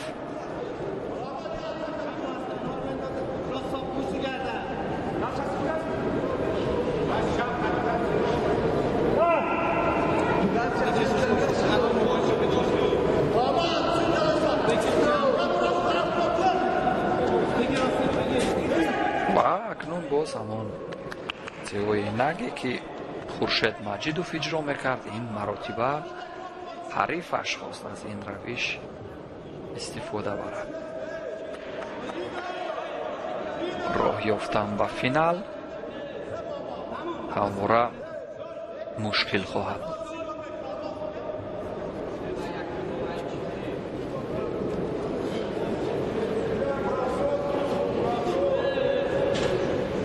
ин лаҳзаи яъне навори тадриҷӣ ба хотире аст ки доварон дар мавриди ҳамин амалкарди охир шояд қазоват кунанд ва варзишгаре ки вайрон кардааст ҳамин муқарраротро шояд ҷазо бидиҳанд. вале чизе набуд. доварон афзал мебинанд то рақобат кунанд варзишгарон. дар Голденско ҳарду варзишгар низ як маротибаи фурсат ёфтанд то аз усулҳои точи ваза ё саропо партоб кардани ҳариф истифода кунанд, вале муваффақ нашуданд. доштани як зайл, яке ба самти чап ва яке ба самти рост, ва оне муваффақ мешавад ки ва ду бор паёпай ҳамла аз сӯи Фарҳодов буд, вале Маҷидов ҳам мувофиқати муқовимати бисёр ба маврид дошт. вале рақобат идома дорад. ба доварон низ бисёр доварони адолатпеша ва бо таҷриба ҳастанд, ки дар маҳз дар ҳамин мусобиқоти соли 2020 тоҷикистон шеваи довариро бисёр бо ҳамон адолат ва бидуни тарафгирӣ бар ҷой гузоштанд. ин ҳам бо мудирияти федератсияи ҷудои тоҷикистон буд. ва воқеан ин амали дастандаркорони федератсия гувоҳ аз он аст, ки онҳое ки шоиста ҳастанд, сазовор ҳастанд, дар мақоми худ қарор мегиранд. ва шояд чун ҳаёт идома дорад, яъне сол то сол, давра ба давра, марҳила ба марҳила, яъне чеҳраҳои нав рӯи саҳнаи рақобат меоянд ва баргузидаҳо ҷойгузини он варзишгароне мешаванд, ки воқеан ҳунарашон рӯ ба танозул мешавад ва онҳое ки истеъдоди хуби ҳам табиӣ ва ҳам озмудашуда доранд, онҳо метавонанд дар саҳнаҳои рақобат, яъне ҷойгузини онҳое шаванд, ки ҳунарашон рӯ ба таназзул мондааст. ба ҳар ҳол фурсат барои ин варзишгарон ҳаст барои партоб кардан, вале як мақом доштан ва кореро иҷро накардан низ бар суди кор нахоҳад буд ва доварон низ намехоҳад, ки дар ва як усули зарбаоии пушти пой ва ба шикам афтид инҷо варзишгар. боз ҳамон тани отоширо истифода кард. Хуршед Маҷидов усули зарбаоии итми ваза бо ҳамон равиши тани отоши, вале аз техникаи ҳариф бисёр дифои ба маврид дошт. Фарҳодов, вале ин гувоҳи он аст, ки дар сонияҳои поёнӣ аз лиҳози техникӣ ва тактикӣ кори Ҷаҳонгир Маҷидов фарқ дорад ва инҷо агар дар мавриди сеюми шидо қазоват шавад,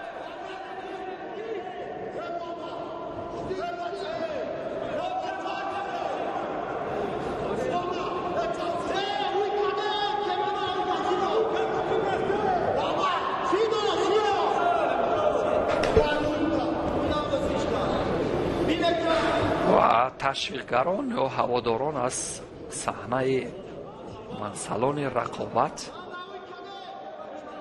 ва сеюмин шидо садо баланд мекунанд, ки бояд яке аз ин варзишгарон дода шавад, вале мо довар нестем. дӯстони азиз, ҳаққи доварӣ дар дасти худи доварони гирди ин татами ва ҳамчунин довари марказ ҳаст.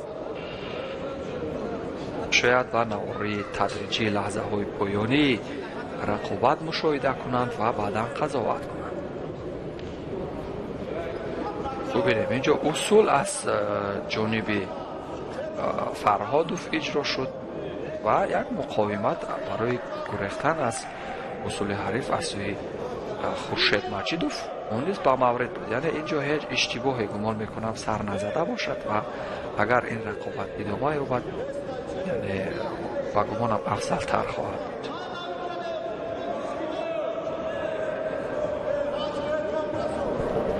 яъне варзишгари шоиста бояд бо як партоб, вале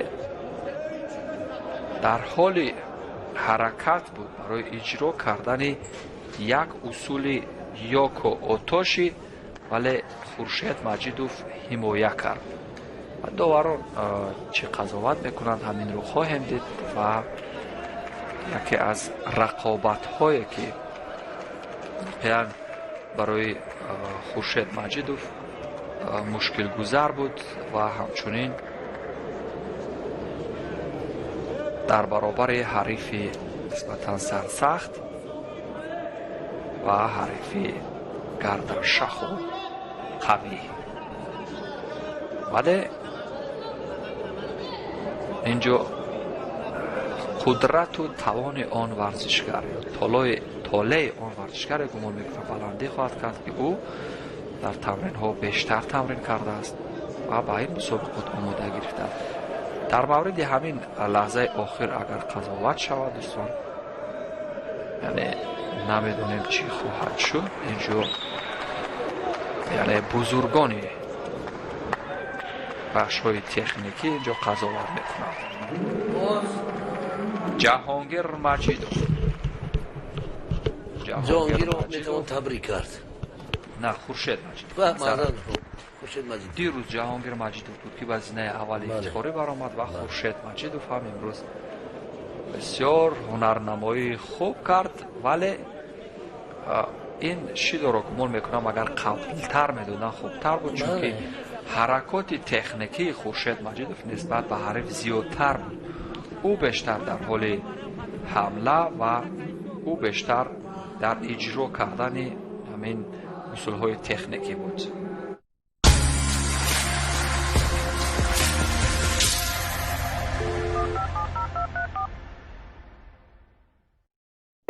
تحفه بی‌بهای طبیعت افسونکاری کوهستان، آبی نور، شفاف و تازه در شیشه بلور، در هر قطره جلوی نوتکرار و فیضبار، در هر جرعه لذت دلپذیر و گوارا، لذت آب چشمسارانی وطن، آبی از جهت اکولوژی تازه و مصفا، آبی نور. در تماس باشید، ما آبی نور را با کارگاه و خانه شما دسترس می نماییم. آبی نور.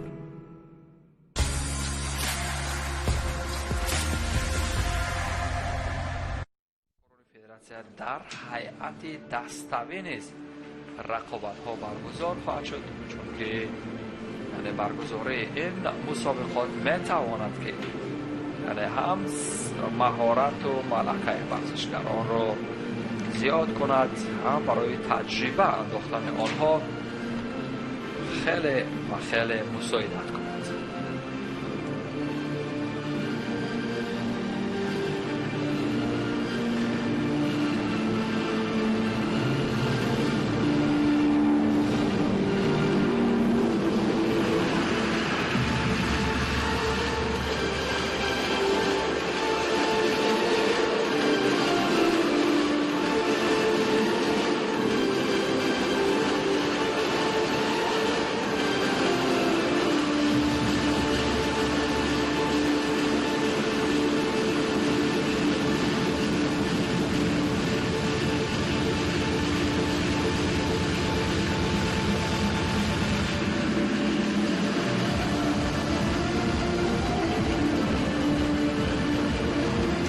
و دوستان عزیز و ارجمند، برمیگردیم به ادامه گزارش مستقیم خویش از جریان رقابت‌های روز پایانی چمپیونات جمهوری تاجیکستان در سال 2020.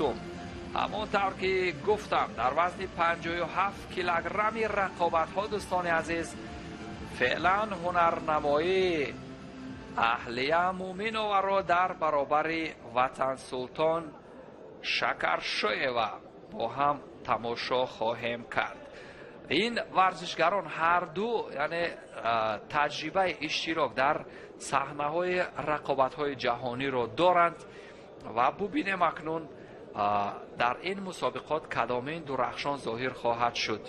اهلیه مومینووا ما یاد داریم که یعنی در سال 2019 هم یکی از ورزشگران بانوی درخشان تاجیک در عرصه جهانی بود و در رقابت‌های جهانی نیز برای تاجیکستان افتخار آفرین شد و فعلا تماشا کنیم در قطار ورزشگری که در نوع ورزش گوشتین آزاد تمرین کرده است و یک پرتاب کاشی وزه کمری این وزری بها گذاری می‌گردد. مومینووا و اهلیه اکنون درخشان ظاهر شد. او اثبات کرد که در ورزشگر جداکار در قطار حریفی که در و یک مراتبه دیگر همان روش اوچماتا بسیار جذاب و دیدنی احسن و اهلیه مومینووا که ابتدا کرده بود از جودو واقعا خوش درخشید و وطن سلطان شکرشوی و ملقب با تخلص مشا این بار در جودو یعنی کارش آمد نکرد. در اولین رقابتش در چمپیونات جمهوری تاجیکستان در سال 2020 از دور رقابت ها حذف شد. یادآور میشیم که وطن سلطان شکرشوی و در تحت راهبری یعنی سرمربی تیم منتخب گوشتین آزاد جمهوری تاجیکستان تمرین کرده است و شاید با او هم مصلحت دادند که با جودو گذرد، شاید در جودو هم خود را بسنجد. در این رشته شاید موفق شد ولی قدم های نخستینش موفقیت آمیز نبود و از او نیز آینده نیک و موفقیت رو تمنا میکنیم. و ببینید ابتدا با کشی وزن و بعدا با اوچیمت چگونه عمل کرده جذاب از اوچیمت حریف راهی نجات جست و بعدا ببینید چگونه هم کمر هم علوک بین پای و هم سر آستین حریف رو بسیار با مورد به سمت خود کشیدند. این است عامل های موفقیت در اجرای این جزئیات تکنیکی که از سوی اهلیه مومن و بسیار با مورد و عین مدعا اجرا شد. امیدوار هستیم همین گونه درخشندگی اهلیه رو در صحنه رقابت های جهانی با هم ببینیم.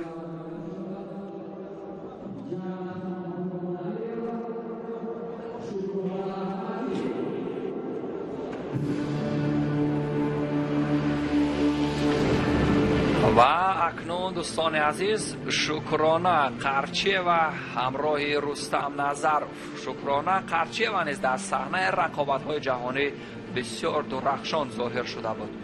او دست پرور کلوب ورزشی وستن هست در ناحیه درواز یعنی سر و رقابت های کسبی زده بود و ابتدا در تحت رهبری سه مربی تمرین کرده است. او در مقابل قربان علی و جرات خان رقابت میکند و این از شکرانه قرچه و که در جام اروپا در فدراسیون روسیه برنده نشان برنجی شده بود تحت رهبری همان وقت احتم رجب و بنیادگذار جودو در تاجیکستان. ولی فعلا ببینیم آیا در فرم ورزشی خوب خود قرار دارد یا نه. به هر حال این رو وقت نشان خواهد داد و او در مسابقه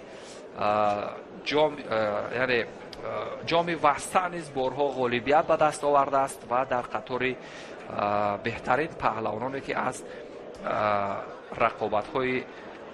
رقابت‌های جهانی گویم و تاجیکستان آمده بودند و این هم هنر استعداد شکرانه قرچه و که از احتم رجبوف و رستم نظرف آموخته است. یعنی کار در زمین یکی از اصولهای معمول و یکی از شیوه‌های دوست داشته احتم رجبوف که با این شاگردانش آموزانیده است و آنها نیز این بار ببینید که در مدتی شاید پیروزی رکوردگذاری بود که شکرانه قرچه و در اینجا به دست آورد. در مدت 34 ثانیه حریفش رو از مرحله اول رقابت ها از دوری گلم از رقابت ها خارج کرد و شکرانه به دوری بعدی راه خط گرفت. به همین ترتیب در مرحله بعدی اهلیه مومن و با شکرانه قرچه و رقابت خواهد کرد و در لحظه های پایانی نیست چون به نظر می رسید آنها این حریف را تا جای گویا که هنرش را محاکمه میکردند و ببینید چگونه یک روش زیبای با همین در بخش نواز اجرا کرد. این کوزی کوسو گاتامی است که شکرانه را به مرحله بعدی رقابت ها برد. در وزن 57 کیلوگرم 4 ورزشگر هنرنمایی کردند دوستان عزیز و یعنی همگی 4 ورزشگر بودند. فعلا در وزن 70 کیلوگرم ما شاهد قلندر و باز یک افتخار آفر تاجیک در عرصه جهانی بر مقابل گلافزا گولووا خواهیم دید.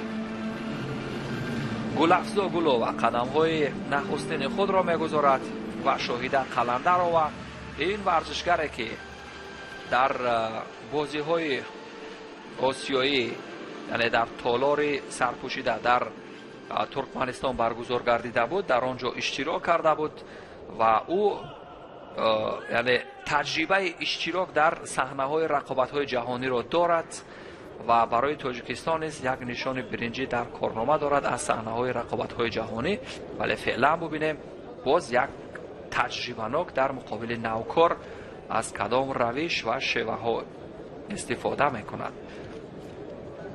و نحوه آن سمتی دوست داشته است با چپ است و اینجا عمل فالشتک در لحظه های اول به نظر رسید، ولی داور نیز در اینجا هنوز خاموش است. ولی لحظه های بعدی رقابت را ببینیم. اولین فرصت با یعنی گریختن از اصول حریف و مراتبه دوم نیز همین گونه و ببینید که چگونه با سادگی شاهده ای که تجربه اشتراک در رقابت های آسیایی و جهانی را دارد، این بار در برابر ورزشگری نوکار و نو تجربه هنر خوب نشان داد و این هم گام های نخستین فدراسیون جودوی تاجیکستان برای پرورش گل دختران یا زنان برای معرفی کردن هیئت زنان تاجیکستان در رشته جودو در عرصه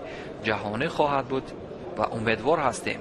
یعنی امروز دو ورزشگری که علاقه تجربه اشتراک در صحنه‌های رقابت‌های جهانی را دارند، امروز ما دیدیم چگونه درخشان ظاهر شدند. قرچه و امروز یعنی در این چمپیونات یکی از ورزشکاران رکوردگذار بود، در 34 ثانیه غالب شد و اینجا اکنون در 1 دقیقه و 5 ثانیه شایده قلمدرآورانیز پیروز شد و این هم ایپون با روش تکنیکی کاش گروم اگر اشتباه نکنم با کار رفت. اما اصول کمری کاشی وضع با تکنیک های کمر، ولی با دستش هم بسیار خوب کار کرد.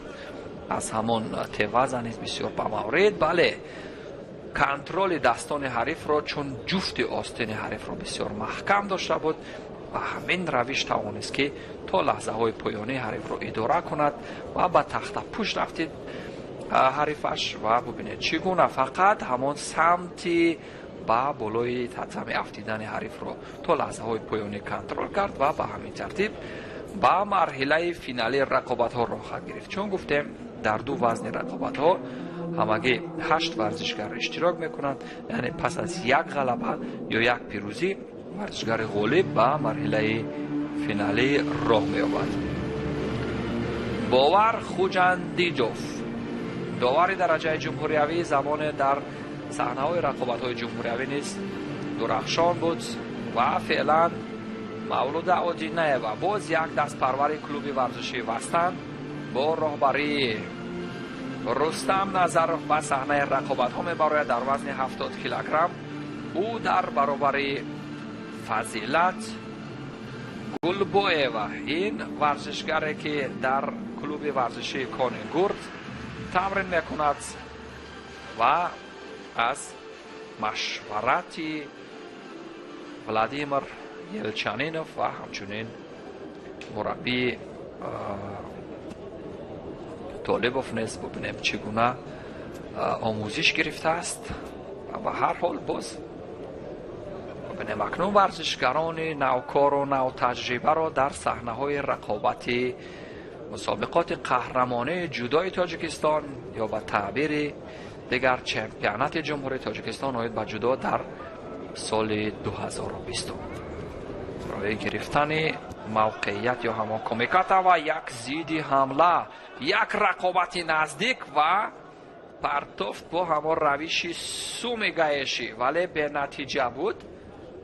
در بخش کار در زمین اکنون ببینیم چی کاری رو به سامان برساند. هیچ کدام از ورزشگران نتوانست عمل رو به سامان برساند و به همین ترتیب روش گشتنگیری اجرای تکنیک‌های معمول گشتن جودو از هر دو جانب از آغاز از کمیکات شروع کرده تا لحظه های پایانی و یک کوچیگری به همین ترتیب انجامگذار یا نقطه گذاشت در این رقابت و این تربیه گرفته کلوب ورزشی وستن توانست درخشان ظاهر شود. و دوستان عزیز бубинед, яъне чун клубҳои варзишӣ дар тоҷикистон зиёд мешаванд, ин ба ташаккули ҷудо, ба рушди ҷудо мусоидат мекунад. клуби варзишии кони гурд ва ҳамчунин клуби варзишии вастан инҷо дурахшон намояндаҳои худро ба саҳнаи рақобат бароварданд ва ба ҳамин тартиб ин гулбое ва фазилат бубинед чӣ гуна аз ҳамон равиши ҳалуки байни коучигар истифода кард ва ҳарифро ба ин тартиб ба тахтапушт афтод, ки ин низ яке аз ҷаззобтарин ҳамон партобҳо дар техникаҳои точи ваза ё партоб аз ҳамон қомати саропо ҳаст. бисёр ба маврид аз коучигар истифода кард ва ба ҳамин тартиб қабл аз анҷоми вақти асосӣ муваффақият ба даст овард.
بار دیگر سلام عرض میکنیم به آنهایی که به تازگی در شبکه ورزش به ما پیوست شدند.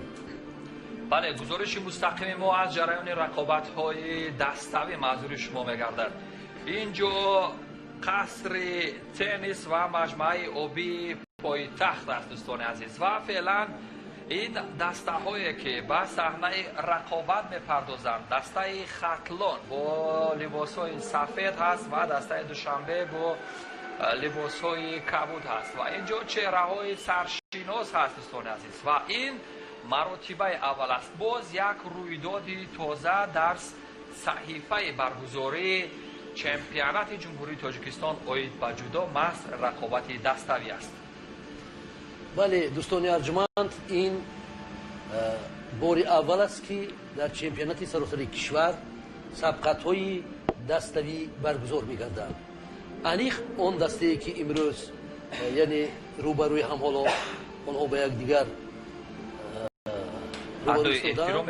احترام گذاشتند و آن دسته‌ای که میتواند در این سبقت‌ها غالبیت به دست بیارد یعنی پیروز می‌گردد. بله، او به مرحله نهایی راه می‌یابد. در مرحله نهایی دسته شهر و نواحی توبه مرکز حضور دارند دوستان عزیز و فعلا از ورزشگران در وزن 60 کیلوگرم رقابت شروع می‌گردد، جایی که کریموف در مقابل عبدالشکورов به رقابت خواهد پرداختین هم و ورزشگران سبک وزن و هیئتی دسته باشد از کنار گیلم، از کنار تتمی، یعنی هم تیم خود را دستگیری میکنند. این هم موافق همون نظامنامه یا ترتیبات فدراسیون جهانی جودو که در چمپیونات جهان یا در بازی‌های المپی برگزار میکند. بله، اگر به تاریخ این نمود زیبای گشتین اگر نظر کنیم، نخستین مسابقه ها چمپیونات های جهان و از سال 1964 که به بازی‌های المپی جودو داخل شده است، مسابقه های دستوی شده می‌گذارند و مسابقه های دستوی این بهترین واسطه یعنی باز هم معین کردن غالب میان دسته ها می باشد. حالا سبقت آغاز گردید با یک هجوم زیبا و یک نتیجه کریموف. او یک وزری و یک شیدا دارد با لباس‌های سفید و حریفش عبدالشکورов با لباس‌های کبود است. دقیقه‌های اولی سبقت و هر دو ورزشگر هم کوشش میکنند که از امکانات‌های خود استفاده برند. البته در رفتی چند روزه این مسابقه تا اندازه آنها از فن و اصول‌های یکدیگر آشنایی پیدا کردند و برای همین هم هر یکی کوشش میکند که حتمی عکس‌العمل مقابلی یعنی اصولی حریفش داشته باشد، چون که در این رقابت نیز خیلی هم مهم. اینجا حالا یک پرتافتی خیلی هم زیبای عبدالشکورov بود که تا آخر رساندن نتوانست. در این وزن چون که پیشتر عرض کردیم خیلی پهلوان تیز اصول رو اجرا میکنند، تیز حرکت میکنند که نسبت به پهلوان سنگین وزن خیلی هم فرق میکنند. بله، هیئتی دسته باشند هم تیم خود رو تماشا کرده و در عین یعنی رقابت بازم با او مصلحت نیز خواهند داد و کریموف مسلمبک تو جایی که مشاهده کردیم در همون قسمت اولی وقت اساسی با یک پرتاب جذابش توانست یک امتیازی وزر بگیرد و کار ادامه دارد. از لحاظ دستوی نیز امروز یعنی جودوورزان ما تجربه میگیرند و یک پرتاب دیگر و زیدی حمله بود. زیدی حمله از سوی کریموف و همچنین عبدالشکورov هم اینجا بسیار به مورد اصول رو اجرا کرد. و اینجا حالا هیئتی دسته ها منظوری شما میگردد که اون پهلوانانی که این لحظه در این میدان هنری خود را نشان میدهند. این باز یک واسطه های خوبی یعنی نمود جودو است که در متای گوشنی طرز آزاد، در گوشنی سامبو، گوشنی یونان رومی چنین رقابت های دستوی وجود ندارد. فقط این در گوشنی طرز جودو است و این هم аз он гувоҳӣ медиҳад ки ҳайати даста низ боз барои яъне сайқали маҳорату малакаи варзишгарон низ кӯшиш мекунанд ва ин ҳам хуб хоҳад буд. абдушукуров сарвар ёдовар мешавем ки аз гурӯҳи худ ки дар гурӯҳи б буд дар вазни 60 килограмм то марҳилаи финалии рақобатҳо расида буд. ин варзишгаре ки бо ҷудогии кабуд ҳаст ва дар финал аз қаюмзода шикаст хӯрда буд ва каримов муслимбек оне ки бо ҷудогии сафед аст ӯ дар рақобатҳои марҳилаи муқаддамотӣ дар даври аввал шикаст хӯрд, вале имрӯз дар ҳайати даста боз барои сайқали маҳорат кӯшиш мекунад. бале инҷо албатта беҳтаринҳоро ҳар як даста пешниҳод кардааст ки дар ин мусобиқа бори дигар ҳунари хешро нишон диҳанд.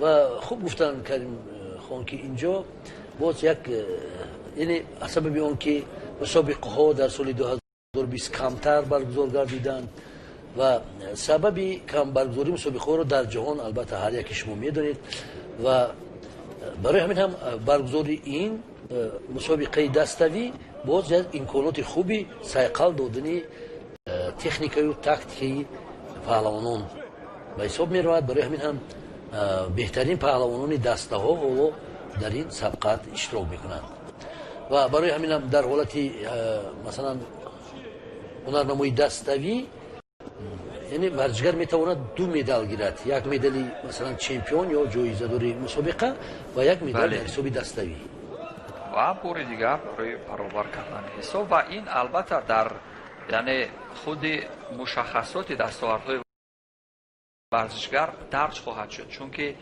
вақте мо барои яъне назар меафканем дар мавриди мушаххасоти варзишгарони сатҳи ҷаҳонӣ мебинем ки онҳо як нишони биринҷӣ ё як нишони нуқра доранд дар корномаашон ва мебинем ки он дар ҳайати даставӣ аст. пас бубинед яъне муваффақияти даста низ барои карьера ё ҳирфаи варзишгарон бисёр мувофиқ аст. ҳамин тариқ муслиҳиддин каримов тавонист ки дар вазни 60 килограмми рақобатҳо дар ҳайати даставӣ натиҷаро 1-0 бар суди дастаи вилояти хатлон ба пеш барад. он ҳам як вазарие буд ки бо як равиши коучигарӣ аз дохили пои ҳариф ба самти чап бисёр ба маврид истифода кард ва ғолибият насибаш гашт. ин ҳам навраҳои тадриҷӣ ва сӯзкарда шуда.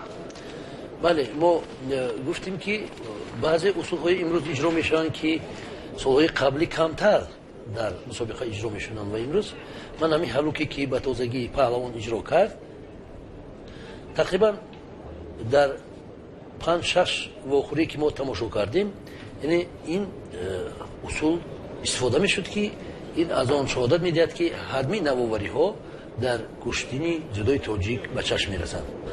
оно боқиев беков ба майдон баромаданд. акнун сабқат миёни боқиев ва беков оғоз гардид.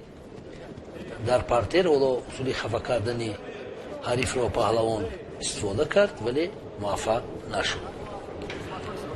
боқиев абубакр ин дар рақобатҳои марҳилаи муқаддамотӣ дар даври аввал аз ҳарифаш ҷамшеди нуралӣ шикаст хӯрда буд ва ҳарифи ӯ бошад насим беков ӯ низ дар даври аввали рақобатҳо шикаст хӯрд, вале бубинед ки ҳайати даста ба хулосае омаданд ки ҳамин ду варзишгаре ки аз даври аввали рақобатҳо ҳазф шуда буданд ҳузури онҳоро дар ин ҷо афзал бинанд ва ба ҳамин тартиб ин низ боз як ба гӯем тавофуқи хуб расидани ҳайати даста аст ки яъне варзишгароне ки камтар дар рӯзҳои гузашта рақобат карданд ва феълан имкон ҳаст то боз сайқали маҳорат кунанд барои онҳо низ шанс доданд ва ба ҳамин тартиб 1 дақиқа пушти сар мегардад боқиев бо як корди зарди ҷазо ки дорад нисбат ба ҳарифаш рӯ ба таназзул аст ва аз фарди хоби томоенаге кор гирифтани беков низ бенатиҷа ба поён расид ва довари марказ бошад носир, довари дараҷаи ҷумҳуриявӣ و ناصر قربانوف از نقطه نظر بنده یکی از داوران عدالت پیشه و خیان از لحاظ جوان است. بله، از لحاظ حرفه‌ایت هم اگر مشاهده کرده باشه در چند روزی قبلی گذشت رقابت ها بسیار ماهرانه هر یک سمت حرکات ورزشکاران رو، هر یک کمیکات مرحله های قپیتر رو ببینید خوب احساس میکند و فورا بازمایی رو ما کرد، یعنی کارد زرد جزا داد. و من گمان میکنم که اگر دستن در کورون فدراسیون جهانی جودو همون IGF این هنر و استعدادی یعنی این ورزشکار و چست چولوکی این رو اگر مشاهده کنند شاید برای جلب او در فدراسیون جهانی جودو کمک کند. ولی به هر حال این رو وقت نشان خواهد داد و این هم باز زینه های معین خود رو دارد و مرحله های آموزش دارد، یعنی برای رسیدن به مرحله داوری کردن این نیز یک هنر و استعداد و آموزش و تدریس دارد و به هر حال یعنی شانس هست که ما نیز در عرصه جهانی چون این داوران خود رو داشته باشیم و باز یک وزاری و همین ترتیب باقیف نسبت به حریفش پیش صف شد. یک حرکتی تماما نظرنوگیری که بود توانست یک وزاری به باقیف برمقام بیاورد و بار دیگر بعد نوارهای تدریجی مشاهده میکنم میبینیم و یادآور میشیم دوستان عزیز که یعنی چون گپ در سر داوران میرود امروز قریب که بسیاری از کشورهایی که در آنجا جودو رشد کرده است از همون کشور قریب 2 نماینده تا 3 نماینده است یعنی داوران هست. یعنی اگر ما هم میگویم داوران درجه بین المللی که در خودی گرند پری، گرند سلام، ماسترز و یعنی چمپیونات جهانی و بازی المپی حق داوری پیدا میکنند رو اگر داشته باشیم این هم بر سود ورزشکاران ما و هم بر منفعت کشور ما خواهد بود. ولی به هر حال تماشا میکنیم امروز چون موقع اومد موردش بود، یعنی در مورد داوران نیست چند ابراز نظر کردیم و بعد تماشای هنر دستوی ورزشکاران میپردازیم جایی که هر دو ورزشکار نیز به نظر برسد برای گرفتن همون کمیکات یک زیل هستند از مسافه دور اجرا کردن آن حلقه توسط پای و تاموی نگه نیز به نتیجه. بله، اکنون اونایی که میخوان داوری خوب باشن حتمی باید زبان انگلیسی رو تکمیل دهند و در آینده اونهایی که در سمت مربی و خود ترینری نمودهای مختلف ورزش میخوانند اونها باید زبان انگلیسی رو دانند، چون که به زبان انگلیسی دانستن نه مربی بین المللی شدن یا اینکه معذرت میخوام داوری بین المللی شدن یا که مربی خوب شدن خیلی هم مشکل است. این زمانه همین را تقاضا میکنند. اگر سالهای قبلی پیش زبان روسی بود امروز باید زبان انگلیسی رو دانست و زبان انگلیسی زبان اساسی کاری یعنی داوران میباشد که باید اونهایی که امروز این کس رو انتخاب میکنن اول باید زبان انگلیسی رو دانن و بعدا و فدراسیون بین المللی برای تکمیل اختصاص مراجعت کنند. و در همین زمینه هم میتوان یادآور شد که یعنی هستند داوران در عرصه جهانی که آنها با توفیل آموزش و همون درس ها و تعلیم هایی که گرفتند از طرف مکتب های مخصوصی جودو آنها یعنی اگرچه خود گوشتینگیر نبودند ولی با عرصه داوری راه یافتند. یک پرتاب سیاه نگ دیگر از سوی باقیف میتوانست کار را قبل از انجام وقت اساسی بر سود او تمام کند ولی نشد. ولی این ناصر خودش زمان ورزشگر بود یعنی گوشتین میگرفت و اون داوری که خود او گوشتینگیر است پس یعنی ببینید با سبب فشار و بیکوف یک کارد زرد جزای دیگر نتیجه کاردهای زرد برابر شد و نتیجه 2-0 دوستان عزیز بر سود دسته خطلون. دسته خطلون پیش صف شد. نتیجه 2-0. او البته 7 وزن است برای همینم هنوز نمیشه تخمین زده. بله بله تا آخر و خیلی هم زیاد است. باقیف از کدام دسته حالا برآمد کرد؟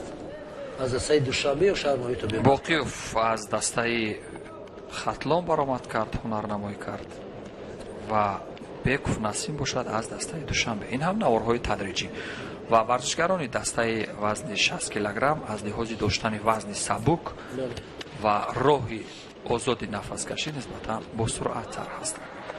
ва боз як омӯзиш гирифтаи мактаби ҷудои вилояти Хатлон аз шаҳри Кӯлоб мо ҳунарнамоӣ Исозода Ҳасанро дар муқобили ҳарифаш тамошо хоҳем кард дар вазни 73 килограмми рақобатҳо.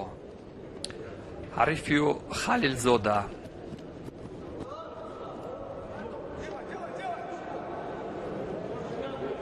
Халилзода Субҳиддин аз дастаи Душанбе. Исоғзода Ҳасан. Исоғзода Ҳасан дар ҷоми президенти ҷумҳурии Тоҷикистон оид ба ҷудо дар соли 2019 дар вилояти Суғд бисёр хуб ҳунарнамоӣ карда буд. Дар қатори паҳлавонони ӯзбекистонӣ тавонист агарчи яъне то марҳилаи ба даст овардани нишони биринҷӣ ё ҳамон рибчейҷ роҳ хат гирифт, вале аз сади роҳ як ҳарифи ӯзбекистониашро мағлуб кард ва ҳарифи тоҷикистонӣ, як ҳарифи дигар тоҷикистонӣ ва инҷо ҳарифи ҷиддитар дорад. Исҳоқзода ва бахши неваза ҳастикоми ваза қабул мешавад, вале қариб ки метавонад Исҳоқзода аз ин раҳо шуд. Бале агарчи вазари дод, вале контрол идома дорад. вале ба ҳамин тартиб акнун натиҷа 2-1 шуд. Халилзода натиҷаро баробар кард. Субҳиддин Халилзода дар вазни 73 килограмми рақобатҳо ки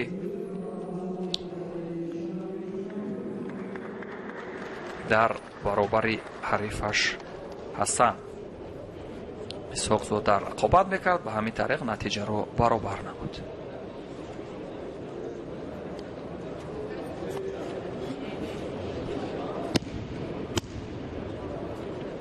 наворҳои тадриҷиро бубинем ва ҳамон лаҳзае ки мавқеият шуд, аниқтараш худи ӯ ҳамон фурсатро фароҳам кард то ҳарифро аз бой дарорад ва баъдан кор дар замин ки яке аз рукунҳои муҳим ҳаст дар ҷудо, чун дар 3 бахш метавонанд варзишгарон дар ин қисмат ба муваффақият ноил шаванд.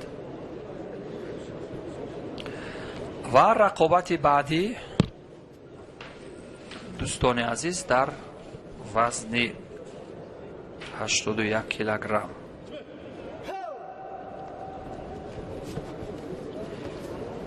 Ёрматов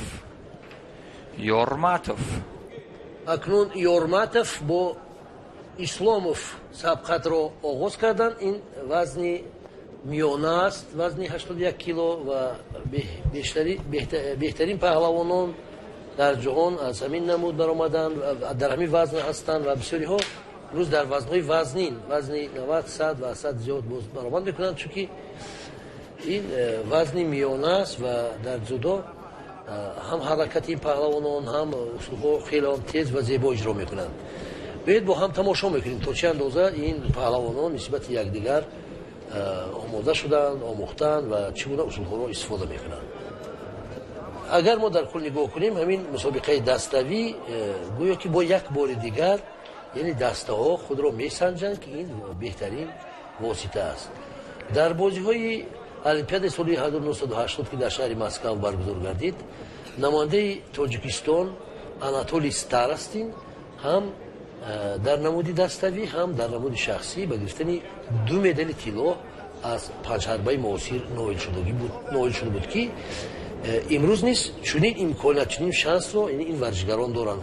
онҳо метавонанд ҳам аз ҳисоби даставӣ, ҳам аз ҳисоби шахсӣ соҳиби медал шаванд ва чунин имконият дар ҳама мусобиқаҳои сатҳи байналмилӯи ҷаҳонӣ ва олимпӣ ҳаст барои намуди ҷудо, чунки ҷудо дар ҳақиқат ҳам яке аз намуди пешрафтатарини куштиин дар олам имрӯз ба ҳисоб меравад. از روی بعضی معلومات ها امروز در جهان بیش از 20 میلیون اهالی جهان در این نمودی ورزش تمرین میکنند و مخصوص قریب که نیست اون رو خود ژاپنی رو تشکیل میدن. بله قریب که امروز مخصوص اروپایی ها یعنی مردم اروپا خیلی هم توجه زیاد به گوشنی جودو کردن. بالا حالتی خفه کردن حالتی خیلی هم خوفناک است و تسلیم میشد. و اکنون این یک نکاتی یعنی جالب داشت همین مسابقه، چون که اسلاموف امیر حمزه در مقابل یارمتوف و جمعخان در دور یکم رقابت‌های مقدماتی مقابل هم قرار گرفته بودند و در آن رقابت یعنی اسلاموف غالبیت به دست آورد، ولی در این رقابت‌ها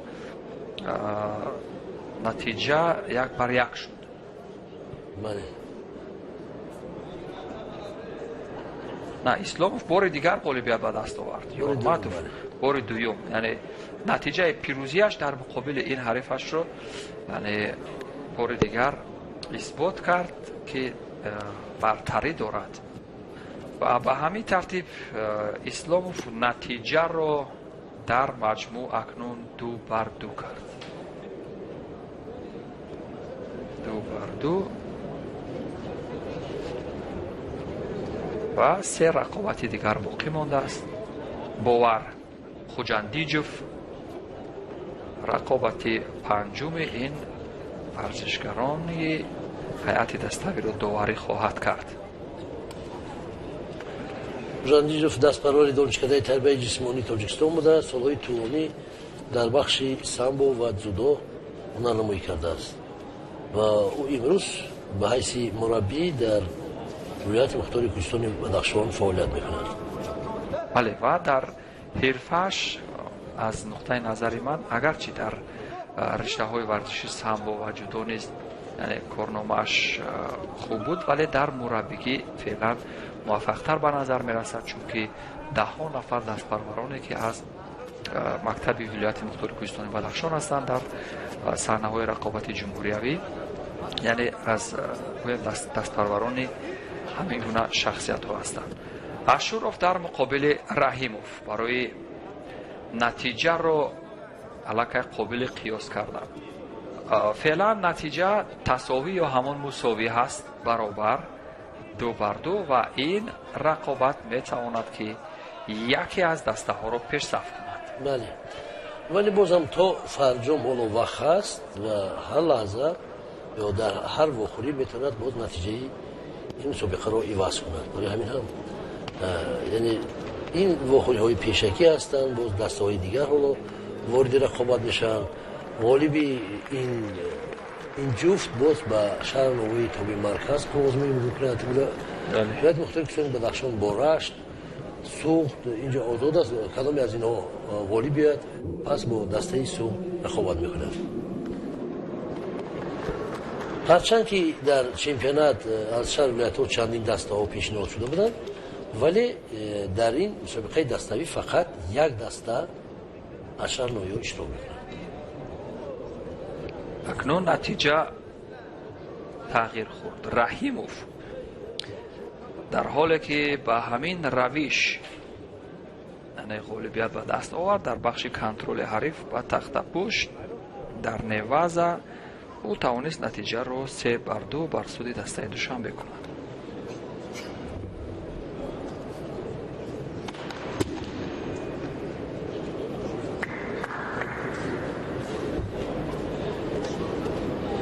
و در وزن تا 100 کیلوگرم دوستان عزیز ما هنرنمایی جهانگیر مجیدوف در برابر جورخانوف رو با هم تماشا میکنیم. جورخانوف فخردین در برابر جهانگیر مجیدوف دیروز در هیئت انفرادی در وزن تا 90 کیلو هنرنمایی کرده بود و در آنجا بسیار خوش درخشید. از لحاظ یعنی پرتوب‌های یعنی تکنیکی نیز بسیار درخشان بود. این ورزشکاری که یک مدت در یعنی هیئت تیم миллии озарбойҷон низ тамрин кардааст, яъне аз мураббиёни хориҷа низ тамрин дидааст, ҳам дар хориҷи кишвар, ҳам дар дохили кишвар. аз он ҷумла аз Владимир Елчанинов низ машварат гирифтааст, тамрин гирифтааст. вале он хишти аввал ё зинаҳои аввали ӯро иззат худоёф дар ин саҳнаҳои рақобат гузоштааст ва ин ҳам он мураббии эроние ки рӯи тасвир мушоҳида мекунем.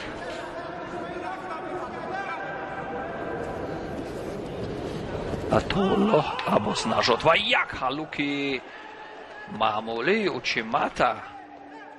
ин усулҳои дӯстдоштанӣ ва ҷаззоб ба ҳар варзишгаре ба ҳар тариқе муяссар мегардад то онро иҷро кунад ва ин иҷрои ин усул барои варзишгари дастаи вилояти Хатлон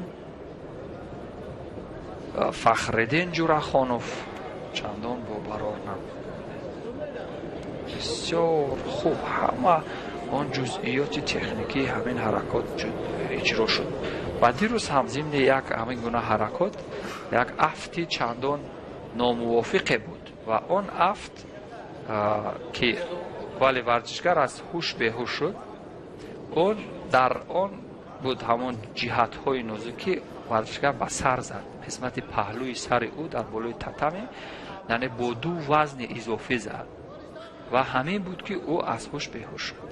яъне тавре ки дар айни мусоҳиба яъне муфассирон ҳам ишора карданд ва ин нукоти нозук яъне шояд мушоҳида накарда буданд дар ҳамон аём, яъне афти бехатар ва афти ба маврид ки мушоҳида карданд, он низ бисёр яке аз нуқтаҳои нозук аст дар ҷудо ва онро низ бояд омӯхт. ва феълан ба назар мерасад ки Ҷаҳонгир Маҷидов аз лиҳози тактикӣ хеле пешсаф аст. он амали ӯ барои яъне басанда будан чун пирӯз аз ин мусобиқот хориҷ шуданаш кофӣ ҳаст.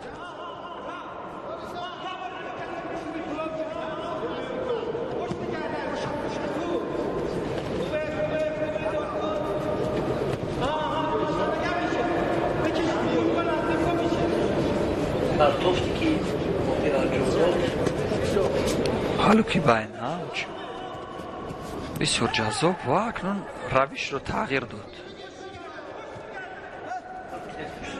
яъне бубинед ки ҳудуди қариб агар бо зермаҷмуа гӯем ё ки так усулҳо гӯем ва ҳамун ҷузъиёти кӯчак гӯем, яъне ҳудуди 70-80 равиш ё техникаҳои гуногуне ҳастанд ки варзишгарон дар ҷудо муваффақ ба касби имтиёз мешаванд.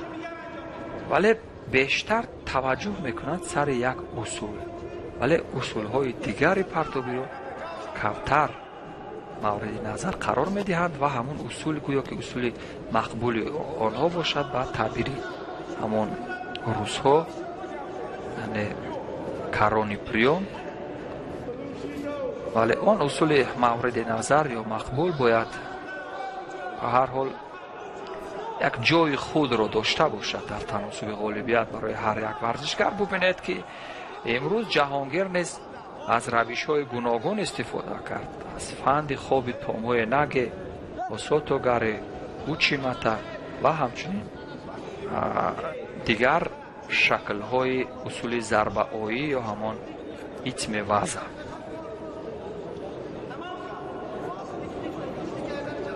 ҳайати дастаҳо яъне барои рақобати шашумро анҷом додан феълан рақобат мекунанд. дастаи Хатлон 2 пирӯзӣ ва дастаи Душанбе акнун 4-умин пирӯзиашро бо як учиматаи зебову дидании Ҷаҳонгир Маҷидов рақам хӯронд ва ба ҳамин тартиб Ҷаҳонгир Маҷидов боз як пирӯзии дигар дар корнома дар ҳайати даставӣ ва зарри авазати ипон.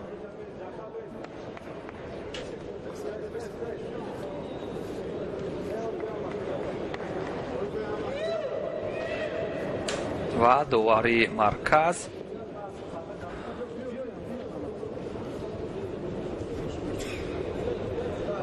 بار دیگر نوارهای تدریجی رو میبینیم. اینجا یک وزری داد و این هم همون وزر اول است دوستان و وزر دویم نیز به همین روش رقم خورد.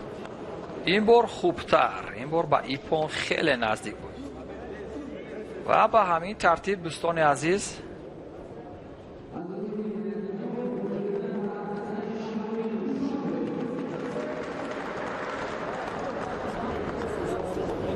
اگرچه از دسته شهر دوشنبه 6 ورزشگر و از دسته ختلان 7 ورزشگر به صحنه رقابت برآمدند، ولی با 4 پیروزی و 2 باخت دسته دوشنبه پیروز شد و به همین ترتیب او به مرحله نهایی رقابت ها راه خواهد گرفت.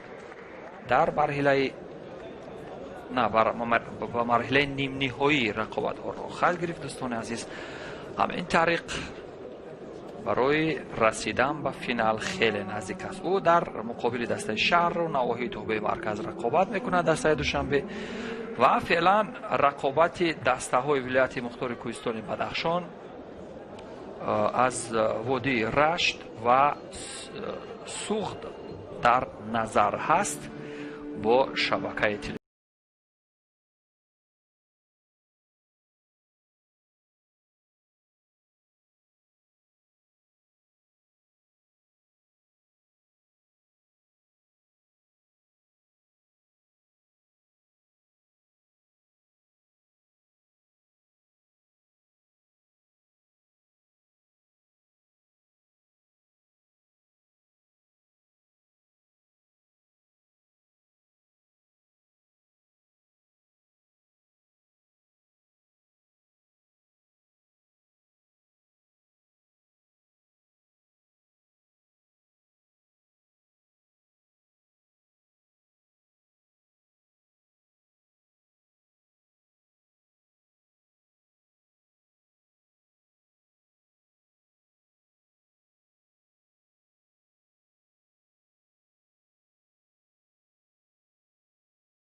دسته شهر و نه دسته ولایت مختار کوهستان بدخشان با حریفان خود از وادی رشت به رقابت میپردازند. دوستان عزیز، با جودوگی سفید این دست پروران مکتب جودوی ولایت مختار کوهستان بدخشان اینجا قسما تربیت گرفته های خود خوجمجیدوف و همچنین دیگر مربیان هستند و با گذاشتن ادای احترام نسبت به همدیگر رقابت رو ادامه میدهند. از دسته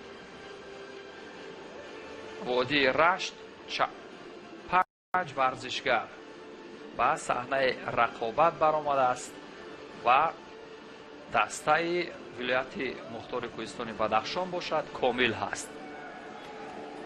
و ببینیم ابتدا از کدام وزن شروع می شود، 60 یا 66.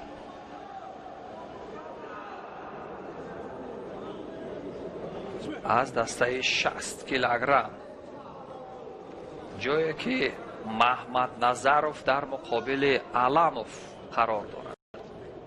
محمد نظروف در مرحله مقدماتی رقابت ها بسیار هنر خوب نشان داده.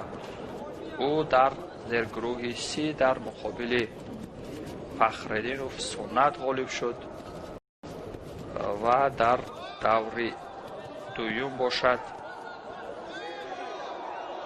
ناکام گردید. نه، در دور اول محمد نظروف به ناکامی دچار شد، ولی حریف او باشد این علموف و اینجا یک تامای نگه بود. تامای نگه بود یا اصولی سریپای اشی وضع از سوی محمد نظروف، ولی به هر حال وقت نشان میدهد دوستان عزیز علموف با جداگی کبود هست.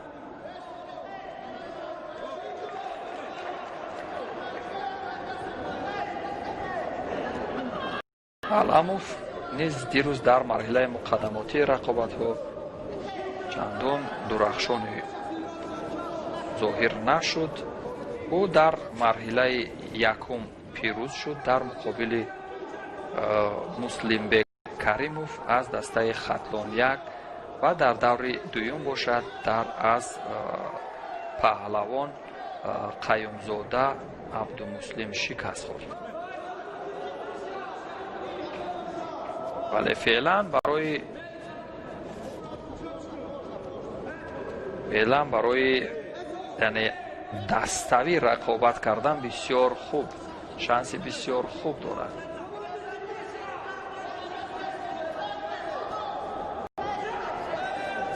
واقعا از دسته بدخشان محمد نظروف دیروز خیلی هم مهارتی بلند نشان داد و فکر میکنم او با چمپیونات امسال خیلی هم خوب آماده شده است و این پهلوان از تمام امکانیت‌ها علموف، سامان و حریفش استفاده میکنن. محمد نظروف و اینجا حالا حیاتی دسته بدخشانی کوی است که حیاتی نفر اشتراک دارن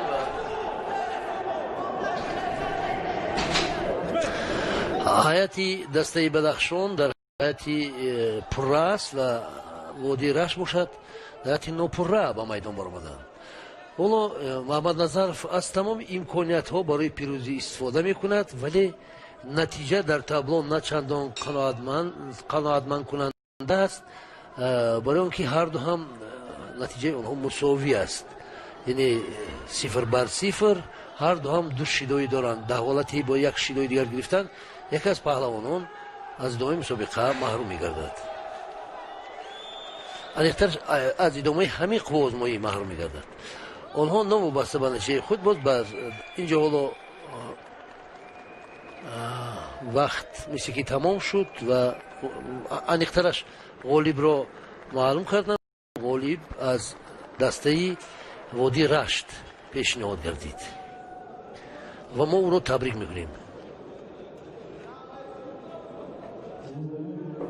سامان علموف با سبب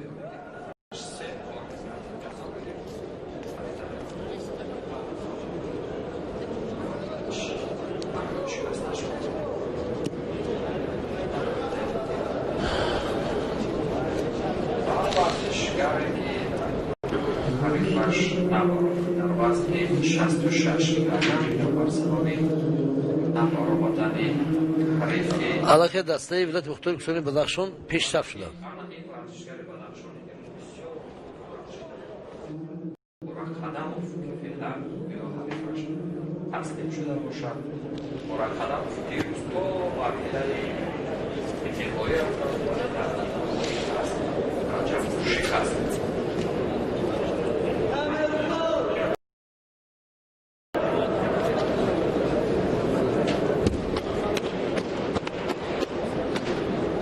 ва ба ҳамин тартиб дӯстони азиз чун мушоҳида мекунем дар дастаи вилояти мухтори кӯҳистони бадахшон бо бидобар сабаби набаромадани ҳарифаш Муборакқадамов тавонист ки ғолибият ба даст биёрад ва натиҷаро 1-1 кард. акнун дар дастаи 73 килограмм дӯстони азиз бо ҳунарнамои Шукуров дар муқобиле бо ҳам тамошо хоҳем кард. Шукуров низ ин дастпарвари клуби варзишии Вастан дирӯз бисёр хуб ҳунарнамоӣ кард дар вазни 73 килограмми. рақобатҳо то марҳилаи нимниҳоӣ рохат гирифта буд. қоим Шукуров ва аз сӯи муфассирони мо низ бисёр васфи хуб гирифт ин дастпарвари клуби варзишии Вастан ва дар корномааш ин варзишгар дурахшандагии хуб дар мусобиқоти дохилӣ дорад, вале ҳанӯз ҷавон аст. аз он ояндаи дурахшонро интизор ҳастем. феълан дар бахши кор дар замин бубинем муваффақ мешавад то ҳарифро аз як тараф ба тарафи дигар тоб бидиҳад, вале чун пои ҳариф барои маҳкам крайҳо мате шудааст, мате аст. яъне бояд паҳлавон як чанд сония пештар бояд сари дувар манъ кард. бале манъ накард, вале ба ҳар ҳол дар бахши неваза ин аз он гувоҳӣ медиҳад ки Шукронов нисбатан амалкарди хубтар дорад.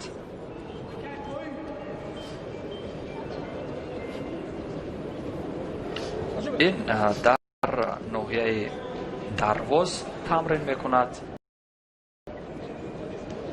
дар толори варзиши барҳаво ва мо воқеан аз ҷараёни тамрини ин варзишгарон чун як навор таҳия карда будем, дар ҳамон кӯҳҳои осмонбӯс давидан ё ҳамчунин давидан инчунин тамриноти дохили толор ва лаби дарё ва ҳавои тозаву софу беғубори тоҷикистони кӯҳӣ ба ин варзишгароне ки дар баландкӯҳҳо зиндагӣ мекунанд бисёр мусоидат кардааст. ва бубинем акнун кӯмекат аз қисмати пушти ҳариф дирӯз ки дурахшон зоҳир буд, имрӯз низ оё метавонад ё на. ба ҳар ҳол партофти ҳамон сиҳои наге, вале то охир нарасод.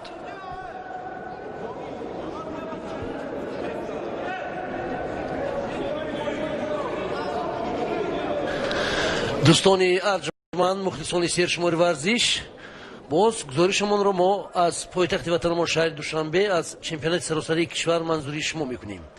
инҷо огоҳӣ ба паҳлавон барои заиф гӯштин гирифтан дода мешавад. акнун сабқати даставӣ шуда мегузарад. аллакай вохӯриҳо дар вазнҳои 60, 66, 73, 81, 90, 100 ва ҷамъи 100 кило баргузор гардиданд ва фақат чанд вохӯрии дигар дар вазни 100 ва ҷамъи 100 кило аниқтараш рақобатҳои нимфиналӣ ва финалӣ боқӣ мондаанд. вале ҳоло бошад сабқати даставӣ идома дорад ва инҷо дастаи вилояти мухтори кӯҳистони бадахшон бо дастаи водии рашт во мехӯранд. ин аллакай сабқати севум аст.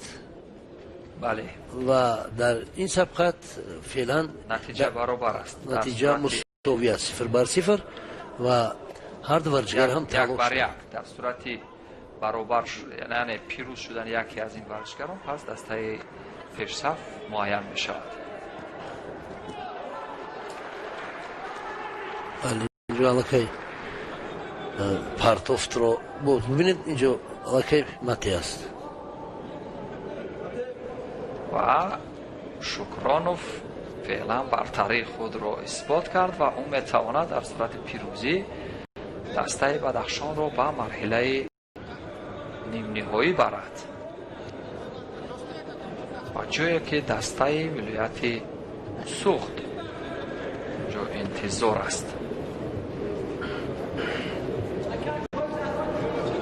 و چون یعنی قرعه کشی صورت گرفت، دسته های خوششانس توانستند که یک دور استراحت کنند. شهر و نواحی توبه مرکز و ولایت سوخت در دور اول استراحت کردند و گلستان بدخشان، نواحی وادی رشت و همچنین ختلو و دوشنبه در دورهای اول یعنی روی هم قرار گرفتند و ببینیم اکنون این آزمایی هایی که در میان ورزشکاران بدخشان و وادی رشت صورت بگیرد کدام پیروز بشند.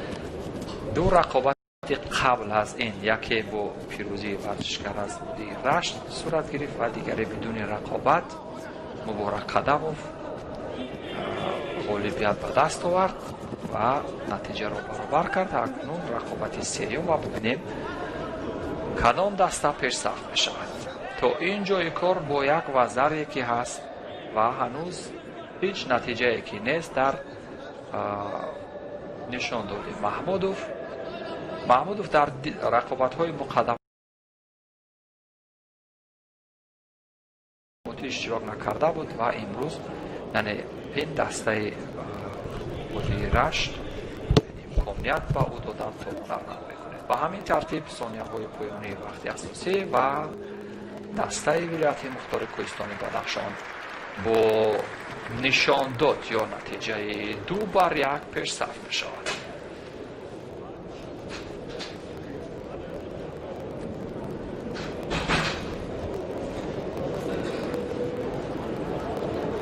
شکرانوف دیروز تا مرحله فینالی رقابت‌ها را خط گرفته بود ولی در فینال شکست خورده است.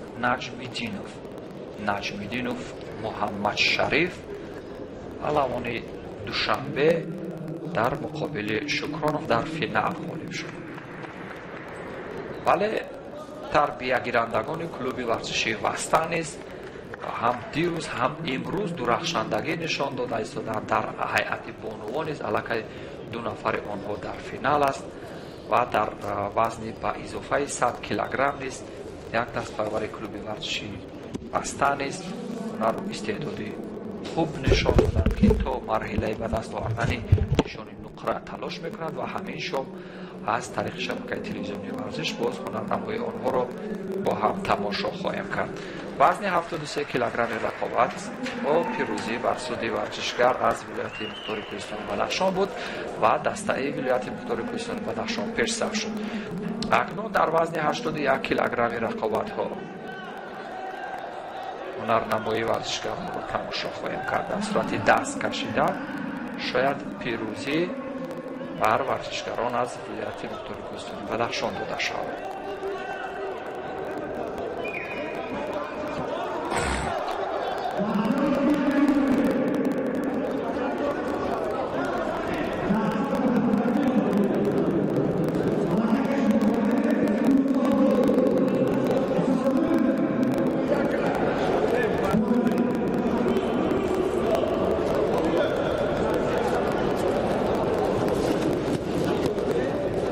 و دوستان عزیز، با سبب آنه که دسته شهر و نواحی وادی رشت در اینجا نسبتاً کمتر بودند و هیئت دسته ولایت مختار کوهستان بدخشان کامل بود، از این لحاظ آنها با یک مساوی و یک برد از روی یعنی حسابی این مسابقات آنها پیش صف می شدند. به همین ترتیب غالبیت را به دسته ولایت مختار کوهستان بدخشان دادن. این غالبیت تکنیکی خواهد بود چون که در صورت یعنی رقابت های بعدی نیز دیگر ورزشکاران نمیتوانستند نتیجه رو برابر کنند و ولایت مختار کوهستان بدخشان با نتیجه 2 پیروزی و 1 مساوی به مرحله بعدی رو خط گرفت و در مرحله نیم نهایی با دسته سوخ رقابت خواهد کرد.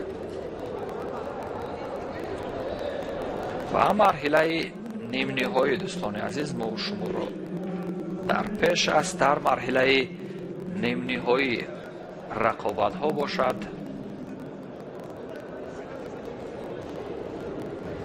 دسته شهر و نواحی تابع مرکز در مقابل دسته دوشنبه قرار می گیرد.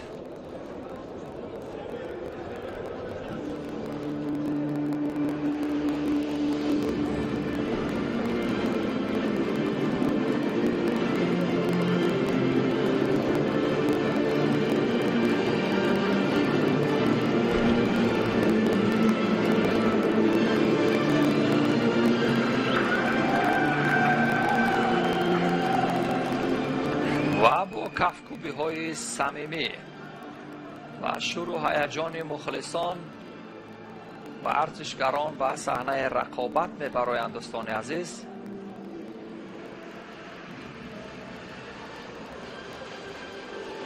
ورزشکارانی که با جودوگی سفید هستند اینها از دسته دوشنبه و ورزشکارانی که با جودوگی کبود هستند از شهر و نواحی تابع مرکز و رقابت می‌پردازند در مرحله نیم نهایی و غالب این جفت یا این دسته ها با مرحله نهایی رقابت ها را خط می‌گیرد، جایی که دسته ولایت مختار کوهستان بدخشان و سوخت آنجا رقابت بکنند و غالب آن جفت با غالب این تیم رقابت خواهد کرد.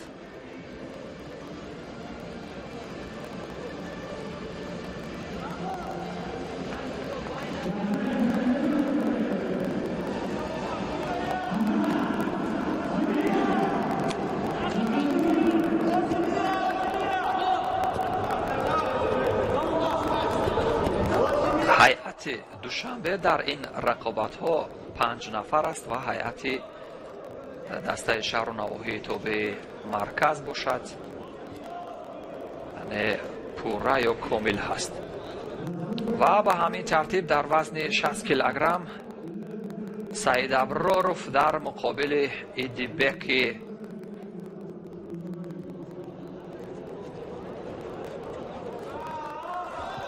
و در همان لحظه اول این یک پرتاب امتیاز آور از سوی سعید ابراروف بود.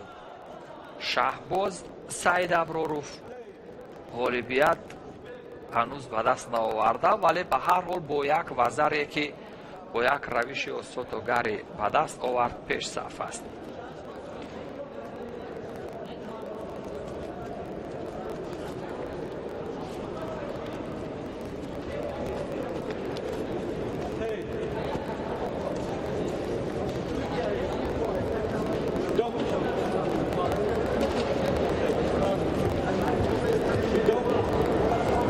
بعد برای ببینید نسبتاً کم کوری باز یک کورد زرد جزا با ایدیبک افتاده شد و به همین طریق ایدیبک باز یک امتیاز دیگر بر سعید ابراروف هدیه کرد و شهباز در این دور رقابت ها پیروز شد. او راه مبارزه را برای هیئت تیمش در مرحله فینالی رقابت ها ادامه خواهد داد، در صورتی که هم تیم هایش نیز چون او در این رقابت ها پیروز ظاهر شود. 2 مراتبه اینجا از روشی، یعنی ببینید اصول کمری بسیار خوب استفاده کرد. کاشیگوروما وزر اول رو گرفت. اینجا هرچند حریفی و امکان داشت و از اصولهای نوز کار بگیرد و مراتبه دویم نیز از همان سلطانگر استفاده کرد. وزن 66 کیلوگرمی رقابت ها از دوستان عزیز ҷое ки боз ду тан аз паҳлавонони шинохта дар муқобили ҳамдигар қарор мегиранд. мо ҳунарнамои Беков дар муқобили ҳарифаш Раҳимов тамошо мекунем ва бубинем кадоме аз ин варзишгарон натиҷаро ё баробар ва ё афзун мекунанд.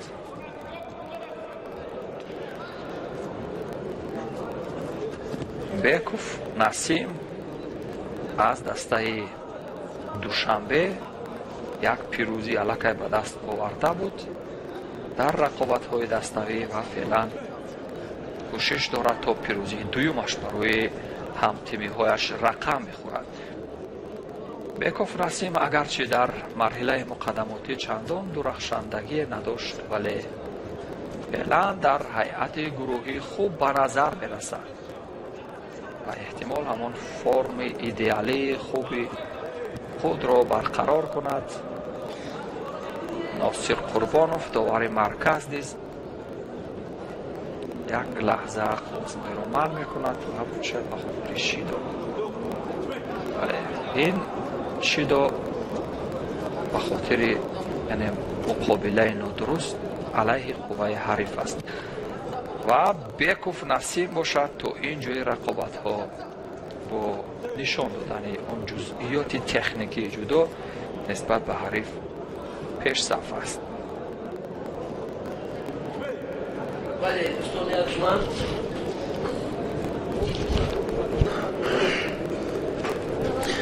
дӯстони арҷманд, мухлисони сершумори варзиш, мо гузоришамонро аз пойтахти ватанамо шаҳри Душанбе аз чемпионати саросарии кишвар дар соли 2020 сабқати даставӣ вазни 66 кило манзури шумо карда истодем.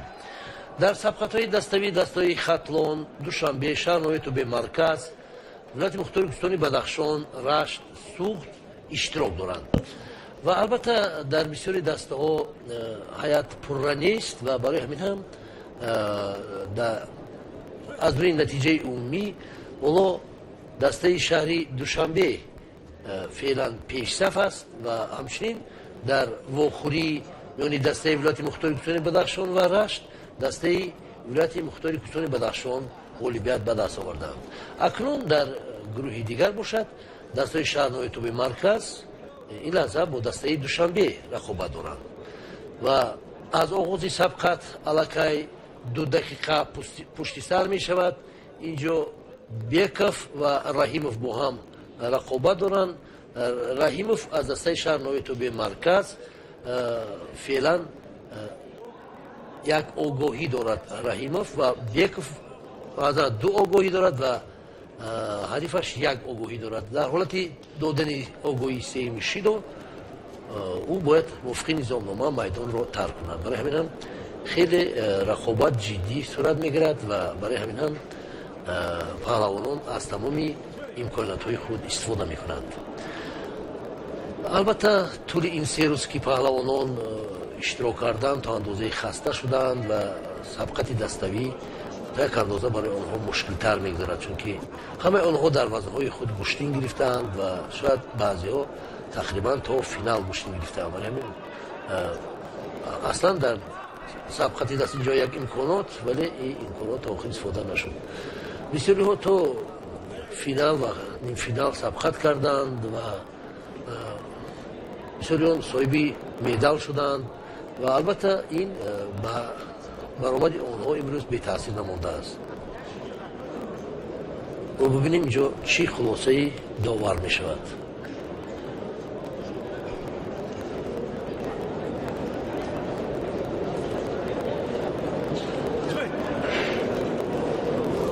ва ба ҷуз як корди зарди ҷазо бар Беков Насим ва ҳамчунин 2 корди ҷазо бар Муҳаммад Раҳимов натиҷа чизи дигаре нест. ҳаракоти тактикӣ ё техникии ҷазоб дар бахшҳои партобӣ ё ҳамон фануни маъмул ва мавриди назар ҳанӯз мушаххас нест. ба ҳар ҳол кӯшиш ё ҳамон ҷаҳду талош аз ҳарду ҷониб ба назар мерасад. ин сумигаеши ки иҷро шуд ҳеҷ натиҷае ҳам нахоҳад дошт, чунки аллакай ҳариф корашро ба сомо расонида буд ва ба ҳамин тартиб ӯ дигар ба ҷуз аз контрол ё идораи ҳариф дигар наметавонист кореро анҷом медиҳад. сонияҳои поёнии вақти асосӣ ҳудуди ним дақиқа ё 30 сонияи дигар то анҷоми вақти асосӣ аст. ва бубинем дар ин ҳолат натиҷа чӣ хоҳад шуд. ҳанӯз ҳам мушаххас нест. феълан натиҷа 1-0 бар суди тими ҷудочиёни дастаи душанбе ҳаст.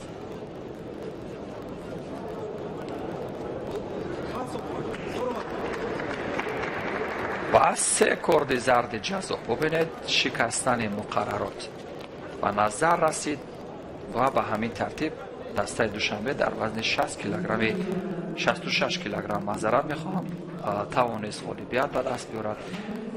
инҷо аз коучигар истифода кард, ҳарифро аз пой даровард, вале на он, балки се иштибоҳ ва ҳаракоти хуби муҳаммад буд ки ӯ ғолиб шуд.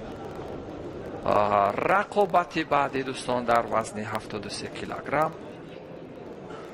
он вазне ки таваҷҷӯҳ дар он хеле зиёд аст ва на танҳо дар тоҷикистон, балки дар саросари дунё омад. дар ҳар кишваре дар ин вазн, яъне яке аз вазнҳое ки чолишбарангез аст. онҷо сару садоҳо зиёд аст, қудратҳо нисбатан зиёд ҳастанд. аз ин рӯ яъне федератсияҳои миллӣ барои интихоби ғолибони ин вазн ё қудратҳои ин вазн каме дар шигифт мемонанд. аз ин рӯ метавон гуфт ки дар ҳар як кишваре қариб ки дар ҳамин баъзни рақобатҳо ҳудуди 5-6 нафар варзишгарони лаёқатманди гӯем саҳнаҳои рақобати ҷаҳонӣ бошад. аммо аз ҳар кишваре як нафари онҳо имкони муаррифӣ кардани кишварашро дорад дар бозиҳои олимпӣ. аз ин хотир аст ки баъзан яъне варзишгарон агарчи сарбози миллати хеш бошанд, вале аз дигар ҷумҳуриҳо низ ҳунарнамоӣ мекунанд ки ин ҳам мувофиқи муқаррароти ҳамон қавонини ҷомеаи ҷаҳонӣ ва ҷомеаи ҷудо ё умуман варзишии ҷаҳон ба шумор меравад. каримзода дар муқобили Элназаров дар вазни 73 килограмми рақобатҳо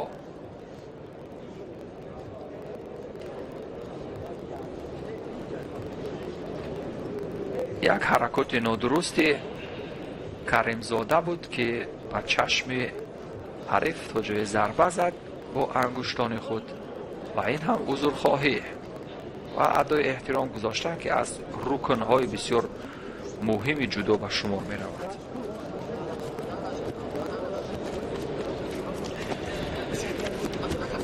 наврӯз каримзод ва ин ҳам як соде макикоми ва бенатиҷа то поён расид. каримзода наврӯз дар дирӯзи рақобатҳо низ феълан хоҳам гуфт, яъне ҳунарнамояш чӣ гуна буд. ӯ каримзода то марҳилаи нимниҳоии рақобатҳо рафт ва дар марҳилаи нимниҳоӣ шикаст хӯрда барои ба даст овардани нишони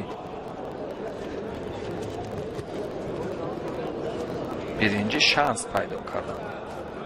каримзода наврӯз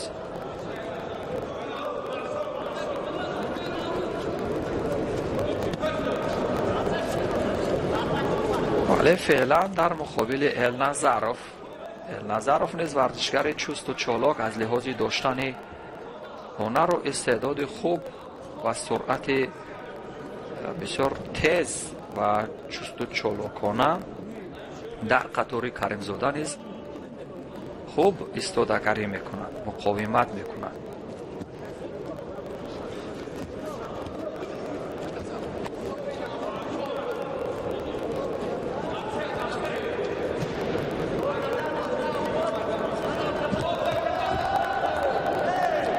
ва фишори ҳадди аксарие ки то аз мураббаъ хориҷ кардани ҳариф буд аз сӯи каримзода ба намоиш гузошта шуд ва ин ҳам ҳеҷ натиҷае надошт.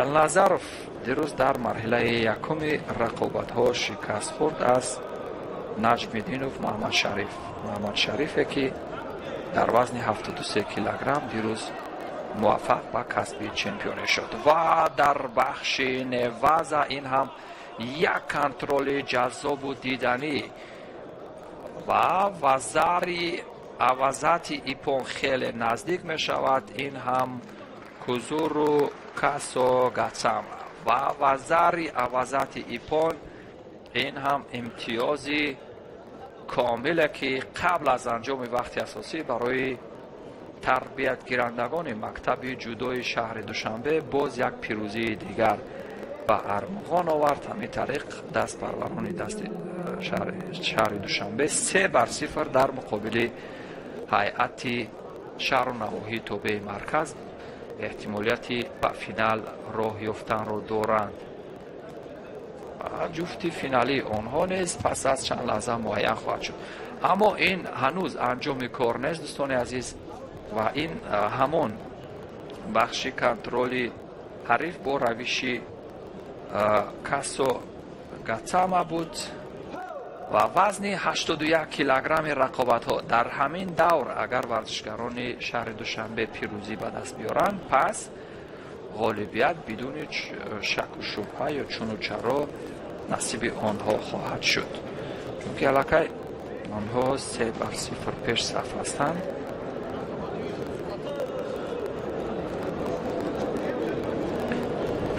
исломов дар баробари ҳарифаш Раҷабов қарор дорад.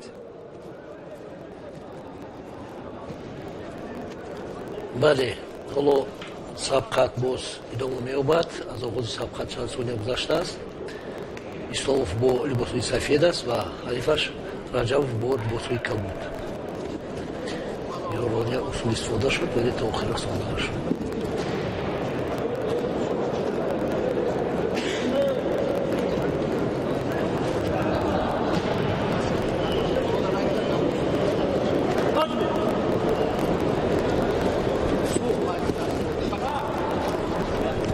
бале, сабқатҳо хеле ҳам ҷолиб мегузаранд ва дастаи шаҳри Душанбе ки дар вохӯрии нахустин бар дастаи Хатлон бо натиҷаи 2-0 пирӯз шуд, ҳоло бошад бо дастаи шаҳр навоҳии тобеи марказ рақобат мекунанд.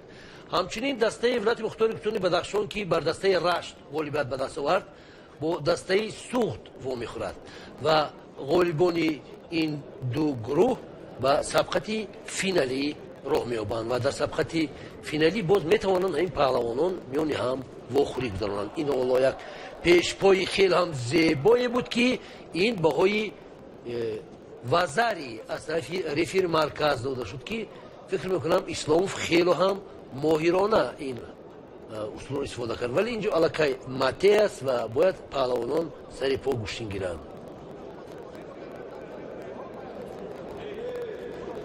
ин асли коме нест, чунки инҷа доштани ҳариф албатта бо забони русӣ яъне удержани мегӯянд, удержат яъне бо забони тоҷикӣ яъне доштан. доштани ҳариф бо тахтапӯш ё худ доштани ҳариф дар болои гилем ки дар гӯшини самбо низ ба ин баҳо дода мешавад. ба доштани ҳариф бо тахтапӯш 4 хол дода мешавад. дар гӯшини зудо ин ғалабаи соф аст. акнун ҳоло боз як лаҳза паҳлавонон либосҳои худро дуруст мекунанд ва боз сабқат идома меёбад. ин боз як имконият бубинед чи гӯшини судо чӣ нозикиёт. як лаҳзае ки боз паҳлавонон истироҳат мекунанд. бисёр нозикиёи хубе дорад ин гӯшtin нисбат ба гӯшниҳои дигар. акнун боз қувозмоӣ идома меёбад. вазнҳои сабук хеле ҳам тез бо суръат ҳаракат мекунанд, иҷро мекунанд ва барои ҳамин ҳам дар баъзе ҳолатҳо бояд ки дар ҳолати такрор метавон хубтару беҳтар аз усулҳои онҳо кайфият бурд, чунки ин усулҳо имрӯз ки мо мебинем аллакай то андозаи хастагӣ паҳлавонон эҳсос мегардад, чунки бисёро аллакай баромад карданд. барои ҳаминам он рӯзи аввали мусобиқа ки онҳо баромад мекарданд дар ҳамин вазн нисбат ба ин рӯз хеле ҳам фарқкунанда аст.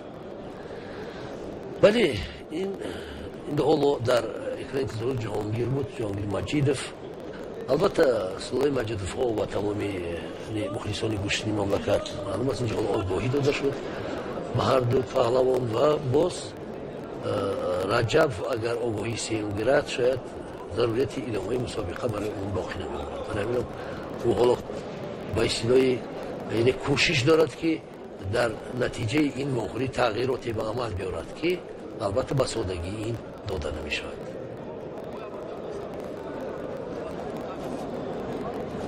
اینجا بسیار دانشجویان دانشکده تربیت جسمانی هنری والا نشان دادن از دسته شهری دوشنبه، دسته شهرنای توبه مرکز که امروز میتوان گفت که دانشکده تربیت جسمانی یکی از مرکزهای اساسی تیار کردن پهلوانان بهترین مملکت به حساب میرود و مخصوص پهلوانان طرز جدا حالا در دانشکده خیلی امکاناتهای خوب برای تیار کردن یعنی اختصاصمندانی یا خود مربیانی های جدا است که همه ساله تعداد زیادی جوانان در شهرهای مملکت این بخش ورزش به حیث مربی فعالیت میکنند. بله و اکثرا از دسته های شهر و نواحی توبه مرکز ورزشگران با یعنی دانشکده تربیت جسمانی برای گرفتن اختصاص شامل می شوند. همین طریق امیر حمزه اسلاموف این ورزشکاری که با جدوگی سفید است چهارمین پیروزی یعنی هم تیمالش از دسته شهر دوشنبه رو تامین کرد. این یک اصول معمولی سیت سوری کامیاشی بسیار با مورد استفاده شد. ببینید چگونه نشان گرفت.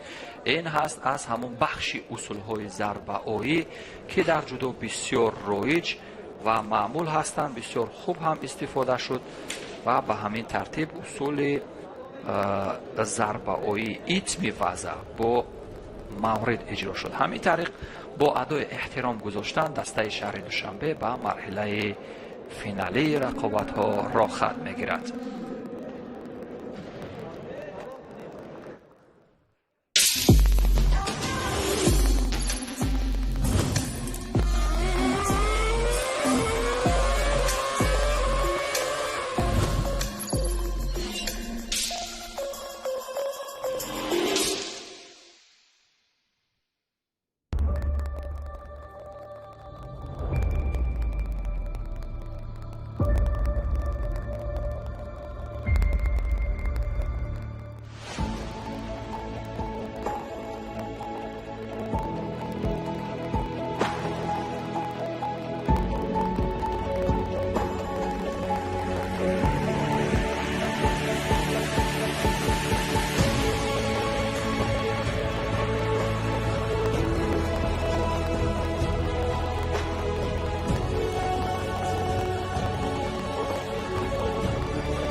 برای رشد و توسعه فعالیت صاحبکاری با ما ضرور است که فعالیت و محصولات خود را به دایره مزاجان احتمالی معرفی نماییم. در شرایط رقابت پذیری با صورت امروزه چگونه می توانیم که محصولات خود را با کدام راه شریکان و سرمایه گذاران را پیدا نماییم در شرایطی که بازارها پر از پیشنهادها شده‌اند اما درباره آنها خیلی معلوماتی کم است. در چنین حالت به ما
дар наму лавҳа нишон медиҳанд. یعنی امروز ببینید خود این جفت که ما معرفی داریم یکی از یعنی وزن 81 کیلوگرم 81 کیلو است. نه دوشنبی و از بدخشان است. از بدخشان است. ما که از بدخشان گفتیم شما اینجا شهر نوعی توبه مرکز شهر نوعی توبه مرکز نه رشت این وادی از شهر نوعی توبه مرکز این دسته علایده است. برای اینم این وقتی که از شهر نوعی وادی رشت گفتم یعنی ها درست است از وادی رشت درست اگر نخواه شهر نوعی توبه مرکز نه شهر نوعی درست است. پس این سبخت بین همین 81 کیلوگرم است. این اون وزنی که باقی مانده بود درست است. بله دوشنبیف از دسته ولایت مختار کوهستانی بدخشان در برابر زوید وادی رشت دیروز هنرنمایی دوشنبیف رو اگر یاد داشته باشید یعنی چگونه هنرنمایی کرده بود شما مرحله مقدماتی رو با علی شریفوف یعنی مفسر بودید و بیشتر ببینیم اکنون در برابر اولمپیاد چگونه از روش های کمره استفاده کردن ولی توقف راهی گریز جستن علاقه شیدو با فکرم بله گرفتن کمیکات اینو درست بر زویدوف یک کرده زرد جزا درست است یعنی و 2 بر 1 این آگاهی یعنی آگاهی که دادش از طرف رفیق مرکز خیلی با مورد بود و فکر میکنم در حقیقت امروز داوری خلیلوف بهترین است یعنی در این مسابقه. بله جمشید خلیلوف که زمان خود پهلوان بود علاقه احساس میکند که یعنی اون حسی که پهلوان دارد برای گرفتن کمیکات و جایی که اشتباه میشود شاید پایخست کند که همینجور بله اشتباه شد. مقصد زویدوف دیروز تو مرحله 4 نهایی نرسیده بود. در دور اول بر مقابل دودرجان نویبوف از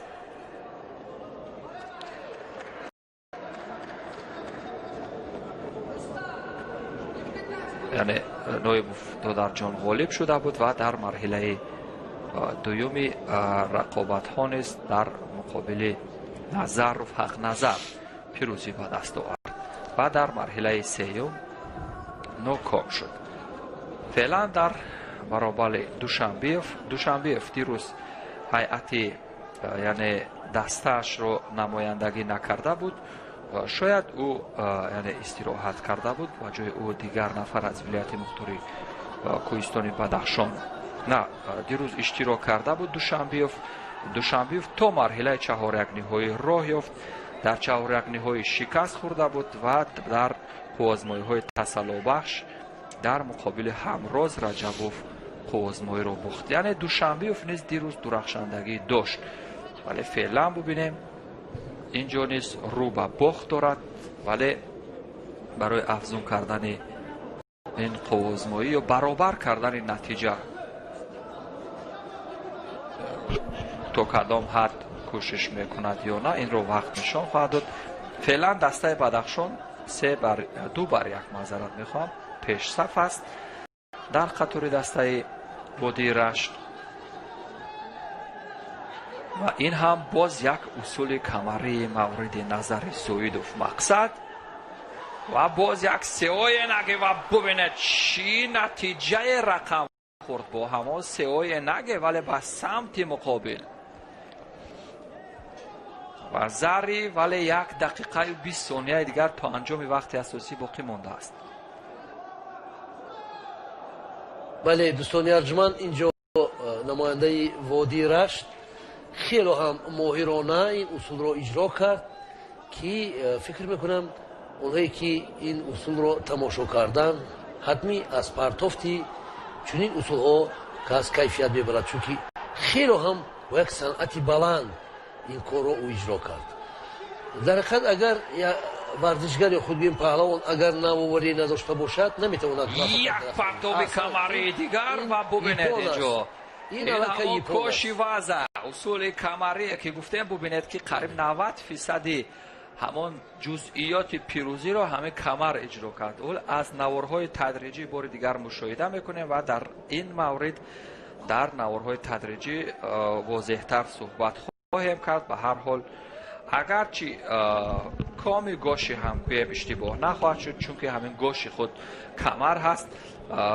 ва ба ҳар ҳол бубинем ин натиҷае ки рақам хӯрд, яъне усули натиҷаи ҳоло акнун дастаҳоро гӯем коши гурума бубинед чӣ гуна усули камариро натиҷа баробар шуд 2-2. бале ин аллакай натиҷаи води рашт бо вилояти мухтори Кӯҳистони Бадахшон мусовӣ шуд. бале натиҷа 2-2 шуд. аммо дар пеш 3 рақобати дигар ҳаст дар миёни варзишгарони вазнашон то 90 килограмм. вале бубинед ин ҳам авҷи имтиёзҳои усули камарӣ ва ба ин шакл ҷаззобу дидани рақам хӯрд. коши гурума ва натиҷа баробар 2-2. рақобати сеюмро мебинем дӯстони азиз дар вазни то 90 килограмм. боз ду паҳлавоне ки дар дирӯзи рақобатҳо нест аз худ ҳунару истеъдоди қобили таваҷҷӯҳ нишон доданд. дар вазни то 90 килограмм Идрисов дар муқобили Сардоров. Идрисов аз вилояти мухтори Кӯҳистони Бадахшон дар ҳоли иҷро кардани як учигаре буд. бале дӯстони арҷуманд, ин ду дастаи Кӯҳистони Тоҷикистон ки воқеан аз замонҳои қадим бо паҳлавонони худ дар кишварамон маъруф ҳастанд, имрӯз дар мусобиқоти даставӣ иштирок мекунанд. инҷа намояндаи водии рашт хело ҳам моҳирона тақрибан паҳлавон умед ё худ интизори чунин партофро надошт, вале паҳлавони раштӣ тавонист усулро истифода кунад ва ғолибият ба даст овард. акнун натиҷаи фикр мекунам дастаҳо Каримхон миёни дастаи вилояти мухтори Кӯҳистони Бадахшон ва рашт аллакай иваз шуд. бале 3-2. дастае ки пешсаф буд билохира бохт. учимата то лаҳзаҳои ин рақобат, вале инҷо сотомаки коме, яъне ҳарифро топ доданд. дар ҳоле ки бубинед учиматаро мехост иҷро кунад, ба самти дигар ҳарифро топ дод. бубинед чӣ зебо иҷро шуд. ба ҳамин тартиб Шерафган Сардоров ғолибият ба даст овард ва яъне натиҷаро 3-1 бар суди дастаи води рашт. 3-2 мазарат. як қувваи холӣ низ дар гӯштин ба дард намехӯрад. яъне бояд ҳадми паҳлавон хуб фикр кунад ки маркази яъне чӣ гуна бояд дар ҳолатҳои зарурӣ яъне ҳолати худро иваз кунад. ва бибинед ӯ фикр мекард ҳарифаш ки ӯро ба пеш ҳаво медиҳад, ӯ як бора ба пӯш ҳаво дод. албатта инҷо таодули ҳарифиҳо ҳамон мувозинатро тавонист хуб контрол кунад ё идора кунад. ба самти пеш чун ҳаракат мекард, ӯ эҳсос кард ки яъне мувозинатро ҳариф ба самти пушт кардааст. аз ин рӯ хуб мавқеиятро истифода кард ва ӯ худро ҳимоя мекард, яъне худро ба пушт ё ба қафо мекашид. дар ҳамин ҳолат ӯ яъне бо ҳамун қувваи худаш мисли ки ӯро яъне ду тахтапӯш хобон ва ғолибият ба даст овард. дар вазни ба изофаи 100 килограмм акнун рақобатҳо шурӯъ мешавад, ҷое ки ин варзишгаре ки бо ҷудогии кабуд ҳаст, мо ҳунарнамоии ӯро дар миёни сангин вазнҳо мушоҳида карда будем. ин бор низ бисёр хуш дурахшид. ӯ аз дастаи вилояти мухтори Кӯҳистони Бадахшон аст. бале аз дастаи вилояти мухтори Кӯҳистони Бадахшон ҳунарнамоӣ мекунад бо ҷудогии кабуд Тоҳиров Толибҷон.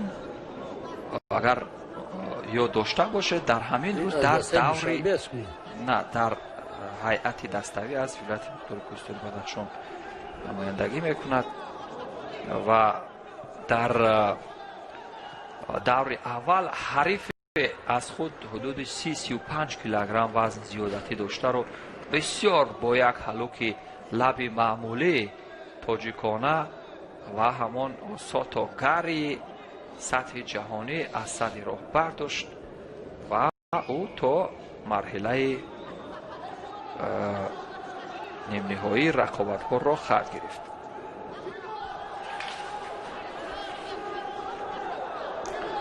فعلا از دسته ولایت مختار کوهستان بدخشان هنرنمایی دارد. تویروف باشد، تویروف نه، یکشنبه، یخشیبکوف اینجا از دسته ولایت مختار کوهستان بدخشان است. معذرت می‌پرسیم دوستان عزیز. یخشیبکوف، فیضعلی او نیز در هیئت یعنی انفرادی از دسته دوشنبه هنرنمایی کرد و تویروف از دسته رشت است. بله، تویروف از دسته من رشت. در آغاز برای شما گفتم. بله. ولی این چونکه پهلوان رو یعنی ما- اینجا بعضی بخش از جزئیات هایی که برای مشخصات من اینجا ابراز نظر میشد، من گمان میکنم این چندان اهمیتناک نخواهد بود. ولی اینجا دسته ببینید چی اینجا دسته است. اینجا دسته است و حتی این ما هم میتوانیم نام پهلوانان رو نگیریم، فقط بگیم که بله. مثلا این از وادی رشت است، این از ولایت مختار کوهستان بدخشان، چون که اینجا هدف دسته غالب میاد بله. نه و شخص. مهمتر از همه دستاندرکاران فدراسیون جودوی تاجیکستان آن تصمیمات، آن مقصدی که دارن برای سویه بخشیدن جودوی دستوی به همون مقصد خود یعنی بتوانند که برسند و در خیلی آینده رسیدن. بله موفق شوند. چون دسته ما در رقابت‌های جهانی در مسابقات پرنفوذتر باره هم هنرنمایی نکردند و باشد که ما دسته یعنی یگانه رو در رقابت‌های دستوی مشاهده کنیم. این خیلی کاری خوب هم هست. میتونیم که در جشن‌های نوروز دیگر جشن‌ها دسته‌ها را از دیگر کشورها دعوت کنیم، در جام پرزیدنت دعوت کنیم. بله. و چون مشاهده میکنیم دوستان عزیز در این صحنه رقابت ها که مکان آن یعنی قصر تنیس و مجمع آبی پایتخت عزیزمان شهر دوشنبه است، واقعا چون یک سیمای بسیار عالی دارد، یک محیط بسیار ارزنده دارد، قریب که هر یک تصویری که مشاهده میکنیم یعنی در پس منظر آن یک محیط بسیار درجه بین المللی و ما گمان میکنیم که یکان مسابقات جهانی رو یعنی در حال شرح دادن و توصیف کردن هستیم و این است از گمان کاری با توصیه و رشد یافته دستاندرکاران فدراسیون جودوی تاجیکستان که کوشش میکنند تا یعنی جودوی ما نیز در عرصه جهانی مورد تشویق باشد و مورد قبول و استقبال یعنی جامعه جهانی باشد و این هم میتواند یک زمینه مساعد بگذارد برای آنکه فدراسیون جهانی جودو اطمینان حاصل کند که ما تاجیکان یعنی یک ملت تمدن آفر، یک ملت پهلوان آفر یعنی توان آن را داریم که برگزاری مسابقات تقویمی فدراسیون جهانی جودو را در تاجیکستان نیز راه اندازی کنیم و امید همین گزارش مستقیم ما نیز ادامه می‌یابد از جریان رقابت‌های دستوی دوستان عزیز و جایی که یخشیبکوف از دسته ولایت مختار کوهستان بدخشان با نزدیک کردن مسافه با همان هلوک از سمت چپ پا و همان آساتوگری و بار دیگر ببینید همین روش رو استفاده میکند و گمان میکنم این بار بعد تویروف طالب جان کارد زرد جزا برای اون که دو مراتبه پیوپی از فشارهای حریف گریخت. به هر حال داوران قضاوت میکنند. این داور عدالت پیشه ما نیست یعنی میداند که اون راه فرار این تکنیکای خوب هم بود، یعنی تکنیکه های دفاعی در جودو نیز بسیار مهم هستند که از آنها با مورد کار گرفتن حتی میتوان هوش داور رو عقیده داور رو نسبت به همون عمل کرد و یک اصول جذابی و چیمتا توانست ببینید چگونه تشویق می شود این ورزشگره که حریف خود را به یک هلوکی بین پا و اصطلاح معمول همان اوچیمتا مغلوب کرد و به نظر می رسد که او якам осеб дида бошад ва хеле ҷаҳду талош кард. ҳарифаш ҳам вазнин буд, гӯё ки ду баробари вазни худро дар ин ҷо бардошта бошад. ҳамин тавр нест Раҳмат Чобидов, яъне ҳам ҳариф ба самти замин худро кашола медиҳад ки вазни ӯро бардоштан ва ӯ ки худ ду баробар вазни худро самти муқобил мекунад ва ӯро тавонист ки бардорад ва эҳтимол дорад ки камари ӯ осеб дида бошад. ба ин мегӯянд яъне масъулият варзиш аст. бале варзиш ва ин дуруст мешавад. яъне ҳамун чӣ мегӯям мушакҳои бадан якам ба таъбири ҳолати худро нодуруст мекунанд, гум мекунанд ва бубинед ана ҳамин ҷо агарчи ба самти рост учиматаро иҷро кард, вале самти чапаш ишора мекунад ки дард мекунад. учимата дар авҷи аъло. бисёрам олӣ иҷро шуд ин сабқат ва фикр мекунам ки ин ҷавон аз тамоми имконоту захираҳои бадани худ истифода кард ва ҳамин тариқ дастаи рашт ва шаҳри душанбе акнун ба сабқати финалӣ роҳ хат мегиранд ва баъди чанд лаҳза шояд сабқати финалӣ дар вазнҳои 100 ҷамъи 100 ва ҳамчунин даставӣ низ баргузор гардад. бале дастаи водии рашт 4-2 ғолибият ба даст овард ва он варзишгар ҳамон тавр ки мушоҳида кардем дар ҳоле ки баданаш гарм буд, яъне захм ё ҳамон дарде ки хӯрда буд ӯро эҳсос накард ва пас аз чанд сонияи дигар эҳсос кард. ҳамин тартиб дӯстони азиз, дар финали даставӣ мо ҳайати дастаи дар марҳилаи нимниҳоӣ водии рашт бале водии рашт ва вилояти суғдро бо ҳам хоҳем дид ва дастаи душанбе рашт бояд шаҳру навои марказ.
دوستان عزیز، گزارش مستقیم ما ادامه دارد از جریان رقابت‌های روز انتهایی چمپیونات جمهوری تاجیکستان آید به جودو در سال 2020.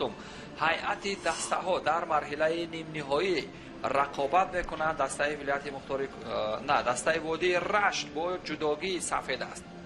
6 نفر و 7 نفر باشد. دسته ولایت سوخت با جودوگی کبود رقابت می‌کنند. شبکه تلویزیونی ورزش را پیگیری کنید و اتفاقات ورزشی روز را با چشم خود ببینید. در وزن 60 کیلوگرمی رقابت ها ببینیم کدام از این پهلوانان گلچین شدن برای دسته ها. به هر حال مشخص خواهد شد اینا برای راه یافتن تا به فینال میانی هم تلاش میکنن. همراز رجبوف را میبینیم که در هیئت دسته ولایتی سوخت شامل است. در میان سبک وزن ها یعنی وزن سبکتر، وزن تا 60 کیلوگرم رقابت آغاز میگردد. رقابت کریمزاد از دسته ناحیه رشت وادی رشت و از ولایت سوخت با جودوگی کبود هست. این پهلوان یک لحظه توقف. باید ذکر کرد که مسابقه امروزه با نظامنامه فدراسیون بین المللی میگذرد. برای همین هم خیلی هم با نظام با رعایت تمام قاعده ها شده میگذرد و حالا دسته های میانی هم رقابت میکنند و بهترین دسته ها به سبقت فینالی راه خط میگیرند. الکی دسته دوشنبه به سبقت فینالی راه خط گرفته است. اکنون اینجا بین دسته رشکی با دسته ولایت مختار کشتون بدخشان با تازگی غلبه به دست آورد. اکنون با دسته سوخت یعنی در یک گروه هستند. کدام از این دسته ها اگر غلبه کند به سبقت فینالی راه خط میگیرد. در قوزمای دستوی در همه وزن غیر وزن مطلق با هم وا میخورند. وزن 60 66 73 81 90 100 و جمعی 100 کیلو. نماینده وادی رشت با لباسهای سفید از طرف راست در اکران تلویزیون شما و نماینده ولایت سوخت از طرف چپ با لباسهای کبود این لحظه و قوزمایی آماده می شوند. اکنون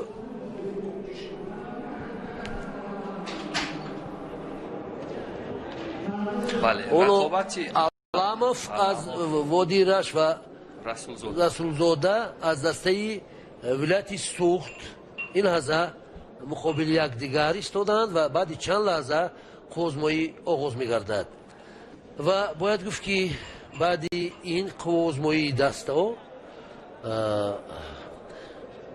در نقشه امروزه همچنین برگزاری مسابقه نیم فینالی و فینالی در وزن 100 و جمعی 100 کیلو برگزار می‌گردد. قوزمایی آغاز گردید. نماینده وادی رشت با لباسهای سفید از طرف چپ در اکران تلویزیون شما است.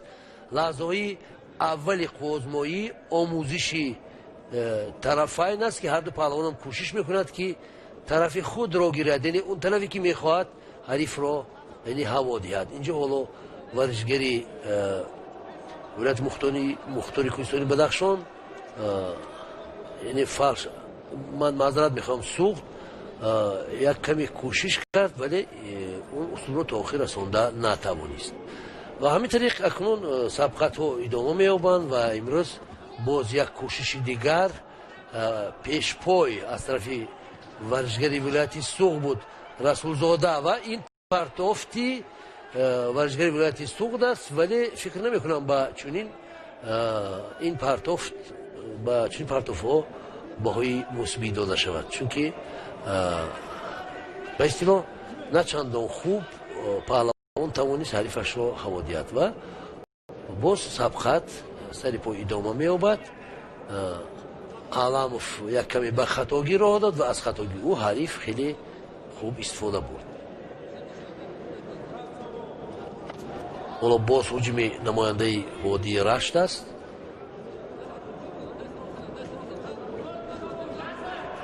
و بار دیگر علامов کوشش دارد که برتری را به دست بگیرد.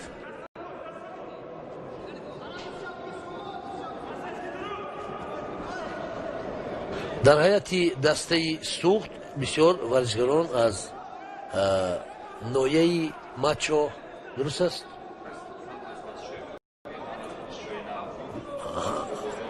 باباجان غفور از جماعتی دهاتی تاجیک‌آباد بیشتری پهلوانان، از کلوب ورزشی لنگلیف امروز پهلوانان خیلی هم هنری والا چند روز است که در میدان نشان میدهند.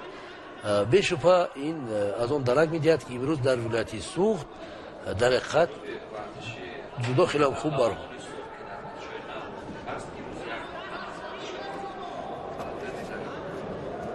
بله.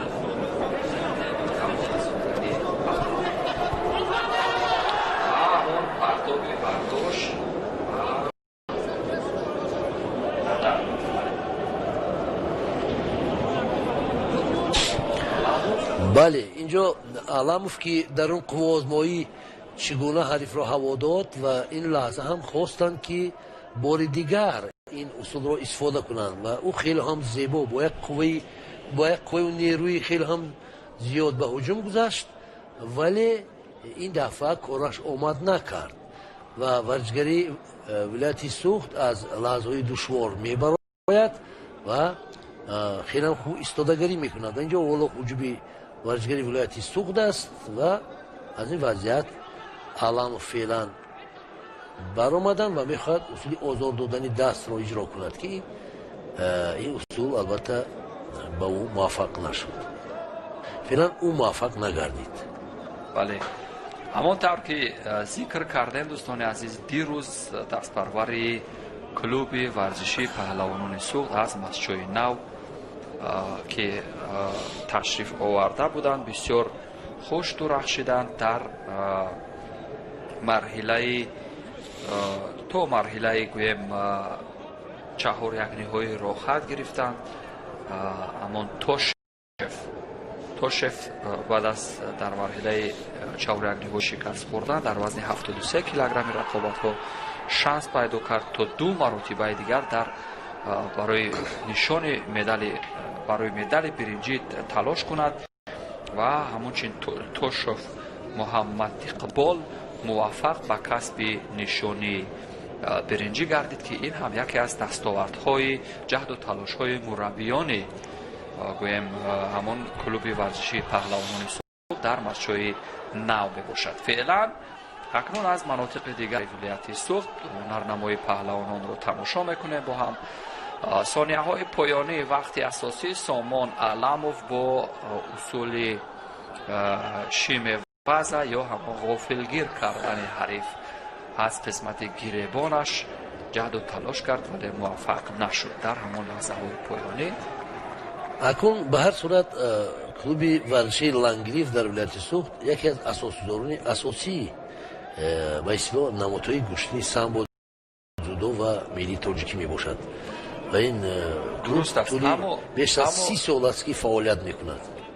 اما نگفته نماند که قبل از بنیاد کلوب ورزشی لنگلیف هم در ولایت سوخت در برابر استا پیروف یعنی دی پهلوانان نیز بودند که هنرنمایی میکردن، گشتنگیری میکردن.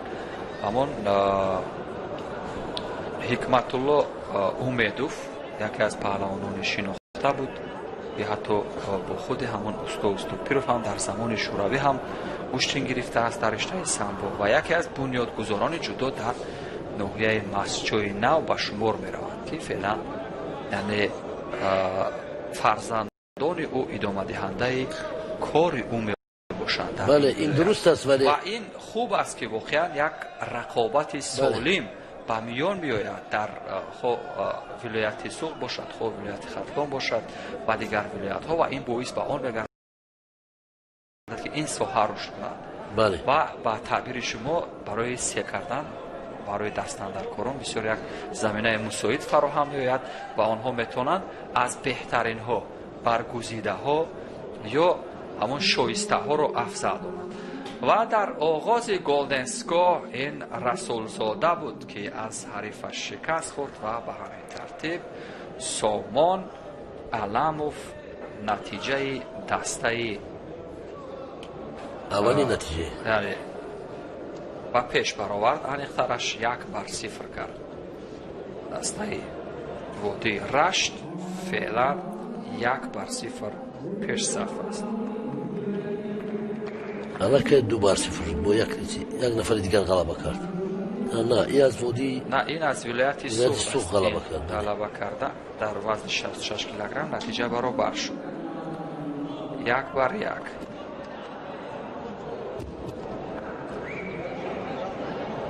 вазни 66 ва 60 килограмми рақобатҳо ба поён расид.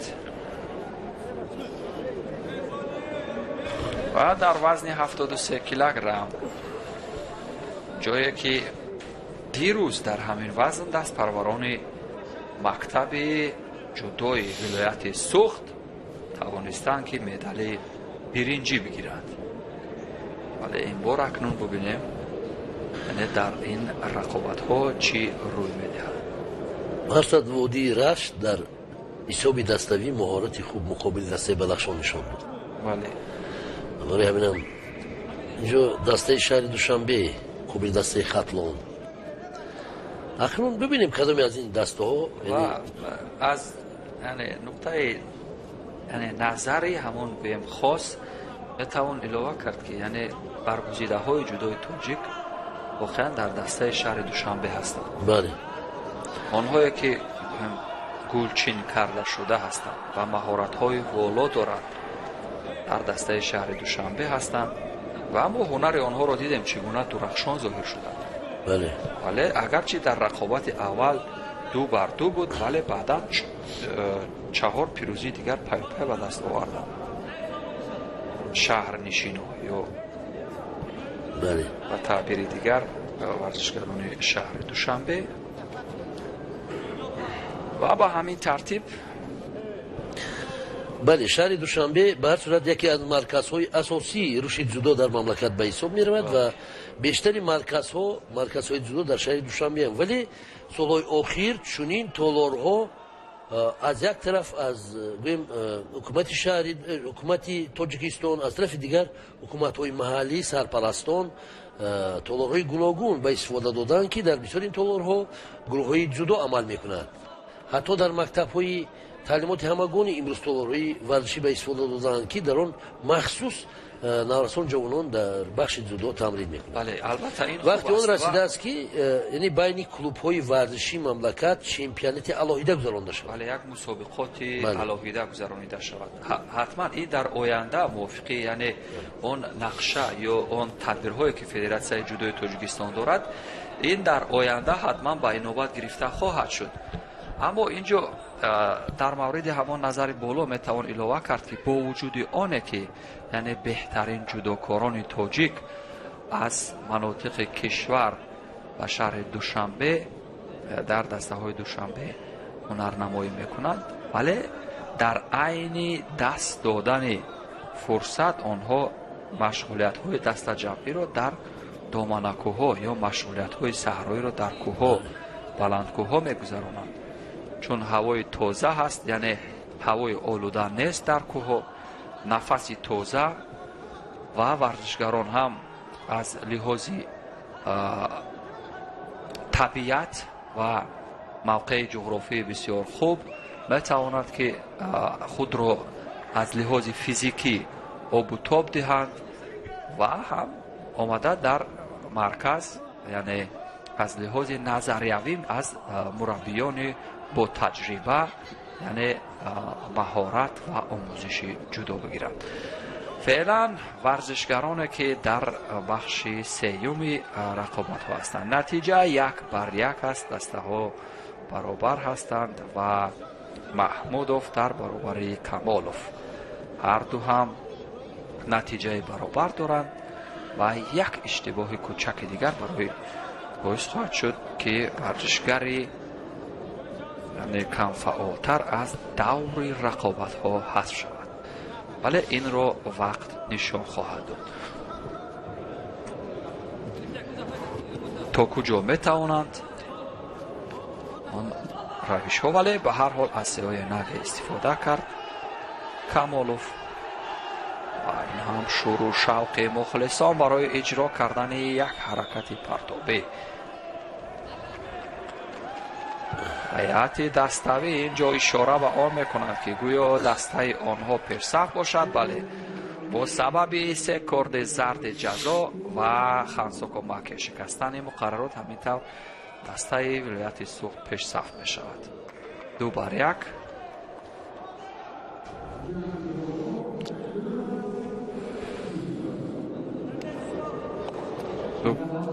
دو بر یک، اما اینجا روی مرکز اعلام میکند که 2-1. و اگرچه یک رقابت رو اون ورزشگر به بالای میدان نبرآمده بود، ولی این پیروزی تکنیکی است. نتیجه 2-1 است از مشاهده ما تو اینجا. درست است. وزن 81 کیلوگرم باز همراز نظرف است با جدوگی کبود. این خیلی سالها از این پهلوان گوشتین میگیرد. بله، انا این پهلوان دست پرور کلوب ورزشی لنگلیف است. بله.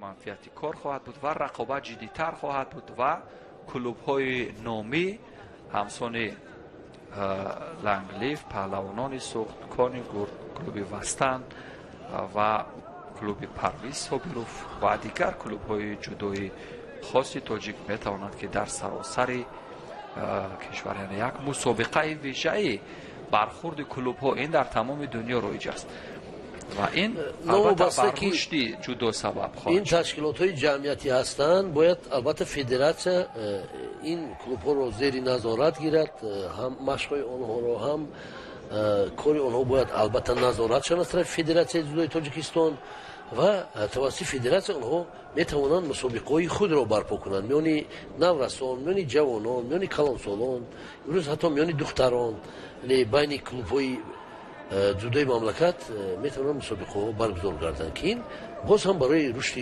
جودو در کشور یک تکانی جدی میدن. در همینجا در قطاری مثلا دسته‌های شهر و نوحه مملکت همچنین میتونن دسته دیناما، مثلا دسته جمعیتی، مثلا جمعیت دانشجویان، امروز نمیدونم تاجیکستان نام دارد یا یعنی در روسیه اون نام بوریوسنیک است، یعنی جمعیت‌های ورزشی هستند که اینها نیز باید دسته‌های خود را در چمپیونات تاجیکستان داشته باشند. و مثلا دسته دیناما این ببینید چقدر در مملکت انشاءات دارد. همونطور که در زمان شوروی مثلا جمعیت ورزشی حاصلات، بله اینجا ایپون است، این پرتوف و همروز رجبوف بله نتیجه رو اکنون افزود 3-1 بر سود دست پروران یعنی تیم ولایتی سوخت. امروز رجبوف دیروز در رقابت ها نیز خیلی خوش ظاهر شده بود. او تا مرحله با فکرم 35 ساله باید باشد، تا مرحله نیم نهایی نه چهار یک نهایی رفته بود، در چهار یک نهایی شکست خورد. اینجا از اوساتوگاری بسیار با مورد استفاده کرد. همروز رجبوف با گرفتن نشان برنجی مشرف شده بود در وزن 81 کیلوگرم. فعلا نیز باز یک شانسی دیگر دارند تا در مرحله فینالی نیز تلاش کرده با یعنی دسته باز موفقیت به دست بیارن.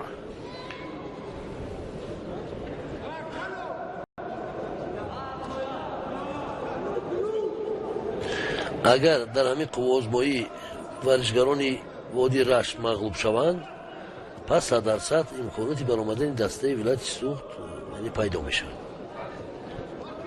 бале чун феълан натиҷа 3-1 аст ва як учимата ва зидди ҳамла як партофти камари дигар ва бубинед ба чӣ ҷазобияте ин паҳлавони вилояти суғд ҳамон коши ваза ё усули камариро бисёр ба маврид истифода кард ва натиҷа афзун мешавад бо як вазари пешсафар паҳлавони вилояти суғд. احسن امروز واقعا ولایت سوق در جودو خیلی هم پیشروی کرده است. اگر پیشتر ما زمانهای شوروی البته بودن ولی خیلی کم بودن، انگشتمال بودن ورزشگران. ولی امروز میبینیم که خیلی هم پهلوانان زیاد در ولایت سوق پیدا شدن، کشتی جودو و سامبو. و اینجا خطاگی جدی پهلوان از وادی رشت بود که یگون اصول رو درست یعنی بدون آمادگی اجرا میکنند. یعنی چون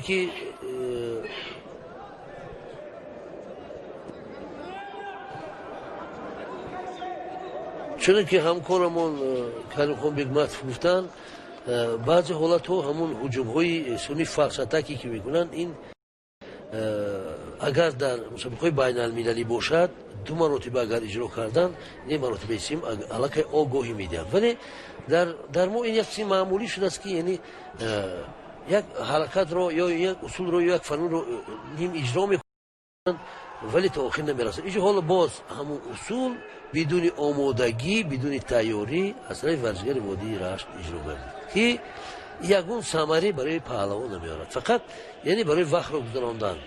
فکر میکنم اونایی که از لحاظ جسمانی تا آماده نیستن بهتر است که برآمد نکنن از اون که خود رو در اینجا یعنی مثلا در وقتی مشق و تمرین اینو ببینید یعنی خیلی امکانات 100% استفاده بودن نمیتونن و اینجا یک وزاری نتیجه برابر میشه. ولی نتیجه برابر میشود. نتیجه اونا برابر شد و به هر صورت ولی پهلوان ولایت سوق خیلی هم پرتافت زیبا انجام داد که در آن آغاز رقابت بله و اینجا خطاگی جدی ولی فرصت هست 2 دقیقه و 12 ثانیه دیگر تو انجام وقتی اساسی بله. سرداروف در مقابل یوسوپوف. اکنون سرداروف نتیجه رو برابر کرد ولی حاضر باید او هر دو پهلوان هم کدام پهلوانی که اکنون بهتر و خوبتر آماده شده است میتواند این 2 دقیقه را پرثمر استفاده کند. و اینجا باز خطاگی پهلوان از وادی رشت است که یعنی با اصطلاح اگر در چنین حالت ورزشگر در باره گیری هفته در مسابقه بین المللی برای با او آگاهی داده می شود، حتی شاید از میدان رانده شود. یعنی باید مربیان در وقتی گذراندن مشق تمرین باید ورزشگران را فهمونند که یعنی بار دوم است. یعنی این از آن شهادت میدهد که خسته است. یعنی پهلوان یعنی فقط ثانیه ها را حساب میکند که این رقابت به انجام میرسد، یعنی آماده نیست.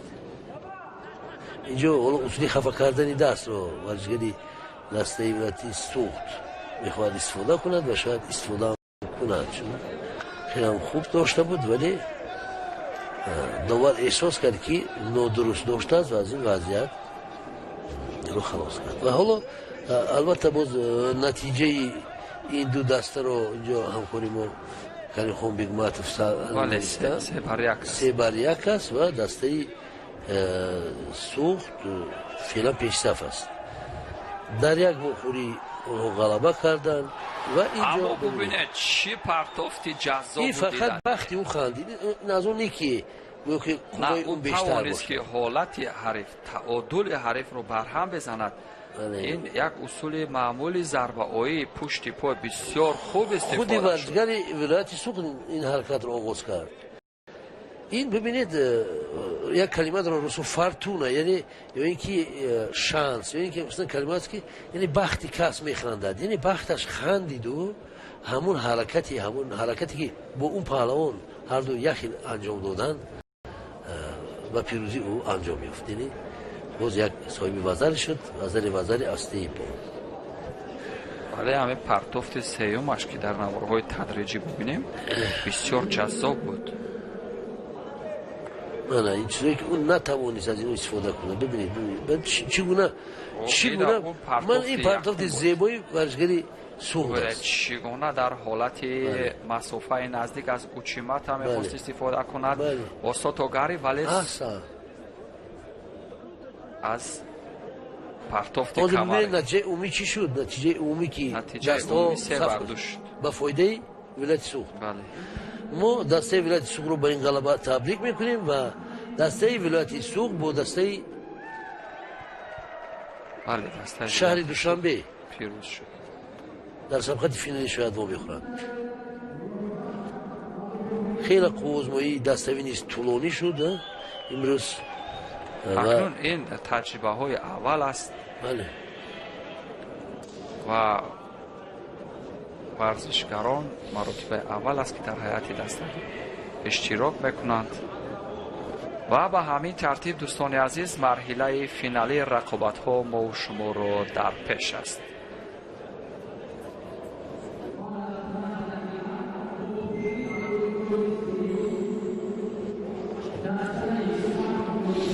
آخری برای جوی سیوم شروع خواهد شد دوستان عزیز در هیئت دستوی.